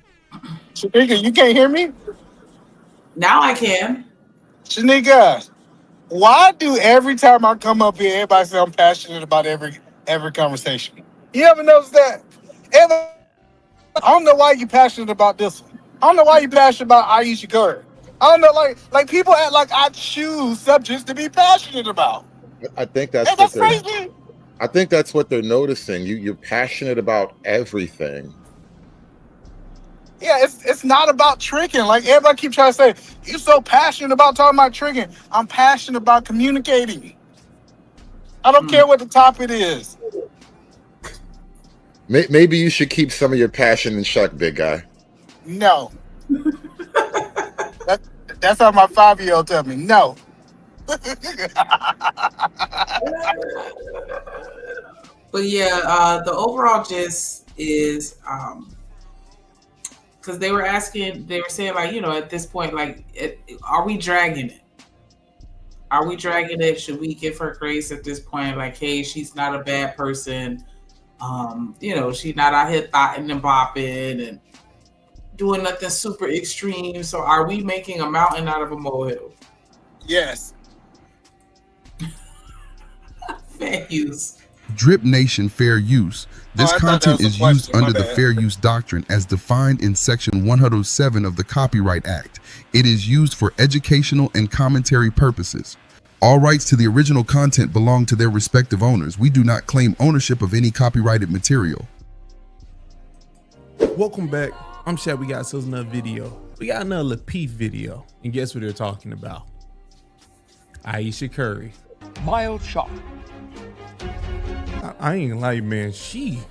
If she wanted to be famous, she made herself famous for all the wrong reasons. All the wrong reasons. I'll just let y'all know, if you ever from Florida, you ever heard of Coco Blancos? You know that delicious coconut drink that we all love so much? I learned to make it. I got the ingredients now. I'm not gonna tell you. I know it hurts you a little bit, right? It hurts your spirit. I'm thinking about selling it. I might bring Coco Blancos back. Might call it Coco White. Very lazy, but I might call it. Real quick, shout out to Jesse Lee saying that disclaimer is fine. Like, if y'all don't know, Drip is like really locked in when it comes to that plug shit. He be doing these little intros. I don't know if y'all caught him. He in the engineering shit. If you in the music, content creator, if you're a Geek Squad, tech person, like all that shit. Make sure y'all subscribe. Search up Content Plug 93. DJ, if you could drop it in the chat, make sure y'all subscribe over there. Make sure y'all hit the Discord because he do a lot of education over there. I'm telling you, like. So he do a lot of his graphics and his drops on his own. This is all his work. All this stuff, the music, hold on real quick. Let me just play a few things that my dog show y'all what I'm talking about. Hey, go take it, we gon' dance room. Let's go down to the Mississippi. Hit Old Town Road and get my boy Roos. Drip King Roos. Drip Nation Mississippi Roos. Let's get it, Drip, let's get it, Rooster. King Roos.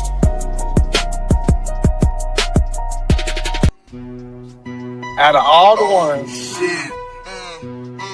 Oh shit. I be sweating like a dog and I might slip. So with the right hips I get And let's go Drill Nation. Shouts out the homie from the house of love, baby. Coy Love. Drip Nation salute. Let's go Drill Nation. Yeah, nah, he's solid. He's solid. Out of all the ones you want to show, you want to show King. Oh, no. I was just, hold on. I'm finna do yours. Georgia. Also ATL. Also ATL.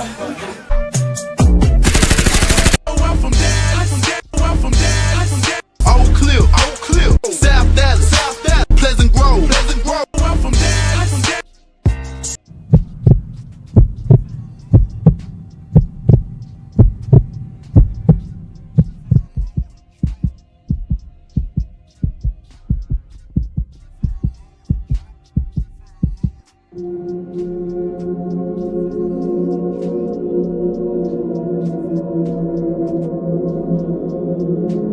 Six load up. Six load up. Drippin' Nation in 666. Shouts out my homie 6. Drippin' Nation 6. Drippin' Nation 6. Drippin' Nation 6. Drippin' Nation 6. Drippin' Nation 6. Drippin' Nation 6. Drip Nation, salute. Milwaukee game, my guy. Always humbly living. Drip Nation, salute. Drip Nation, salute. Milwaukee game, my guy. Always humbly living. Drip Nation, salute. Living humbly, never stunting. Stacking money, always hunting. Milwaukee in my veins. Never change status. Don't play all this stuff. Dang, you got let them be. Don't look surprised. Lego JD 1975. Lego JD 1975.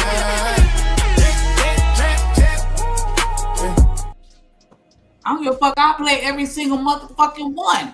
Who you talking to? They all fine. Since you want They to all talk fine. trash. Anyways, I like, just- that's the vibe we on right here. Like, if you fuck with us on a regular, yeah.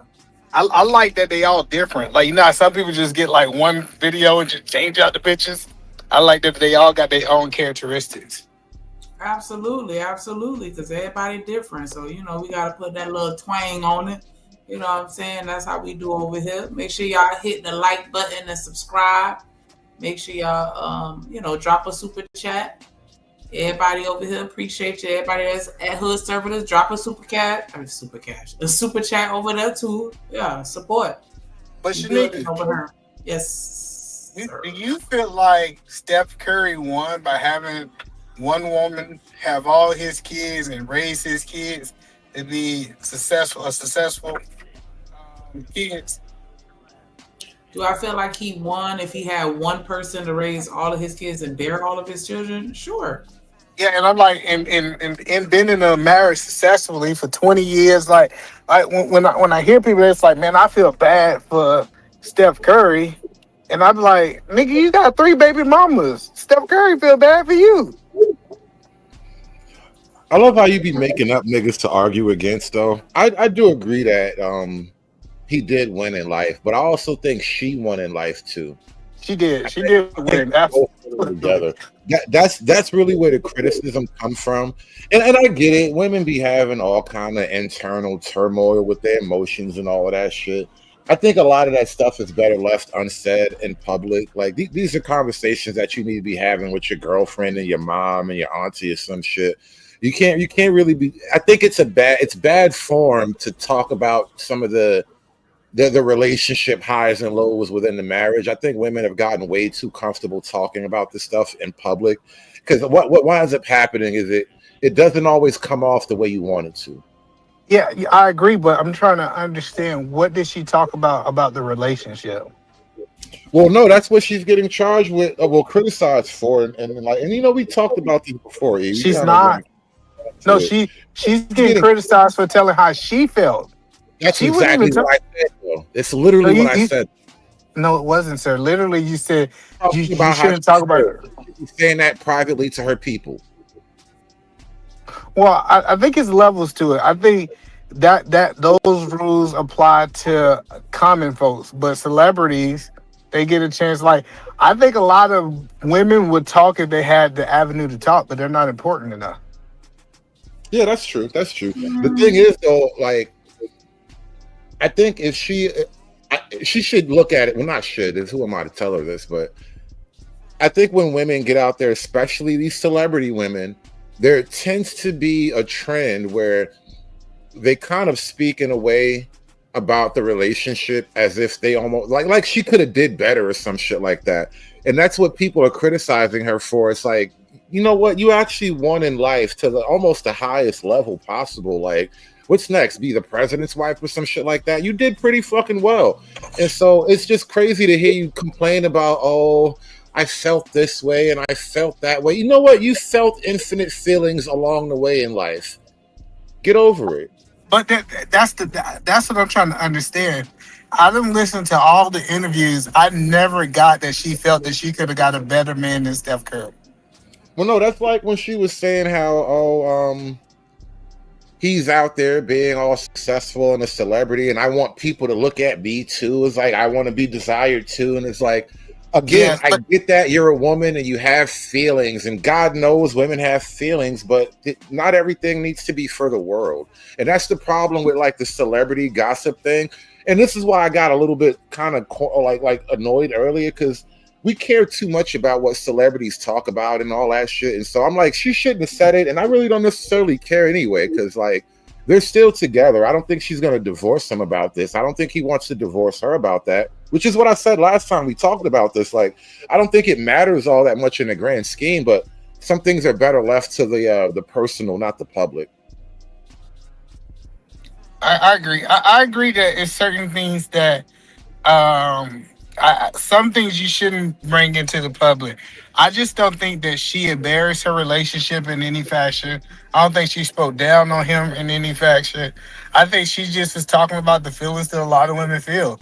After they have 2-3 kids, they be like, hey man, I still want to be desired. I still want to be loved. I still want all these different things. Hey, I want to have my own identity. I think a lot of women in relationship will voice these things, and she just got the platform to do it. No, and I get that, but like, again, when you say these things to the public, to millions and millions of listeners, bro, not everyone is going to hear everything you're trying to deliver, and that's kind of what she's running up against right now. She might mean well, and this is why I think LeBron James, we talked about LeBron's wife last time, and I think she got a podcast now too, and LeBron was just on that shit. And God, keep your fingers crossed she doesn't kind of get caught making him look crazy either, because that was literally what we were holding her up as. Like, she hadn't said nothing. And to be fair, we're all in a new realm with the podcast era. This is just the new media content platform. Like, TV's dying. Like, it's literally prime time, and people are watching YouTube more than television right now. Yeah, but this is what people are doing. They didn't do this 20 years ago. And that's kind of why I didn't try to hold this against her. I think women been having this conversation in beauty salons forever. I think that the whole manosphere conversation been happening in barbershops forever. We just can see it now. That's the only difference. So people saying, no, we expect you to have the conversation. We just wanted to stay in the barbershop or the beauty, and we're in 2025. It don't work that way.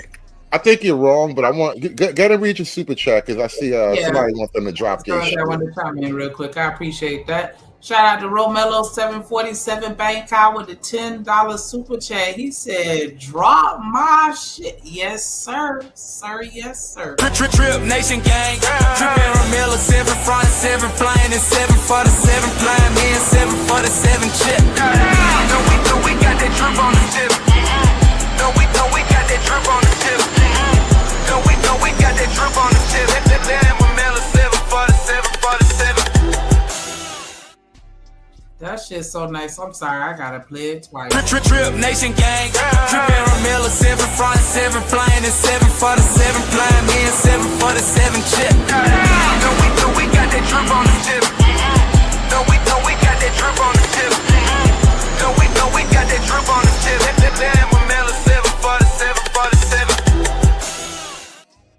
Yes, you That boy said, you know, we got that drip on the Chevy. Hold on, man. Nice, Oh, where you nice. been at? Yeah, that shit crazy. Yeah.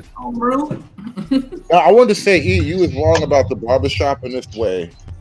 The Manosphere started out, because remember, before we had panels, it was just a dude making a video. So theoretically, there's no women in his conversation, right? It's just him making a video. There's no conversation at all. The barbershop always has women in it. Because little boys need their haircuts, and now that all these niggas got daddies and uncles, sometimes it's definitely women in the barbershop. And I don't think the barbershop conversations got anywhere near as deep and dark as the Manosphere conversations get. Yeah, I think you're wrong. You niggas is capping them barber chairs, bro. Hello, Like let me help you understand. Like an old school barbershop, probably, but I don't. Not these little young niggas. No. What the point that I'm saying is that when you sit in the barbershop, you ain't there for that long. I think if you sat in the barbershop for 7 hours, 5 hours, it would get this deep. I think you just hit that first level because, you know, my first job, so I couldn't afford no haircut, so I went to the barber and told him, hey, I'm gonna sweep and clean up in here. You give me $20 for the haircut. That was my first hustle. And so like all the barber sons do that shit now. And so I'm literally in the barbershop and I'm hearing them talk about women. I'm hearing them talking about who they slept with. I'm hearing them talking about trifling. Like they talked about everything. Like if you just sit in the barbershop all day, these same Manosphere conversations I heard it in the barbershop way before I came into this space. People complaining about their wife and everything at the barbershop. Yeah, but you telling me that we're getting 100% of barbershop talk? I'm sorry, Drip. You telling me we getting 100% of the barbershop talk on YouTube and they're not holding none of it back? Because I don't feel like we getting everything. I feel like certain conversations are still being reserved for the barbershop. It is, nigga. Everything on this goddamn channel. Like what? Like that kind Like of what? Yo, you know what? You know what, nigga? It be a bunch of lies, though. That would it be. It don't be no positive outcome. It be a bunch of bullshit ass lies. No, tell me what conversation that y'all think is happening in the barbershop that we haven't heard online. A lot of niggas ain't talking about their L's in public, bro. Niggas come online and put their L's out on I have never heard most of these. I've never heard most of these talking points in a barbershop. I've never heard the word hypergamy, parabond, no hymen, no diamond, body count. I've never heard that shit in the barbershop, bro. I heard it. I heard it all. I haven't heard it all. Niggas was not talking about hypergamy when you was a fucking boy. You stopped the cat.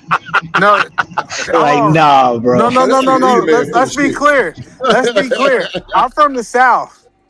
I'm from the South. Hold on, Country listen. niggas don't even use words like hypergamy, bro. That sounds like some shit that happened on a farm. Like, what do you mean? Just wait till I get it out. In the barbershop, we heard men talking about women want men with money. They didn't use the word hypergamy, but the conversation was still there. That's my point, because the concept of it's the same thing. Hold on, E. The concept of hypergamy isn't necessarily just talking about women who want men with money, because like there's actual more in-depth conversation that goes on. Monkey branching, like dudes have been talking about things. Yeah, dudes have been talking about their experience, right? But I think what happened when I came on the internet, I didn't realize that this is like a body of knowledge that actually has been written down and documented. Like we talk about Briefolt's law, the idea that the female and not the male actually constructs the dynamic of the family unit throughout the animal kingdom. And it's the female who determines whether or not she wants to have any association with the male. And in the moment she decides she gets no benefit from that association, no association gets had, right? That wasn't a barbershop. That was a white man writing a book like 120 years ago. Okay, no, listen. I want to be clear. I think I made it evident is that the subject matter was the same. We just got more time to go in detail that we didn't have in the barbershop. Because you usually only talk. Hold on. Yeah, that's what I said. I started with that, by the way. What I'm saying is when I sat in the barber chair, I only had 30 minutes to talk. So I couldn't go into the details that I go to on it, but it's the same conversation. It's just more details on YouTube. Either man, I think YouTube is more cap. I think cap is cap everywhere. It was cap in the barbershop. They were lying, talking With the about folks in they the was with all barbershop these lying to women. us, man. Yeah, I think it's cap everywhere. That's what I'm saying. I don't think it's Boy, like one or the other. Eddie man, But they was. Eddie man, it's I know always they was capped lying. everywhere. I agree think with you it's saying for it's the capped record, I don't everywhere. remember I agree to that. The internet is more For the cat record, and I don't more remember tree. these. I don't remember Yeah. these conversations in the It's just barbershop either. And I've been to the barbershop in almost 15 years, but hey, when I was younger, I don't remember these conversations. But then again, I was young, so maybe we don't remember. What they Maybe had they about got a quiet different when you level. came in there. This was the They was like, 90s. Back then, it Eddie was man, you ain't it's worth like, a fuck, boy. I am they was Indian, so hey, y'all ain't never been in the barbershop and everybody talking, everybody just get quiet. It's like that nigga look like a snitch. Let him say get his hair cut. Damn, come on, man. You can't talk to my guy. we were kids. You can't talk to my guy hustle muscle like that, man. he Well, gonna you know tell what's so yo, funny? hey, he gonna tell on my bitch, man. Hey, chill. Oh, that shit sounds crazy. This is why I'm glad I go to the Dominican barbershop. They just speak Spanish in there, and I just zone the fuck out. I don't listen to nothing. Yeah, I feel you. I be talking I go shit to the about you. barbershop full of Don't do niggas. it. Top of that too. Them niggas Hey, be you know talking what? shit. I wouldn't even care, bro, because them niggas be lacing me up so front. You could tell a joke or two. Whatever, bro. You got that, Poppy. I mean, when I go to the barbershop, I mean, it'd be cool. You get yourself a beer. They got a whole a little food wagon out back where you can get like wings and fries, sitting there, watch the game if you want to, chill out, have a drink. I mean, it's like a grown man type establishment, right? Yeah, I seen something like that, ADS, where it's like almost like a little sports club hangout type shit. I seen that before. That shit live. Yeah, man. I've seen that Yeah, before. them be dope, man. A lot of these barbershops, they done PlayStation moved the shit. hair. Yo, a lot of these barbershops nowadays, though, man, a barbershop on one side, hair salon on the other. Ain't no That's a curtain, fact. so niggas watching their tongue now. That too, bro. Or it'd be an older woman coming up with her grandbaby. The music get turned down, everything changed. Yeah, That's why I said, bro, it's women in the barbershop, so that alone kind of it makes the conversation more shallow because niggas never want to leave no pussy on the table, bro. You might be trying to plug that. You can't be too honest. But see, even with the braiders, if they got like a braider in that motherfucker, it's a woman, or maybe like 2 or 3 braiders, nigga, them hoes be talking about us. Like, I've seen some gender warring in the barbershop. It's kind of funny. Yeah, that's different though. Niggas, you know what I noticed, bro? And this is what's weird about the internet conversation because I've done this in real life, and it's weird. Niggas don't really want to go deep or go hard with you like that most of the time, but dudes don't really like to win the gender war argument in public because, like I said, it's the table. Ooh, that was a bar. I strongly believe niggas are cap. Yeah, I ain't gonna beat the bitch up when I get home. Shit. Straight up, bro. You like, what? This nigga crazy. We know you gonna punch in the car. You gonna hit in the car. Walk in the barbershop with her kid, I do get quiet. I ain't gonna even lie to you. Like when women be in the barbershop, I don't be like talking or like hanging out as much, right? Because I usually go in there, I mean, shit, on Saturdays, I can go in there and hang out for 3-4 hours. It's like I said, you got a whole weed truck and you got beer, right? And they salons on the other side. Like they got the salon with them too, but it's literally 2 doors down in the same building. So it's like they're But you know what's crazy though, ADS? I don't mean to cut y'all, ADS. But you know what though? A lot of these barbershops with the goddamn salons, you don't never really catch inbounds relationships where they like that barber fucking with the lady that do hair. You know what I'm saying, bro? Because I think, bro, once you born with these women and these men, when you at the barbershop right there, bro, you really find out how fucked up they are. My homeboy did that, Drip. He owned his own shop, right, off Roswell Road. He started fucking with one of the chicks in the back, one of the hairstylists. He said he regretted that shit to that day. Yeah, it's bad for business. It's bad Yeah, for I was business. about to say that, bro. Like once upon a time, the workplace, because women were new to the workplace and all that, and the rules were still kind of the old rules. Men and women can get together on the job, and it was cool. You would have got married, she'd have had your kids, and people would have stayed together for a while, and that's just how it went. But nowadays, it's like you meet a chick at your job, bro. One of y'all might get fired, and it's probably gonna be you because you're a man. Facts, bro. God damn. It's always a nigga get fired. That's a fact, bro. Damn. Oh, especially if it's the nigga. If it's the nigga, you got your little white broad at the job, your ass is cooked. But you know, though, ADS, some of them niggas be so lame in that bitch. Nigga, the women will stay in the car and send the little nigga in there by himself. I see that all the time. I leave the barbershop, nigga. It be 2-3 cars outside. It be women in the car. And they sons in there getting their little, you know what I'm saying? Little wham bam, thank you, ma'am. I'm telling you. A lot of them don't even go in the barbershop no more because nigga, them all be like, man, this nigga here sorry. He gonna try to holler at me. You know what I'm saying? Woo, woo, woo. Okay, so Shanika, have you ever took your boys to the barbershop? Yep. Do niggas be trying to shoot their shot every time? Yep. Each one of the barbers on. Yep. And there you go, right there. I forgot who said it. Like they stopped talking. All of a sudden, everybody's staring at me like on display. Like damn. And then so yeah, I usually go talk to the barber, and then he's staring at my titties the whole time. I give him the money, then I leave and come back and pick them up when they done. So you really just got a booty, but you just gonna take the titties away. You so mean. But you know them niggas be trying to do their thing and everything. But you know you fine. But at the end of the day, when you 5'10" Amazon hood server, bro, she 5'10" all leg.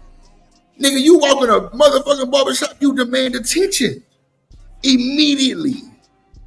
And like I said, each of the barbers talking shit about you. I mean, not talking shit, trying to holler at you. What does that show as far as respect? To each other. To the other niggas in there. That's the weird dynamic when you bring it up as a respect thing. But wow, I don't know how to. You know what? Let's go there. Let's go there. Let's do it. Let's do it. I do think there is a little issue when it comes to Black America, Black men in particular. And I talk about this on my own channel, right? Niggas always on the hunt for the box, bro. Remember what I said? No, don't leave no box on the table.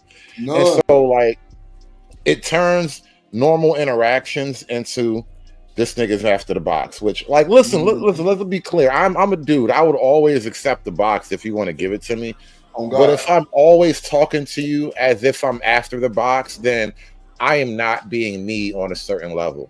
And I realize that about me. Like, I'd rather just be me than try to please your box, because you don't give me the box whether you want to or not. Oh, you know, there's a certain thing where it's almost not even in my power. Like, you have decided whether or not you like me, whether or not I am box capable before I even said too many words, right? So I think I'm just going to be me. And I think a lot of dudes be trying to just please the box before they even get, in the game. Niggas be sipping for that box, and sometimes you ain't got it simple. That shit can be placed in your hand like a fucking curbside order. But it is what it is. But at the same time, I feel what you're saying with that hood server. Like, for me, it's like, just say it's me, Hood, Eater Man, ADS, we all barbers at the fucking barbershop. And nigga, we young niggas, you know what I'm saying, clean cut, we, what I'm saying, put that shit on. So when you do shit like that, bro, and a bad one come in that motherfucker, and the nigga that's next to you talked to her last week, and then you try to holler at her this week, do that nigga look at you funny? Ain't he gonna look at you funny, Hood Server? I mean, that's the whole nother angle, bro. Sideways, right? Yeah. That's what I'm saying. So how can the whole barbershop holler at one chick?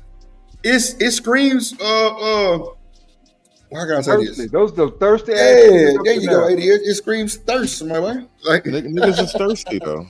Are niggas not thirsty? I mean, no. Wait. Yeah, that brother Star. That word gets thrown around so goddamn much. I'm sorry, go ahead. No. Okay, well, let me just say this real quick because I don't agree with ADS. My bad. It kind of caught me off guard when he said thirsty. I was thinking about something totally different when he said that. So no, they're not thirsty. They're showing that, bro, I don't give a fuck if you was trying to holler at the motherfucker. I'ma shoot my shot too. Like, I seen her talk to you. Then you get the number. Niggas is thirsty. This is That's thirsty. Niggas don't have a principle. Bro code is what you're actually talking about. Yeah, my bad. That's something I talk about a lot. Niggas don't have a bro code. Niggas have game. Game is over bro code. So that means 88. I mean, Hood Server, they all pillow talking, right? Come on now, keep it above. Most because if she likely, pull, come on. Pillow talking and tender dicking. Yeah, Tinder. Oh my God, come on, idiots, come on, man. If Shanika give 4 of them niggas her number, come on, they all talking about the next nigga. That nigga ain't shit. That nigga got 4 baby mamas. Goddamn nigga car. Goddamn finna get fucking repo and shit. Goddamn me. Yeah, everything, bro. She gonna know about everybody business within a week. It ain't none of y'all in the box shit. Shit, Shanika gonna be getting her, you know what I'm saying, free haircuts, but she gonna get her sons ain't gotta pay for a damn thing. Yeah, but ADS, that's the only way that you would probably can show some affection through the little boy. Because if everybody trying to shoot at it, bro, you ain't finna hug this hoe. Them kids gonna get a whole spa treatment up in their feet. Man, you crazy as hell. The hot rag. ADS. Niggas is too prideful, first of all. Stop the cap. Niggas is too prideful to let, knowing this woman and how they all 4 niggas, they not finna touch this hoe. Not in, like, bro, not in public. Do you think she finna come hug on you, nigga? Bro, if she talked to my partner, and I know my partner took her to lunch last week, and I pulled her, and 2 weeks later, she trying to come hug on me in my goddamn booth. Nigga, no. Come on, bro. We gotta have standard. That'd be the problem, bro. We ain't got no fucking standard, nigga. We'll fall for anything. Now, you see, people kind of take issue with me when I be on these panels because, like, I don't go out my way to be disrespectful to a woman just off the jump, but like, I'm firm and rigid in how I talk about certain shit, right? And that buys me enemies apparently. But I think niggas be kowtowing and like kind of soft shoeing around the truth and letting women have a big head, a big ego about certain shit. When it's like, if we was being honest, you wouldn't think what you think because niggas haven't been honest with you like that so much because you got the box and niggas want the box, and so honesty isn't worth the box. I'd rather have the box than my honesty. Come on, man. Which is crazy work. Now, Which is crazy work. Now, because what normally happens is that niggas be sidewinding. Sidewinding, you know what that means? What? He might not holler at it in front of you, but he'll catch the bitch in the car. Like, but that's what that's what I'm trying to tell you, bro. That means everybody in that bitch will fight each other immediately over this woman. Yeah, he'll catch everybody. What you say, Free? I mean, ADS, what you said? Frida? I said ADS. No, you said Frida, nigga. No. I said free. Somebody pick off free zone. Nah, he said free. Yeah, he said free. Then I said or ADS. Look, nigga, you too hot. I'm smoking too, but you too hot. But you know, drip. You make a good point, and there's a story I've told a bunch of times on my channel. If you watch The Wire, right? There's a character on The Wire, and that season with the little boys. Right. The character named Cuddy, right? And he was a nigga that got out of jail. And he first he tried to hit the block again, but he was out the game. Shit ain't work right. He had to find another lane. So he wound up opening a gym.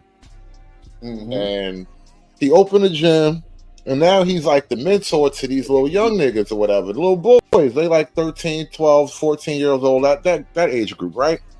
Right. And he's teaching them how to box. He got them coming in, everything's going well. And he got one kid that's like his, there's always that one kid that's a star compared to everybody else. And so he noticed this little one boy, he not being regular today.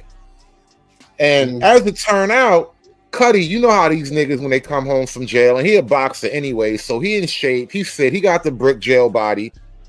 He banging a lot of these little niggas' moms because, they see this nigga with the brick jail body, and they like, oh, Cuddy. Right. He plugging their moms. And so these little niggas don't like you fucking their mothers while you up here trying to be their mentor and shit. And so that was the conversation that Cuddy had with the little boy because he asked him, like, yo, what's going on with you? Like, you my star pupil, but you acting crazy today. He like, yo, I seen you with my moms. I don't really like that shit. And the thing I kind of took from that is an example of how a lot of young black men, a lot of us, we're not even able to come in a world with brotherhood and like the proper social networks because every older man is a nigga that's trying to fuck your mom. Come on, bro. I'm trying to tell you, bro. Unless you got your daddy involved like that, I'm trying to tell you, bro. You go in that barbershop with your mama, and bro, she is gonna be a victim. But She gonna become part of the list. that is the nature of man, though.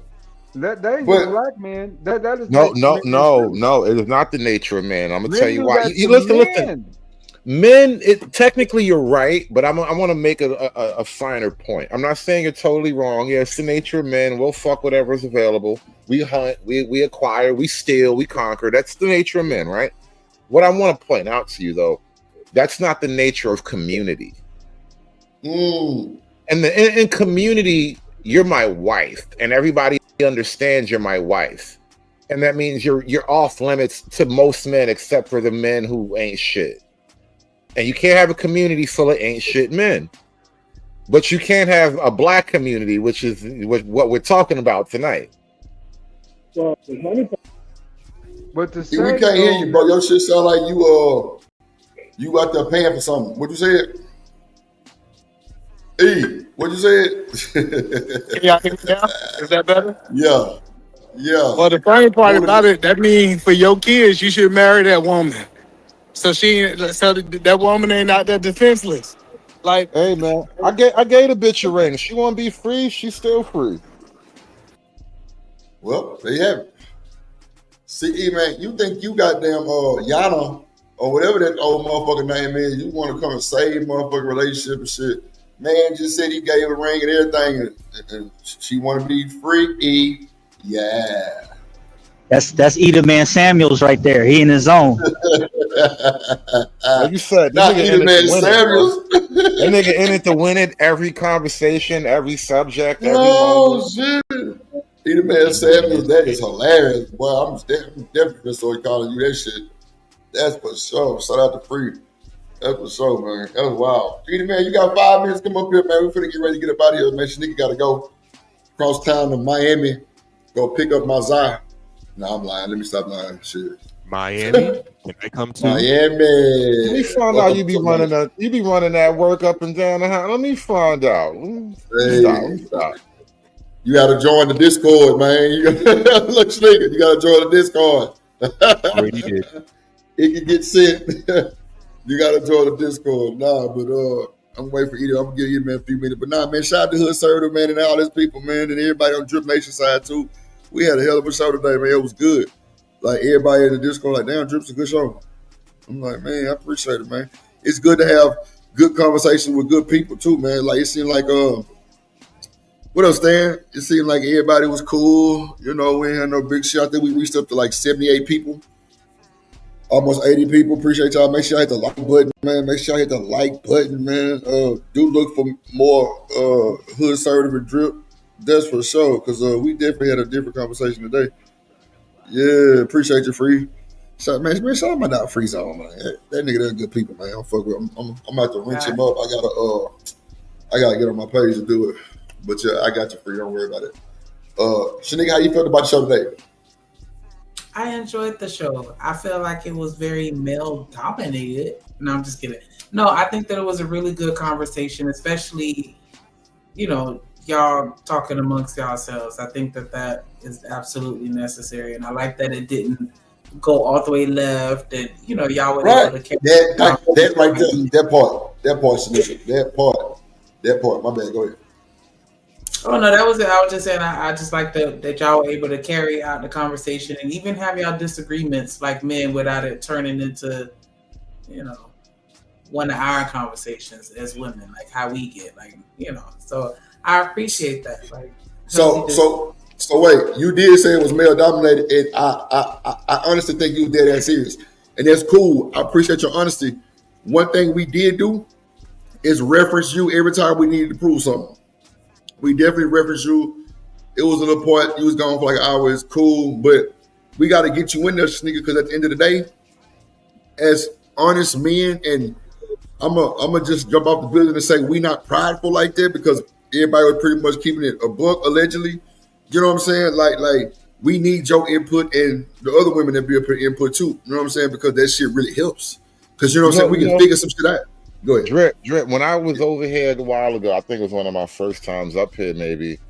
I think I commented, Shanika probably personally, when I think I asked you if you had a brother or something like that, because like I like the way you dealt with the conversation, and not just you, but I enjoy the women that come around here. Like shout out to who was a chocolate the other day that we chocolate day here, yeah, that's my homie.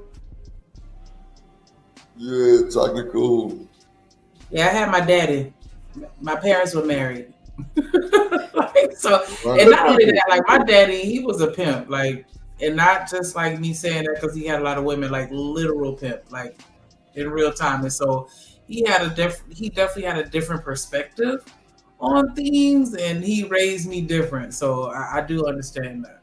Oh, see, now we getting somewhere. Daddy was a pimp. It makes a lot more sense now. You have a wisdom of you that pimps know things about women that you're not allowed to talk about in public. That's a fact, hood.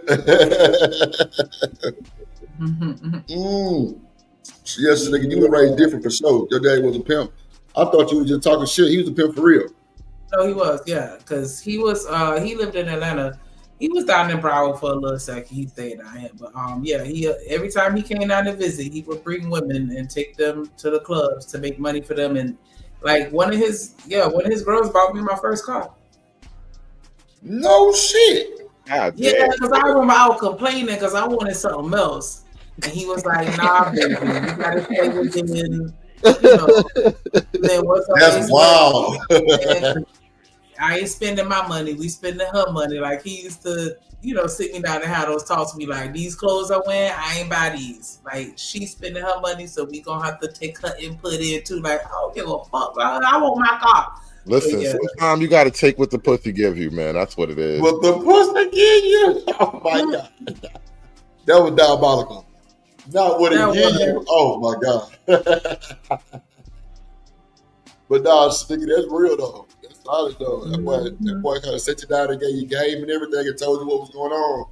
Because I ain't gonna lie, Hood did give you big compliment. He was like, man, I don't know where you got her from, but she cool. Like, you know what I'm saying? She ain't crash out. She ain't cuss nobody out. She ain't call, whatever they call these niggas, Masons or whatever the bullshit they call these niggas.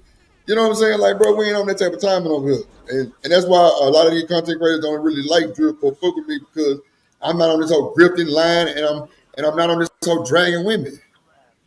No. Hood, it was a point where it was 7-8 women on the panel and just me. No, and I feel you, bro. Like, and listen, I be having criticisms of how things work out and the dynamic that's really at play, but I'm not trying to go out my way to drag a woman personally because of whatever and shit like that. Listen, women are women, bro. They've always been what they are. We just hadn't really understood it properly. Mm-hmm. I had to figure it out with your nigga, Hood, because that motherfucker diabolical. She'll tone up and get live, but she's softer than satin. That's a fact. Softer than fucking sad, but she cool with it to where you don't want to do no wrong to her. I'll be ready to throw ass off the panel every day, but that motherfucker, I trust her. You know what I'm saying? So for me to trust somebody on the web with my motherfucking information, nigga, with my StreamYard, all of those shit, like, yeah, it hit a little different. Like, and she willing to tell me whatever I need to know. And she got a family that's good, so it ain't even no trying to fuck her. Because you know what she told him? She say, well, y'all better be glad I don't want Drip because he wouldn't be streaming. Because I would be fucking him. There's no way I would have a man and he wouldn't be fucking me. He would be on the goddamn internet on the panel with you raggedy motherfuckers all day long. No. She was like, ain't no way. That's a great point to bring up about this like weird dynamic, because they had this whole conversation about women coming in the manosphere and it's gonna ruin the space and all that, which it low key kind of did, but it needed to happen because like you can't just go through life not talking to women ever. It's gonna make you weird. It's gonna make the women weird. So I don't think you should just never talk to women ever. But I do think that having women in the space did kind of change the environment of it, right? But I think that's the men's fault in this way, right? Right. Do not allow women in the conversation and then talk to them as if they are somehow on a different plane than you.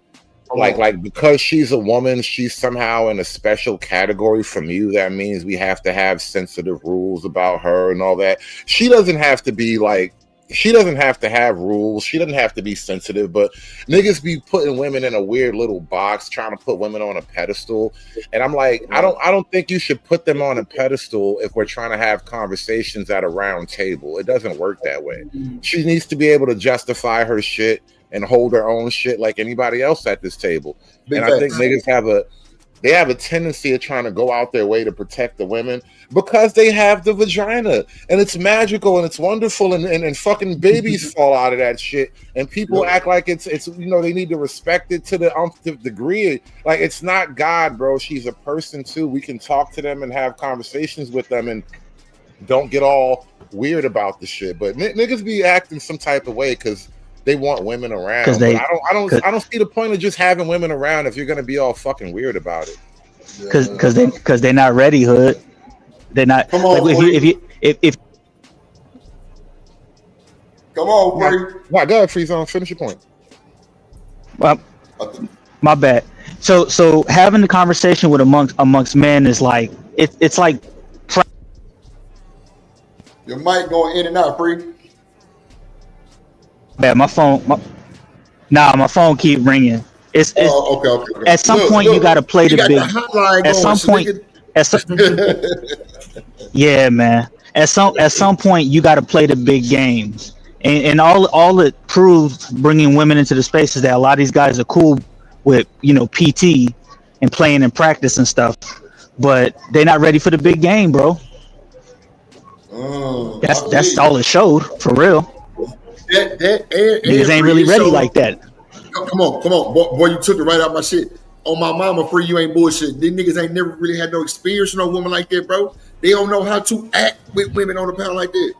Bro, do you know how many niggas I've seen crash out on my panel because it wasn't no type of energy being shown like that, bro? I make women feel comfortable so they can be themselves. Yeah, bro. It's just it is what it is. Man. Like, I let them talk. Niggas spend too much time shadow boxing, bro. They're not willing to spar. They're not willing to none of that, bro.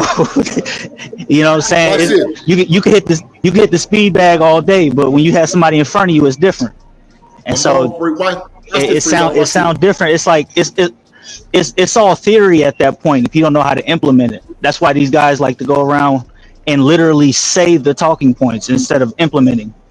They lost in the sauce, bro. Say the talking points. Oh my God. Goddamn, Free. I'm glad you kept talking because you just cooked like a motherfucker. So watch this, Free Zone. Damn, that boy said they literally say the Shanika. They saying the talking points on the dates. Oh my Jesus. Free. My partner, boss man, Crystal Mayberry was up the other day, right? So remember, Free, when I said I'm gonna do the For the Love of Shanika? Yeah. Remember I said that, Free Zone? That nigga boss man, what did boss man say? He said, I'm gonna tell you now, I ain't got no game. But I'm gonna be me. I'm telling you, bro, it's not all about no game shit, bro. That's just a whole theory of black culture. Game. Yeah, a nigga can know some knowledge, but that shit don't have to implement in his real life. He can just have it stored in his goddamn brain. But bro, when it comes to them women, bro, them women know the pickup lines, bro. They know the game shit, bro. They know this shit. Right. So, bro, you gotta know when you yourself, it all different. Yeah, it do. And prior to getting on the internet, right, I didn't even know that game was like this whole elaborate thing. I just thought game was like you being yourself, but you just a little bit more socially aware. You're able to pick up on certain things. And I can agree with that. You see what I'm saying? But it's turned it. I didn't realize until getting on the internet that it's like it's like the whole pickup thing. Hey, okay, you say this, then you do this, it's like, nah, man, it's got to be a natural thing for you. And yeah, you might take some L's, but like you got to keep doing what you're doing. And it just, yeah, man, because a lot of these talking points fly into each other. But that's a conversation for a whole nother stream. Niggas will say, yeah, the talking points love to fly into each other. My God. So, yo, that's gonna be tomorrow's show. Y'all stay tuned. Star Free Zone is going down. Hey, I'll be back tomorrow, man. I gotta address these phone calls, man. Shout out to y'all, man. Conservative content coming soon. I'll holler at y'all. Man. That's what's so, man. Man, I'm telling you. Out too, nigga. Have a good night. That's a bad look. ADS high as hell. Shout out to Vegetarian Terrarium with the $5 super chat. He said, "Hood, we don't respect bussy politics, blood. Tell them." Lord Jesus. Lord Jesus. Yeah, I don't know. I don't know where you guys, how much you guys know about anything. I had to address some shit. I had a whole day of just having fun roasting a nigga because he did some whole shit, and so I just had to have fun, just pointing out.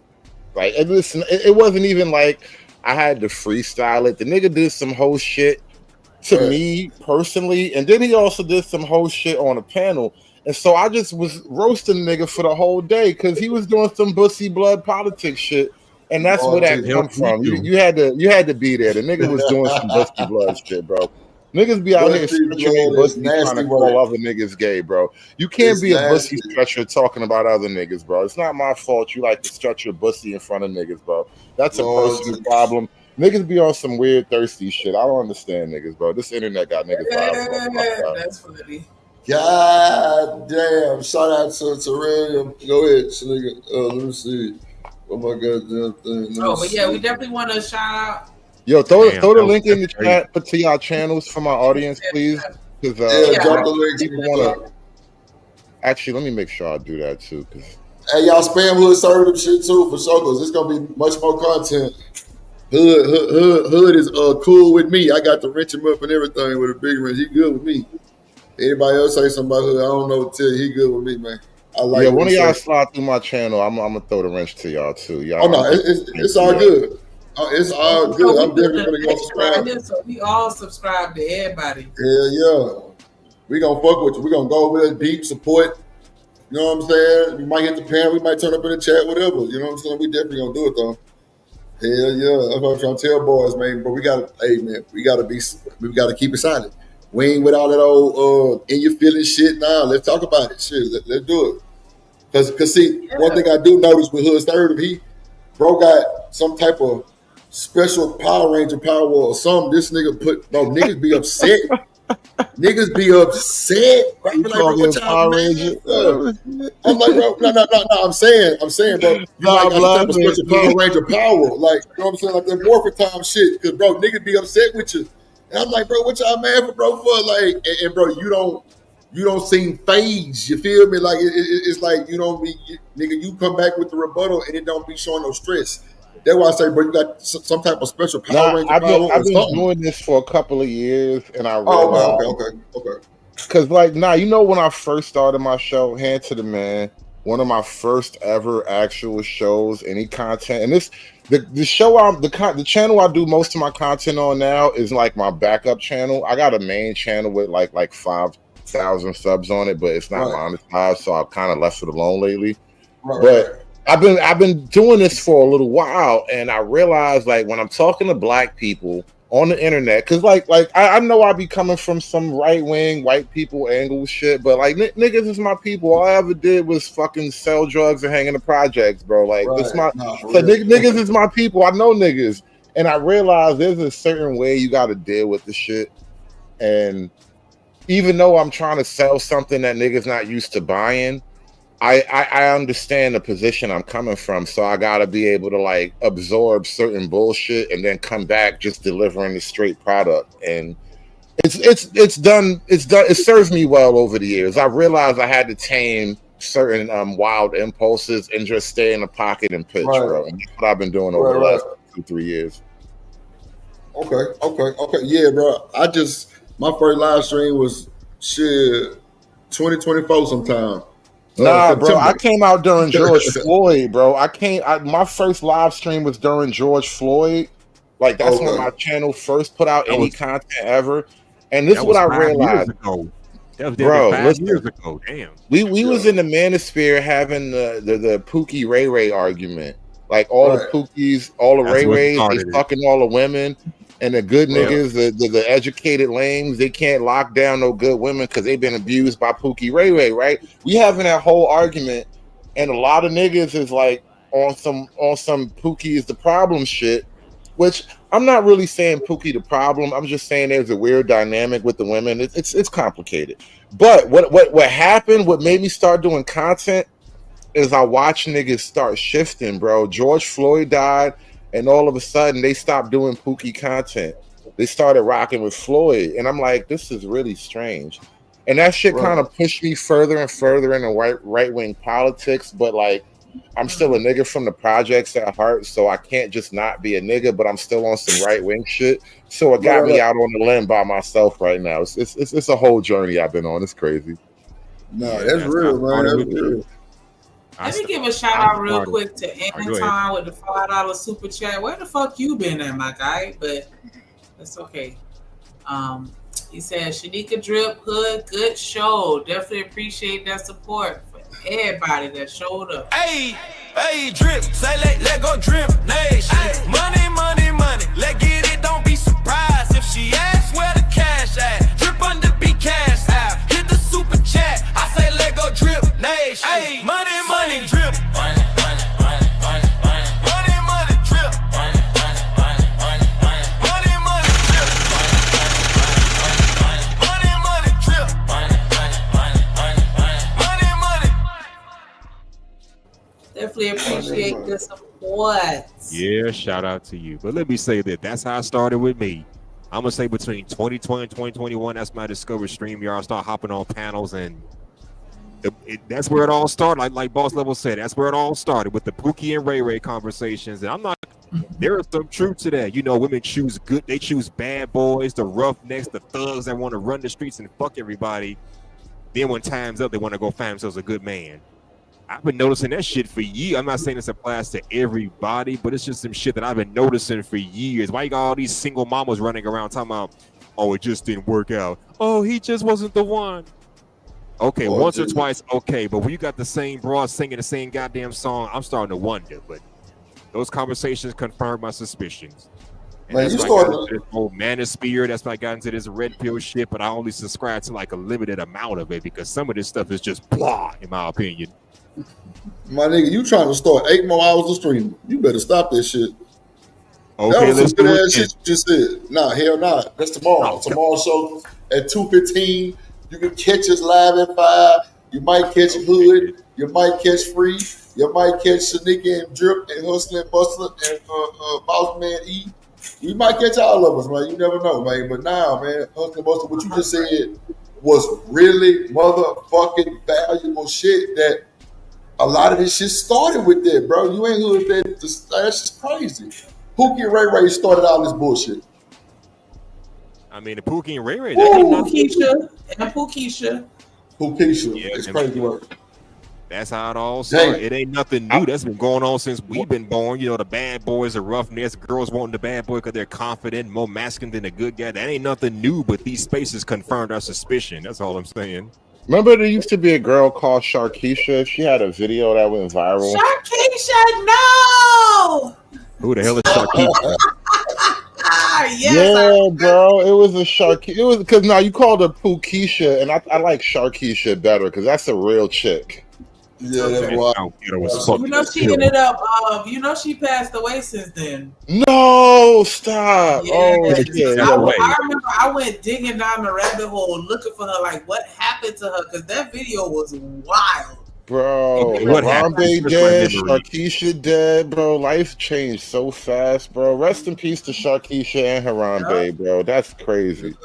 That shit, dude. That shit is crazy, man. Shit different. It hit different, bro. Y'all better go to the doctor, man. Y'all better stop being scared to go to that doctor, man. Y'all better go get y'all health checked out. Y'all be having little issues and shit. Y'all better go get that shit checked out, man. People, I tell y'all, they found my partner. Well, I can't say he had a health issue, but you know that carbon monoxide in your sleeper when you got the AC on, all it do is go back in the sleeper and kill you. So they found my partner today. I know all that, but thanks Yeah, for sharing. when I came up, I said rest in peace to your partner too. Yeah, yeah, so did. My So did. condolences for your loss and all that too. No, and so- it's funny, like we all like adults up here, and like I know in the last couple of weeks, like I done got my health insurance together. I'm about to go buy me some dental insurance now. I gotta be a full grown adult and start doing all the shit that adults be doing now. I gotta take care of myself, man. Ain't nothing wrong with that though, Hood, because get what? It's gonna extend your lifetime. It's gonna extend your life, you know what I'm saying? Believe it or not. And we know the Almighty God got a date for everybody anyway, but you know, it still feel good to be healthy. It feel good. Like I say, nigga, I got a broken femur. Nigga, I got 2 broken fingers right now. And my black eye just went away. 2 busted lips. I just got the stitches out. I got a gash in my back, 4 inches deep in my shit with 68 stitches right now. I got hit by 18 with it 4 weeks ago, 3 weeks ago. So like this shit hit different for me. You know what I'm saying? Like the fact that I'm already in therapy, bro, with the Forrest Gump braces on, no bullshit, and them hoes now they want to holler about surgery. Like that shit was mind blowing. But I know that at the end of the day, I gotta take care of myself and be like ready to ride. You know what I'm saying? Like, nigga, you know, I ain't got no kids. So when I have babies, I'm trying to go chase my babies and shit. You know what I'm saying? Like, nah, I ain't trying to be, you know, bones hurting and shit.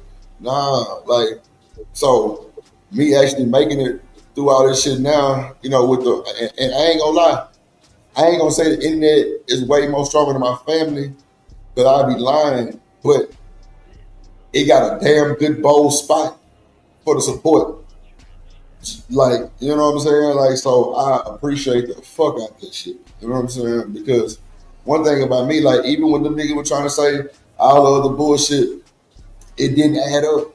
It didn't bother me. I kept doing my thing and everything. And look, we still at it like a crack addict. And ain't going nowhere. Because, you know, when people don't have nothing to talk about, they make it up. They make up all kind of shit. They'll throw your name in there just because. But I already know I'm gonna get pushed back from hood conservative because a lot of them niggas be trying to they don't be want to have him on the panel because he talking that shit these niggas can't substantiate. But I love it. That's why, like I said, all these niggas don't fuck with Drip. I'm going against the grain every time because I know you niggas be lying.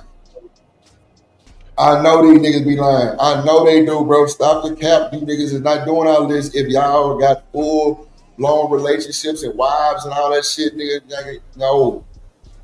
Go outside, bro. Go do something. Get off these internet panels. That's why I say, bro, y'all don't see Drip nowhere else. Maybe at Izzy show before and Corey Love because I fuck with Corey.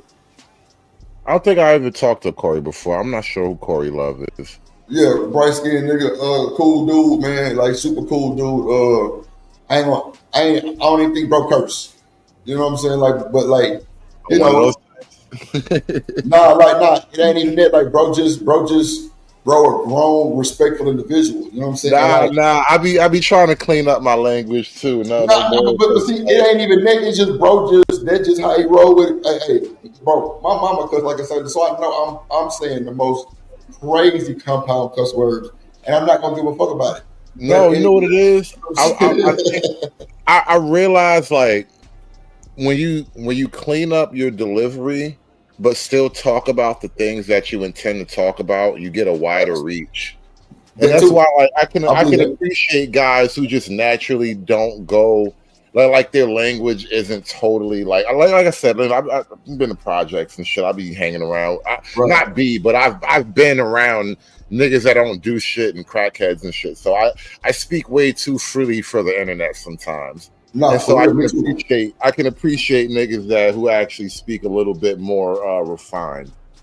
Yeah, and see that's how it is over here because it'd be like the best all your best content creators come over with the bullshit and end up getting checked or either they respect Drip. Like, cause at first I ain't had niggas even saying the B word. And them niggas, like, JP, shit, all them niggas, them boys like, damn, Drip, my bad. And bro, they just respect me. And everybody like, damn, why the fuck they respect that nigga? I'm like, bro, you gotta give respect to get respect. And that's just how I'm coming. Like, I ain't none of these little young niggas, you know what I'm saying? But I got respect because I don't know you. So just like Hood started with you. Nigga, when you first came, I started giving I made it to the YouTube Olympic speech. Am I lying? I'm thank God. My weed, man, that nigga Hood started over here. I'm like, cause bro, every time I hear about you, you know why? I came over, bro. Yo, bro, niggas is set. I was listening to I think Bomb Cherry was talking some shit about you. Niggas is calling you a scammer, so I just had to come and see what they were talking about. And then I came over here and everybody chill. It's cool. So that's why nah. I don't even understand what niggas on. Bro, them niggas was lying, bro. See, bro, I ain't gonna hold you. It looked crazy, and I even admitted that on the live stream. I'm like, bro, but making fake cash apps and shit, that wasn't me. And even when Daryl admitted it, they still was saying, oh, Drip, no, I didn't. Bro got his money back. Nobody lost. That nigga Daryl sent me the goddamn fake Cash App pictures, and that's what it was. I didn't do none of this shit. That's why niggas was like, drip? Hell nah. That's why niggas who fuck with me know like, nah, that nigga ain't, he ain't that type of nigga. And I ain't never scammed nobody in the world. Nobody in the world. I'm talking about, bro, I'm doing these intros for these niggas. Some of these niggas ain't paid me a dime. Nah, she was playing some of your stuff, and I was looking at it like, damn, I might have to send you some money. I might want to buy something from you. You actually do good work. I got, and bro, this just, man, this light work. Like I'm really like, bro, I just built this motherfucker a gaming computer, Shanika. This motherfucker ain't cammed up in 6 months. She cammed up clear.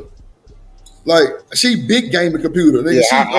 Yeah, she got them 5600X, goddamn graphics card, 2060 Super, nigga. I got 6, 7 fans in that bitch. She got a fucking cooler with a screen on that motherfucker. Come on, bro. I'm telling you, bro, I'm really smart than a motherfucker. Really on the cool. I just like talking my shit because this is just me. But nigga, I respect work, bro. I respect work. I notice when people actually have a skill, something, because you know, for real. Not everybody has a talent. I appreciate you, dude. Anything you need for your show, an intro, nigga, background music, uncopyrighted. I ain't giving nobody copyrights. Ask everybody that's in the space that took music from me. Look, I'm free, nigga. I just got hit with a copyright strike. Niggas be on some whole shit, bro. It's all good. Like I said earlier, if I can't get no money with you, then fuck you, nigga. Nah, real shit. Shit. I've been telling the chat to spam me all day. Let's get to it. Like, I'm with it. Like, cause I'm telling you, bro, we better together than divided, bro. Bro, we can have a wider reach in so many ways. Because everybody not goddamn hood serve, everybody not Shanika or Drew, or Free, or H&M, or Stan, or Trucker Yale, all the niggas that be up there, Eat a Man. Everybody got different opinions, and it make the conversation live because the fact that we can have it and not get disrespectful for the most part. I might be wrong, you know what I'm saying? Like, Eat a Man was getting on my nerves and shit earlier, but like, if you can prove I'm wrong, tell me I'm wrong. I'm willing to be proven wrong and shit, but like, he was just getting on my nerves. And I'm not even trying to like max out and talk crazy about he good people and shit like that. But he was just getting on my goddamn nerves earlier and shit. No, like, bro, you prove me wrong. You're just trying to argue for fucking argument's sake. Yeah, that's Eat a Man for sure. Oh no. That's why I always tell you, man, he ain't worth the fuck. Hood, you heard what I told Eat a Man when we first got up here? I said, bro, don't come up with that bullshit. Because I know you're going to come up with that and you can start laughing. I already knew what time it was. I already knew what time it was. Ask you a question. I mean, like, oh, Lord. Yeah, like, man, come on. Let's talk about the shit we was talking about. Don't be asking me stupid questions, E. Nah, shout out to that nigga E, man. That nigga crazy. Sometimes that nigga make a show, though. He definitely can make the show sometimes. I can't even hold you because it be just on some more shit. And Eat a Man to come change, derail. Now we talking about some more bullshit. And that nigga to change the whole narrative of some shit. So that's all good. But now, I appreciate I know it's getting late. I'm gonna let y'all go, bro, because I'm actually getting drunk now, and I'm about to go to sleep because I gotta get up in the morning. I've been talking and smoking and drinking the last hour we've been here because I was at work today, bro. I showed up I was supposed to go to work earlier, and right when I start driving, my fucking dispatcher called me like, "It's something wrong at the warehouse. They not doing nothing. The computers is fucked up." So I said, all right, fuck it. I needed some time off anyway because I worked too much last week, right? I worked too much. That's how much I worked. I worked too fucking much. And so I said, all right, I'm going to take the time off. So I go to work today, right when I was joining y'all on the panel. I get to work, bro. The nigga said shit ain't still going out. So I'm like, all right, I've been sitting at work for like 5 hours today talking to y'all just on the clock for free. And so now I'm back home, and I'm home, and I gotta get up and go to work again. But I've been drinking for the last hour since I've been home talking to y'all. So I'm about to go to work in the morning, man. I'm gonna drink the last of this shit, and I'm gonna get up and go drive this truck down. Yo, these niggas gotta be going to VA tomorrow. This shit crazy, man. Man, I'm in Jersey, by the way. I'm like, y'all niggas bugging. Y'all got me going to VA. What the fuck y'all up to? I gotta figure this out. But I'm How long of a drive is it? How long of a drive is it? I'm in Newark right now. I think that's gonna be like a 4-hour ride, maybe. Oh, okay. I don't know where exactly in VA I'm about to go. I gotta call my dispatcher in the morning before I leave. He's gonna tell me everything, but I was just looking at shit. Like, I got a long day, so I'm gonna have to. This is why I be doing a lot of shit from the road, and I just be on air while I'm driving because I be in the truck by myself a lot of the time. Just be talking shit on the truck on the road driving. Because you know how it is when you driving, like you be in the truck by yourself with nothing. I already know. That's why I be doing a lot of content just on the road and shit. Yeah, I used to drive my own shit. What, nigga? I'm talking about nigga Austin, goddamn. That's Waco. what I was doing for a while, bro. Yeah, Now I got a bro. regular job. Yeah, I already know. Well, be right. What's good with y'all? What's I good? drive a box truck. I didn't get the big 18 wheel. I drive a Yeah, box me truck. too. But Matter it's of fact, a lot Hood, easier to get into the box truck game. Hood, that was my first. I had a motherfucking Isuzu, a 20-foot box truck with the lift gate. No bullshit, my first truck. Yeah. No bullshit. Hell yeah, that motherfucker that ran. I Like used the to drive that last hoe from Houston nigga to New Orleans every day. Yeah, like the Shit. last 2 years, I didn't gave my life to the highway. That's all I do now is just drive all day. Nah, I ain't gonna lie, but that highway road be peaceful, boy. Kinda, like I ain't even gonna lie, I do like it. Cause like I said, I was in the P's most of the time. I was just doing nothing. So now I kind of appreciate this new lane. Nah, that's real. That's a bit. What up, D-Rock? Damn, everybody want to hit the link right now. What's going on? What it is going on? I can't call it. I was just listening in the background, and I heard H&M drop that bomb when he was talking about the Pookies and the Ray Rays. How this conversation in this space started. Right. But blaming blaming Pookies and Ray Ray is almost like blaming people in Flint for being thirsty. Lord Blame Jesus. it on the rain. What up, Yeah, it's a little bit more complicated than Pookie and Ray Ray is just the problem. Like that was a whole debate niggas had years and years ago. Like I'm not like totally anti Pookie. Like he's just the problem. Because women want the Pookie. Pookie can't be the problem if women are willingly choosing the Pookie. So Yeah. like it's a little bit more Women don't want the Pookie, brother. Yeah. Women do want the Pookie in a lot of times, bro. Somehow What they is the- ended up in their bed, so they want something. Well, see, D-Rock, this is the thing. I think the Pookies, they don't give a fuck about when they in their pussy slapping them motherfucking ass. These They old don't tender give a dick fuck lightweight about ass niggas. No, because see the Pookie, because H&M made a good point. Like these women want the bad boys or they want the Pookies for What is a a Pookie? real reason. A Pookie is a nigga who ain't taking women seriously, but he got the charisma, he got the gift of gab to get in that box. Like a player. I think it's 2 layers. Like a player. It's 2 layers to it, right? Who- why who called that's it a why it's Pookie? Where and did Ray Pookie Ray. start? Hold on. That's why it's Pookie Hold and on, Ray Ray. Pookie. It's 2 sides to it, right? There's a lot of women that like that street nigga shit. They like the thug nigga shit. They like that my boyfriend sell drugs type of shit. A lot of women literally they literally like that side of it.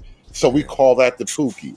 And then there's the Ray Ray. No, that's where you started wrong, dude. Never. That's not Pookie. How am I wrong? That sounds like coochie. That sounds weird and No, that's feminine. the nigga. That's the nigga that the coochie like. It tends to be the Pookie nigga who like he's a thug. He sell drugs. He got a Just gun. call him he a do all the thug rap- then. He do all the Shit. rap nigga Just shit. call him a thug. Why you gotta call Wait him a a minute. Pookie? Wait It a sounds like minute. a Wait a furry. minute. Why Because you it's trying to two put the sides. motherfucker in a It's furry? Pookie All and Pookies Ray ain't Ray. thugs, and all It's thugs ain't Pookie and Ray Ray. That's why I'm trying to explain. Neither There's one of layers those to are it. fucking anybody that you want to look up to. Nigga, You I'm know not what a I'm saying? bitch, ain't bro. saying It's nothing not about about looking what up I to the want. motherfucker. It's about what women are attracted to. And we're talking Right. about Pookie and Ray Ray in the context of who women sleep with, who they desire. And so there's Pookie. There's Pookie in the sense of there's the criminal nigga, there's the thug hood nigga, whatever. And then there's the Ray Ray in terms of like, he just a nigga that knows how to get pussy. He talks to women. He understands the female psyche. He might have a job. He might be a nigga that makes a little bit of a decent living, but he understands his life is focused on fucking bitches. And that's Ray Ray. You call him a player then? Player, Ray Ray, whatever. Okay, so Whatever. another word. Women are Another- attracted another to word. basically 2 types of nigga, and this is what that conversation boils Well, down player to. seems way better than Pookie. I'm just saying. That's In other why it's words, he's a Pookie bad and boy. Ray Ray. Ray Ray Hey, is a hood Ray nigga Ray that's a sounds player. just as worse, dude. That sounds like your baby's son or something. I get it. I get it. sounds That- like you're 12 years old. That's why it was always Pookie and Ray Ray, though. It was a whole conversation about the shit. So I guess It's Ray Ray weird. is a bad boy with a heart of gold. I met Right, people like right. that. Yeah, I met people like that. They grew up in the hood, but they're trying to be well respectable people in the end. I know people like that. Yeah. That's what I'm saying. Like Pookie a criminal, but Ray Ray is less of a criminal, but he's still a hood nigga. Right. Yeah. Not with a name Pookie. He's not Pookie. He's Ray Ray. He got Or a Ray Ray, job. motherfucker. That nigga works in IT sometimes. Like it's a whole level to this shit, bro. Like niggas doing some shit, bro. Basically, Nigga work Pookie for tip service. I'm Yeah, the fucking word- with you, Yeah. brother. It's So all the good, name man. labels Pookie and Ray Ray was some stuff made up by females to basically Right. Yes, to thank you. demonize the men that operate. Yeah, like they used to call them players and whores. You know what I'm saying? Right. Like, fucking- Right. Right. Like this is the Yeah, male conversation though. It like you said, women kind of came up with their own like separation and Right. delineation. So why did between niggas. all right? So when did we adapt that from women, and why? It was kind of the conversation. It's not that we adapted it, but we were talking about the nature of woman, and that's when it became a conversation point Yeah, because the it's dark not side. that men are choosing between Pookie and Ray Ray. Niggas understand that some niggas just ain't really productive, niggas ain't shit or whatever. But as men, we don't operate based on what our vagina wants, and so that became a different conversation. Wait a minute. And What then our too, vagina yeah, want? he's Because saying we're don't not operate like fucking women, so we don't operate like that. So we had to talk about the way women operate. That's when the Oh, Pookie okay, Ray Ray okay, thing okay. I became got a. you. I got But you. I'm Yeah. Right. but also The what dark side how, of female how we nature. That's how I took it. The dark side of their nature. Right. but how we ended up adapting it or adopting that same vernacular is that's what players do. If a woman, if you're trying to get into a girl pants and she talking about, man, I can't stand these Pookies and Ray Rays, I'm gonna be like, yeah, I can't stand these Pookies or Ray Rays either. Even though my middle name is Pookie. Hey, My man- 100%. Listen, 100%, brother. I got you. 100%. I am right there with you. Hey, baby girl, I ain't fuck these Pookies, these Ray Rays, but you know what? Tomorrow morning when I wake up, I don't know who the fuck Pookie and Ray Ray is. I never will speak it again unless she says it again. You know what I'm saying? Like, that's just the shit I say in the crime of passion. Like, The crime of passion is crazy.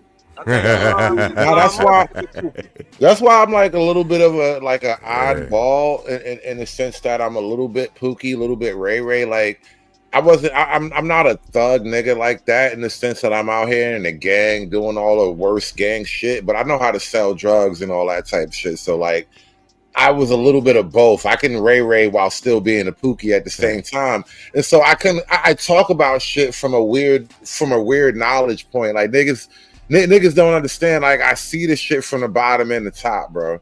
No, 100%. So That so boy's like if he you- can Ray Ray. so anybody that claim themselves a thug, like I would eclipse you to see if you've never heard Thug Passion by Tupac. Oh, yeah, Listen my to shit. Thug Passion by Tupac. Give me That's a some thug. of that. You know what I'm saying? Yeah, that's my shit.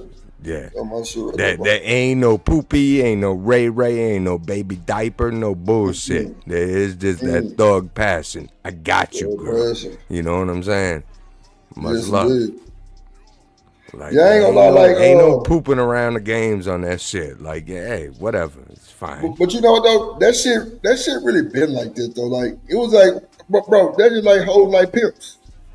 Yeah. Right. Yeah, You know what I'm 100%. saying? Come on. Yeah. You know what I'm saying? That's just what it No, 100%, brother. Yeah, absolutely. But why do they like the P though? Why you got? It was now is P is P short for poopy? No. It was structured. You really can't say that. You really can't say It was P really look. D-Rock, it was provided. It was solid, bro. It was solid. Nigga provided. Come on, bro. You can't. And it was Munyon. Right. That's what I'm saying. It's always a reason. That's why Pimping. Exactly. That's why I asked that question, because if we dig into the psychology of it all, we can understand why these folks want the people that they deal with. Yeah, no, 100%. I just was curious, brother, because I've never heard anybody call Pookie and all this Ray Ray. Like Ray Ray was like a meme back in the day. Like, dead ass, you bro. It was- Ray, bitch. It's like the you a whole soft ass conversation. motherfucker. You know what I'm saying? You Ray. Like, what are you, Will This Smith was kid a or something? The conversation that fuck was- out of here. Nah, you know what? It's funny. Speaking of Will Smith, you make a great point bringing up Ray and Will Smith in the same context. Like, that's almost exactly what I'm talking about. Like, Will Smith is a nigga from Philly. Yeah. But he went with one of them niggas that's like, you know, out there selling dope in Philly. But he a nigga from Philly, West Philadelphia, born and raised. You remember that shit? Yeah. And so it's like, bro, there's a lot That's of where I niggas. spent most of my Pookie days. You know what Right, I'm saying? it's a lot of niggas from the projects that's like that's why I said I'm a little bit on both. Like, I'm not in the gang, Right. but all my niggas is in the gang or whatever. Like, a lot of niggas is just niggas from the projects or whatever, but they not like, you know, the worst of the thugs and all of that type of shit. And that's what it is, Pookie and Ray. That's why it was a whole conversation back in the day in the manosphere. Like, women be after these niggas that ain't really about shit, which is, it became Pookie and Ray was the catch-all names for those niggas. Yo, David, that's fucking funny as fuck. Pookie and Ray ain't sketching they pussy on the panel. Nah, Much nah, love, bro. nah. Everybody had a Pookie and Ray. Yo, Jesse Lee, this I is can't say this this is though. not Ray's brother. I am Rick James, bitch. Fuck your couch.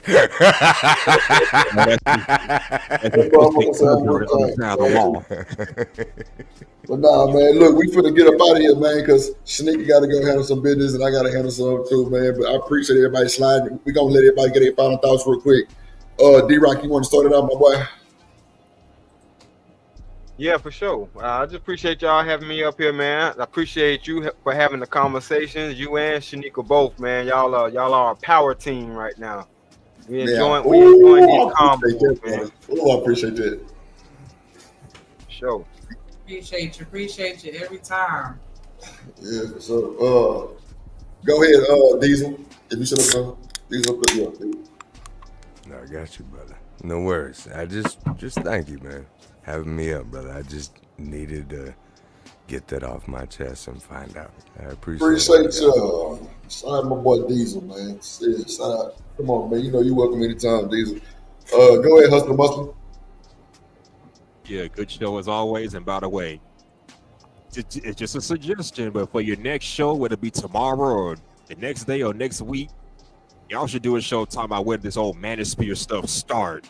Because y'all mentioned the death of George Floyd 5 years ago, the Pookie and the Ray talk. I say that's where it all started. But if y'all want to do a whole show talking about it, I'm down. Muslim, I don't know nothing about the manosphere though. That's what I'm saying. Like you know what I'm saying? I would have to have like a guess to like break this shit down because I don't really know nothing about the manosphere. I know some things. I can tell you a little bit about it.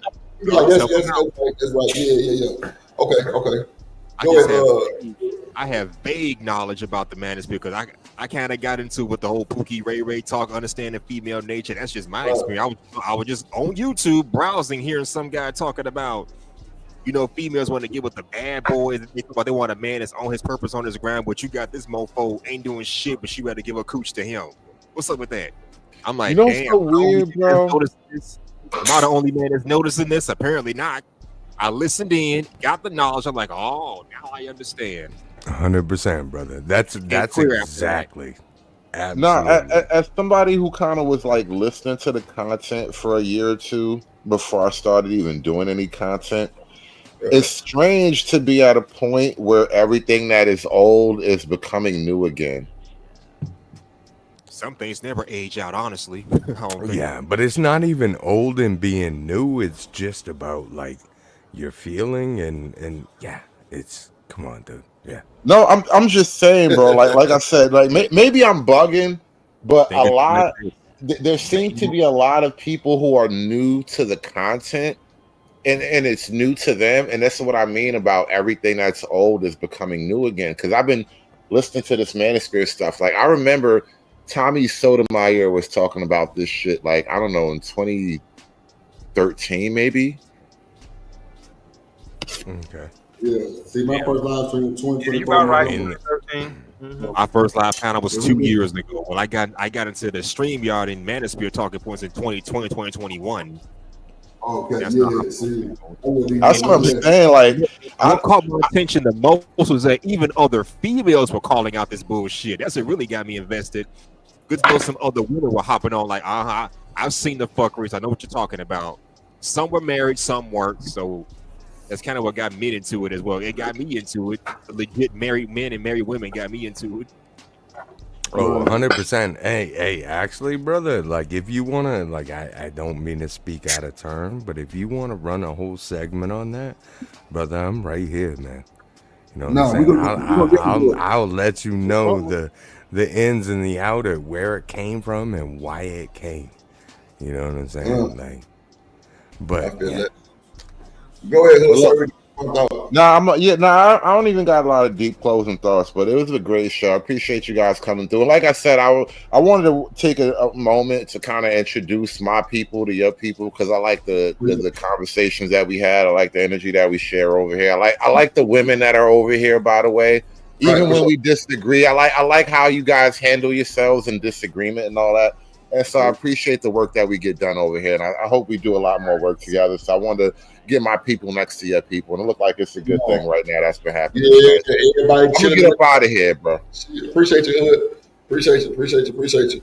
Now, Sneak, you gonna get your final thought? It was a great show. Definitely appreciate everybody that hit the channel. They had the panel, everybody that left the comment and engaged with us. Definitely appreciate it. Everybody that hit the like button. Make sure if y'all on Hood Service side, y'all come over here. If y'all on our side, y'all go over there. Scroll up through the comments, click on every link, subscribe to every channel. We building a nation right here. So if you here to the end, that means you fuck with us. Okay. So shout out to everybody that sent a cash app, everybody that sent a super chat. Shout out to Free Zone Lou. Shout out to KM with that membership. Shout out to Dig Thug. Shout out to Vegetarian Terrarium. Shout out to be a tongue twister out here. I like that. Shout out to Romello. Shout out to Anton. Shout out to everybody. Shout out to Drip. Mm-hmm. Man. Appreciate that. That's my dog. And shout out to Free Zone Lou being sponsor of the show. Appreciate you, Free Zone. Yeah. Appreciate you, man. We definitely met the goal today, so appreciate y'all. Yeah, nice talking to y'all. Take care. That's a bit. Shout out to my boy Hustle Muscle. Shout out to Hood Servitor, D-Rock the Black, goddamn Eater Man. You know what I'm saying? Everybody, Diesel. Shout out to everybody, man. We had a hell of a show today. It was good. The numbers was good. Killer always coming in the last 5 seconds of the damn show. Like, nigga. Killer. What up, Killer? Shout out to Killer Swag, man, my boy. Yeah, but we finna get up out of here, man. Appreciate y'all forever. You know, we appreciate all the love, man. People still sliding over here supporting. You know what time it is. We ain't going nowhere. They gonna have to dig a motherfucking hole to get us up out of here, and we ain't going. So it is what it is. But at the end of the day, shout out to everybody who really just really rocking with the kid, man. You know, we solid. You know, we doing our thing. Ain't no whole bunch of arguing and shit. You know, we just having a good conversation. You know what I'm saying? It will be more content with me and Hood and Shanika. Goddamn, shout out to Jesse Lee in the chat stand. I see you. What up? Shout out to Tradesman. Everybody, if I missed you, I wasn't looking at the screen. But you know what time it is, man. Make sure y'all catch us tomorrow at 2:15. We'll be here at 2:15 tomorrow. We'll be here. So shout out to y'all. Shout out to all the new members. Lord Jesus. Go ahead, Rooster. What it do? I got you at the last minute, nigga. Got you, nigga. Like they should be Never was chilling. I heard them guys up here, look, talking about that goddamn manosphere shit. Man, that shit stupid as hell, bro. Look, that manosphere shit, it ain't nothing but some goddamn erected set Lego buying for Christmas. I need a Lego set, mama ass niggas, bro. Niggas that's out there dealing with women ain't finna create a whole goddamn hemisphere. No fish tank, no aquarium, no globe of no niggas sitting around talking about how chicks treating them wrong, nigga. If you get coochie already, why you gonna build a clubhouse full of niggas that ain't getting none or got a problem with it? Cause you won't think like that. If you already getting it and coochie is flourishing like the fountain of youth, you wouldn't be saying, "Hey, brother, get over here with me, and let's talk about how they ain't giving us none, but they giving it to everything." Goes to Ray Ray, cars for Ray Ray, coochie for Ray Ray, blunts for Ray Ray, gifts and shit for Ray Ray. Why I can't get none? We gotta, that stupid ass shit, that manosphere shit ain't nothing for them goddamn geek tards, nigga. That shit must for no outside ass nigga, bro. Fucking geek tard, bro. Them socially awkward niggas that was in the house and they mama babied them up and all that shit. 17-year-old playing football. When they get hit, they get a kiss on the knee and shit. Them type niggas. Bro, that shit ain't for no nigga that was outside. Them niggas that like buying samurai sword off Temu right now today. That's what they matter shit. And playing with Yu-Gi-Oh cards and Nintendo Switch all goddamn day. Instead of playing Contra, they playing them cross-seed games and shit. That manosphere shit is lame, bro. It ain't no nigga. There ain't no nigga that's outside dealing with no goddamn women, waking up with a complaint about a goddamn woman. Cause what's gonna happen? If he got a complaint about that one, he gonna ghost up motherfucking ass, and he gonna say, "Hey, it's a no over there." Hold on, did this nigga say Contra? Yeah, we gonna Nintendo and Atari 1200, some other shit didn't talk about. When we got through playing that game, put that $5 gas up in there and ran home for the rest of the day.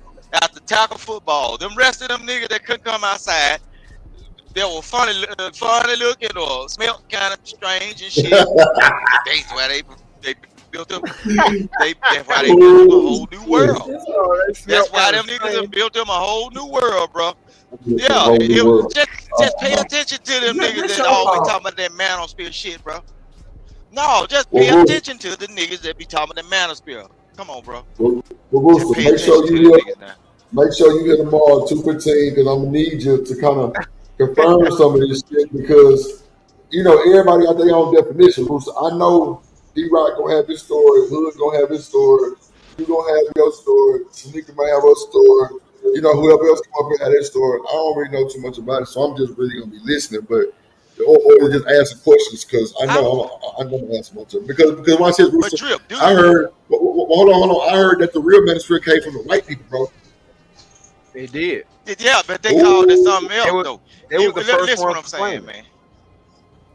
Yeah, it came from white folk, and then what they did.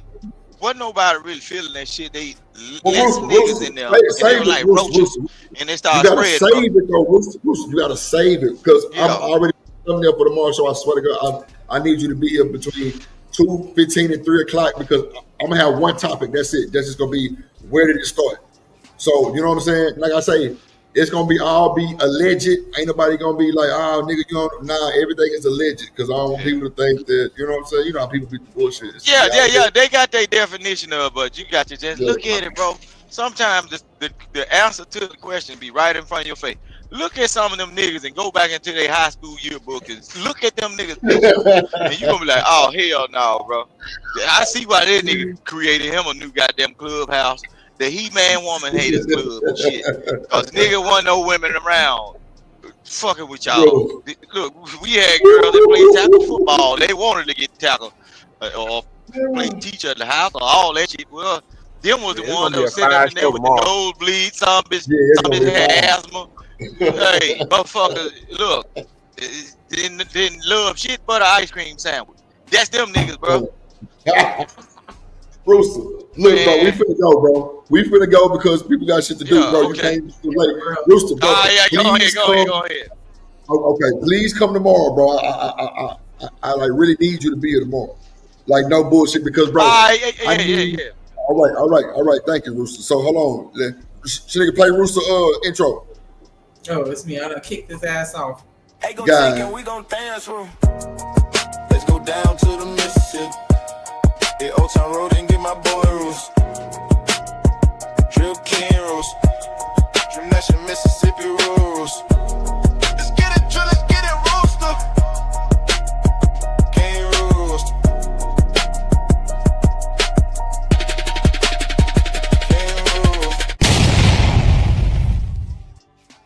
to have Okay, them well, eggs out hold there. on. Before we go. Did you see who done hit delete? Hold on. Who was that? Motherfucking DJ. Oh, man. yeah. Bring that boy up real quick. My bad. Say, look, I don't want to catch you before you go to sleep. Hey, what's a app where I can copyright my little tracks? My nigga told me BMI or something, but I can't find it. What now? It's another one too. What's that shit, bro? I was into that shit first. Let me look for it real quick, BJ. I'm gonna text you to you. Hold on. You talking about ASCAP? Man, no, shit too. Get my ASCAP, and it's another one. Where them boys can really set your record label up and shit. It's online. Damn, what is that shit called, bro? Hold on, Because all I can think about it being mine. He talking about there's a couple of them. I like, nigga, I don't know. No, I'm gonna tell you. It's a Performing Rights Society. Just look up Performing Rights Society. ASCAP, rap lyric. ASCAP. Hold on, BJ. I got you, G. Hold on. It's damn. It's at the tip of my gun. Yeah, just take that motherfucker to me. I'm gonna take it to you, bro. Hold on. What the fuck is this shit called? Hey, and one more thing. Yeah. A streaming app where I can get paid for the streaming. No, it's this right here gonna play your shit on Apple Music and everything. I'm gonna take it to you. It could be singles too. Yeah, like bro, that man, I'm dropping singles. Anything, bro. Anything. God damn. Hold on. I'm gonna take it to you, bro. You talking about CSAC? Nah, it's the what is that fucking shit called, bro? God damn, I hate this shit with my goddamn. Hold on. Stay right there. Hold on. Hold on. Let me tell you. Hold on. That part. What? This more of a That's what it is. DistroKid. Go to DistroKid, bro. It's the easiest one, bro. Them hoes that have your music playing on Spotify, Apple Music, everything, bro. Just sign up. You know what I'm saying? I'm to my bro. That hoe can let you do a record label, bro. It'll literally send everybody the right amount of money, bro. Everything, bro. You can get samples on that bitch, but if drip rocking with the track, then you ain't worried about that. But DistroKid though, that's what you go to, DistroKid, bro, and they'll have you right to my paid everything. That what it's called. DIST. Yeah, DISTROD. Yes, sir. DistroKid. Put that shit in. You will see. But the BMI and the ASCAP is more like if you got like a catalog. Well, really, all of it's the same, bro. But the DistroKid seems like it's a little easier to actually get involved with the ASCAP. Shit, I got you. Stay lit. That's a bet. See how boy we handle business, boy. We get shit done for our people immediately. So man, hold on, I'm out. That's a bet, BJ. Good to hear from you, my boy. So yeah, shout out to D-Rock. That nigga know what I'm talking about. Shout out to Hood Server. Shout out to everybody just slid on us, man. We finna get up out of here. Shout out to everybody. We'll see y'all tomorrow 2:15. The topic of the show is what is manosphere? What is the manosphere? Or how it all started? How did it all start? The manosphere. Stay tuned. We locked in. 2:15. B square. Let's go. Never trust a big button to smile and you're through. God damn. Shit, I didn't miss the. We live, such it. What it do, fool? Hey, man, Splash Town, Texas, or where the fuck you at? What's happening? But hey, man, get tripping, man. Get to the Houston Premier Party Bus, man, because that's how we doing it. Sometimes.